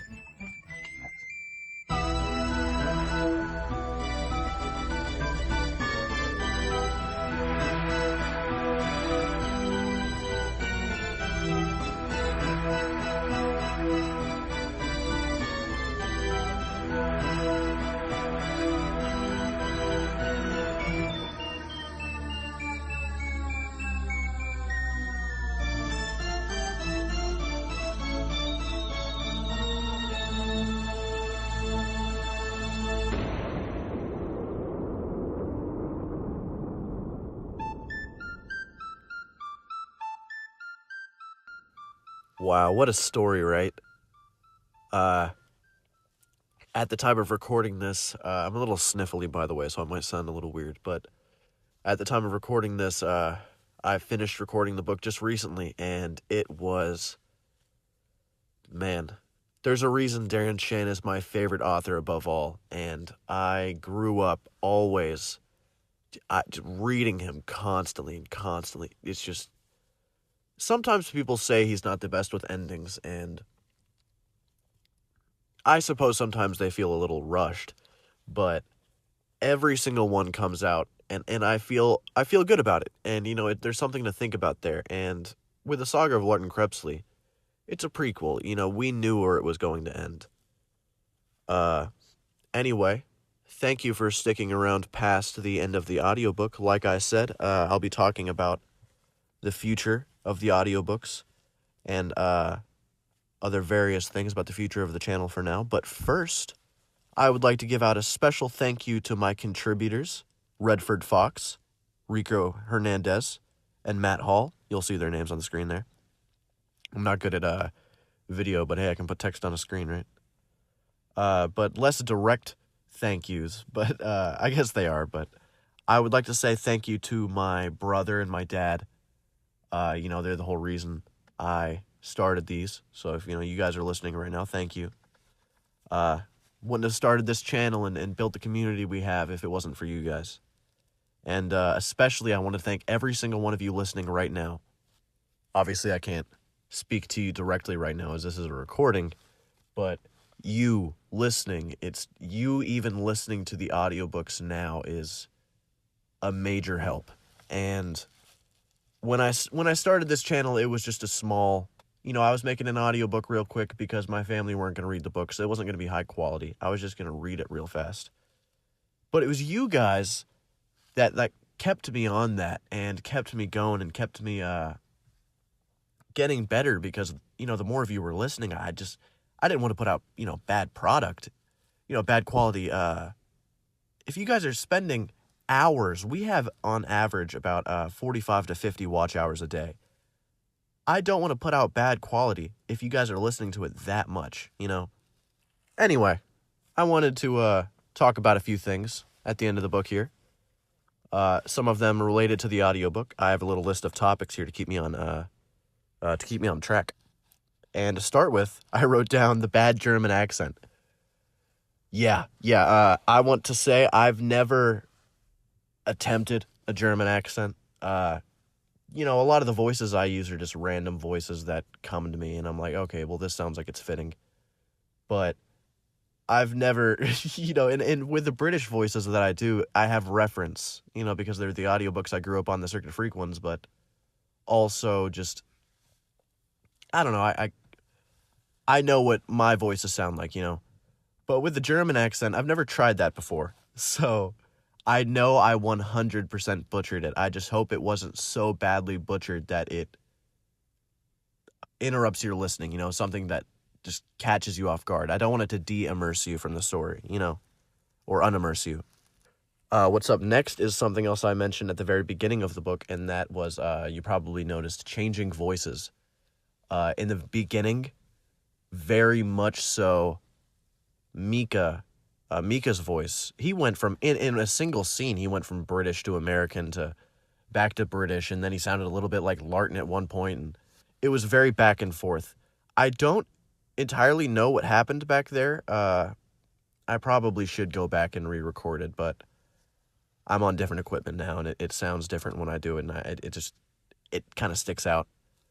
But it still works at the end of the day. But another voice that definitely changed was Gavner's. And I do have an explanation for why that one changed so drastically. And it's because around the beginning, he's a child to a degree. They say he's 30, but, his body's 18. But he still had that younger voice because it just kind of fit his character at the time. But then moving on later, he's later on in the story physically probably about 25, 30, but really, much older. And one of the things they always talk about with Gavner is how broad he is. And I don't exactly remember what he sounded like in the Cirque du Freak books. It's been too long. I mean, the audiobooks. But they talk about how he's broader, and I remember him having a deeper voice, I believe. So I kind of tried to do a transition there. I don't know how smooth it was, but anyway, I haven't really talked too much about the actual story itself until now, because obviously I'm trying to avoid spoilers for those who haven't heard all the audiobooks, because, as of until now, they weren't all out yet. So, there are a ton of people who only listen to the audiobooks, and they haven't, they're listening to these as they come out, so they haven't heard the fourth book because I haven't dropped the fourth book. Man, I'm rambling. Anyway, so I haven't really talked about it because I didn't want to do any spoilers, but now that it's completely out, I would definitely be interested and might be working on, in the near future, a kind of the Saga of Larten Crepsley retrospective, going through his life, and maybe the small things you might have missed throughout the story, like, a real quick example. The kid from book 2, the kid that outs Melora for getting the blood from the sailors. That, if you didn't notice, and I know I didn't until my second reread through, or my first reread, you know what I mean, that was the kid from the Lake of Souls from the Cirque du Freak. The same guy, same kid. Darren meets him later down the line, and I don't know, there's a whole bunch of stuff like that, and I was thinking maybe near the latter half of that video I'll talk about my personal theories and ideas, and maybe even an idea I had for how the overall universe could continue, because I know Darren, I believe I heard him say this, that he doesn't know if he's going to be revisiting the universe, but I don't know. In my head, there's a pretty solid direction, and I might talk about that. But like I mentioned, I have a couple theories that I've been thinking about, and they're just random things that popped into my head. So I probably won't linger too long on them. But for one of them, for example, is now I'm not 100% sure on this one, but hear me out. What if the Wolfman was somehow related to Mr. Tall or Mr. Tiny, Ivana? And, you might be thinking, very clearly not. But they have a lot more in common when you really look at it than at least I noticed at first. And obviously that'll be for the other video, and I'm trying not to make this too long. And man, I'm rambling to a whole nother degree because it's been an insanely long day. Right now it's 4:45 a.m. Last night, 2 nights ago, I was up until easily, the AMs working on the audiobook, and then I went to sleep for about 4 hours, got back up, got straight back on it. I easily knocked out about like 2.5 hours of editing, not like, hours of the audiobook. And that's how I did over half of the editing just today, and I guess yesterday. But finally, at 4:45, I'm done. And and not only that, I also had to leave midway because there's this big event that happens, I'd say, every 6 months to a year in the area, and with the friend group I'm in, and with the various musical artists around, called Minifest. So I had to go to Minifest, and it was Minifest 4v5, because this is about the 4th year in a row, but there was 2 this year. This was the 2nd. So I was out at that the whole time, and I was out all night, and I came back, and I got right back on the audiobook, knocked it out, finished it, and it's just, in general, it's been a pretty long day. Wow, and I don't know how I just got to the topic of just talking about my day. Anyway, I have more I wanted to talk about. There was a reason I had this topics page, and hey, look at me getting off track again. How about I talk about what I actually said I would talk about if you listened past the song, huh? And that is the future of the channel and what's next. You might be wondering, now that the Saga of Larten Crepsley is over, am I just done? What else would I be doing? Unless you've been following along, and obviously you know some. But after all the polls and questions went out, the overall most requested series is the Demonata. A lot of people complain about the drop in quality after book 6 because the publishers stopped making the audiobooks. So it was a fan who, of course, like I've said before, anybody who's willing to make these, love them. I grew up on the audiobooks, and when I was younger, I didn't even notice it, honestly. But, what people have been requesting the most is that I just start from book 1. And as of now, I've already recorded, I'd say, probably the first hour of it. But it's in a test stage right now. I plan on running it by a couple of some real die-hard Demonata fans I know, and having them listen to it so I can get an opinion from somebody who their favorite series is the Demonata.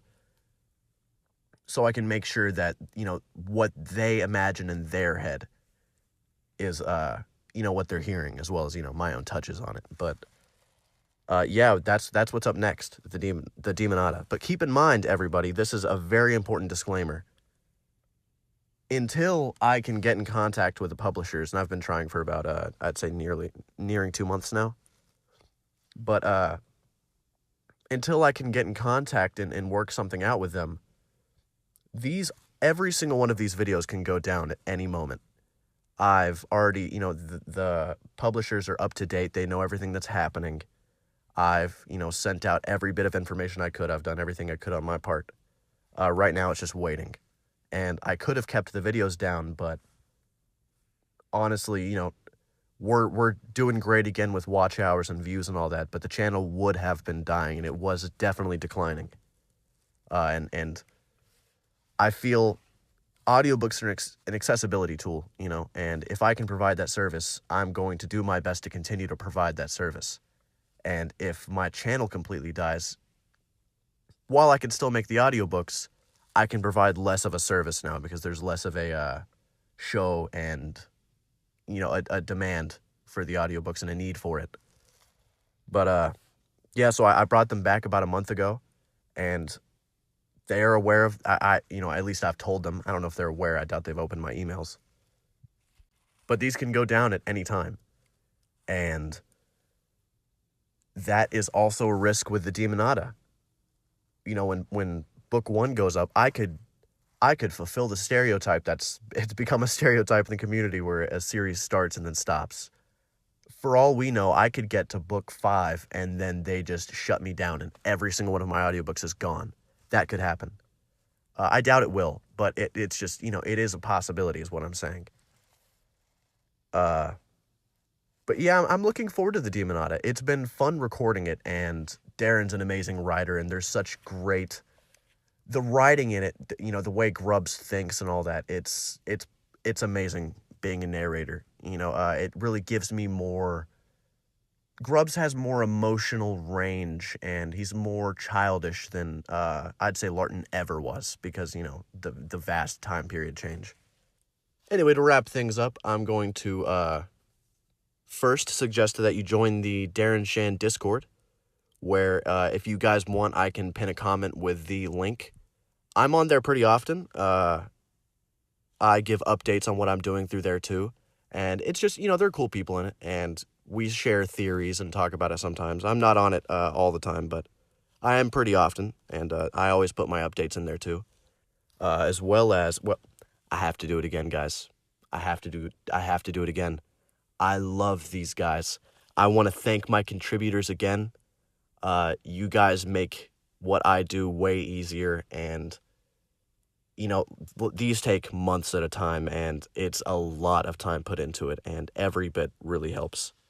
So once again, I wanted to thank Redford Fox, Rico Hernandez, and Matt Hall. You'll see their names on the screen. And with this last minute here, I'm just going to tell you a little bit about my Patreon. Also, little side thing, if you don't want to add another subscription, completely get it. On my screen is my Cash App. Obviously, don't feel any need to send anything. But a couple people have asked, because they said they don't want to add another subscription. And like I said, I completely get that. Anyway, because I'm running low on time here, benefits that come with the subscription or donating include early access to audiobooks. If everything went to plan, contributors should have got this video on the 18th, while others should have got it on the 31st. They also get obviously their names said at the end, and starting pretty soon, I'm also going to be making more videos like the May Update and Yap session that will be exclusive to them, but nothing that too big that you'll miss, Also, contributors get priority suggestions on future audiobooks. Obviously, everyone gets a say. I listen to all of my fans, and I appreciate everyone's suggestions. People have suggested I do things from SCP to books like Frankenstein, etc., and I definitely consider those. I'm still considering doing those, actually. But obviously, if somebody's paying me, I feel I'm kind of obligated, to give them a bit of priority. But yeah, that's mostly all that comes with the subscription for now, and it's $5 per month. It's I hate to make one. Honestly, I've never been good at accepting donations because, let's be honest, it's donations. All of my work is free. There's no not incentive, but no real need to. Because all of my work it's not behind a paywall. You're gonna get the audiobooks whether you're a contributor or not. It's just you're severely helping me. Like I said, every little bit helps. I work 12-hour shifts as a security guard. Anytime I have free time, I'm working on my audiobooks. I used to have other projects, but honestly, for you guys, the support you guys show, the numbers, the watch hours you guys give, the time of day you give, this is my main priority. I said that until I was making money, it was going to take a backdrop behind me writing my book and music and stuff like that, but I'm definitely finding a love in audiobooks, and it makes all the difference that you guys appreciate it as much as you do. But yeah, for a while and probably for a long time, it is going to be unpaid. It's a dream. If I could make a living off of making audiobooks, that would be the dream. I can't imagine anything better than that. That is the dream. I love that idea. I can't even begin. Anyway, every little bit helps, and I appreciate every single one of you. And by the way, just a little thing I want to add at the end here. Like I said, I'm not always, but I'm pretty frequently in the Discord, Darren Shan chat. I'll check it to see if there are new messages every now and then. And I'm also on Instagram, and my email's available on my, bio on my YouTube page. Feel free to reach out. If you have theories or an idea, or, if for whatever reason, don't think I'm unreachable, or I'll probably respond within the day. If I don't respond within the day, it might take me 2 to 3, and that's because I'm working 12s back to back, and that's just, that get up, work, have 2 to 3 hours to sit down and relax, and then fall asleep, get up, work, etc. But yeah, feel free to reach out. I love you guys so much, and I am yapping. This might as well be an entire May update and yap session in itself. But I guess this is really the end of the Saga of Larten Crepsley.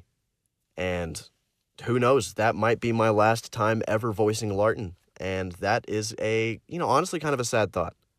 I've had a great time, and it's been about a year and a half. And I guess I'll get to if I ever remake the Cirque du Freak books, but I don't see why I would. They're so amazing right now. But anyway, I guess we're nearing that time. We're nearing the end here. Upcoming Demonata, where I guess I'll be voicing Grubbs Grady and various characters.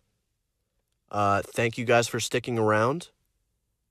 Oh, don't forget about the Saga of Larten Crepsley retrospective. I'll probably be making that video. And yeah, thank you guys. This has been Yem Reads Books, signing off.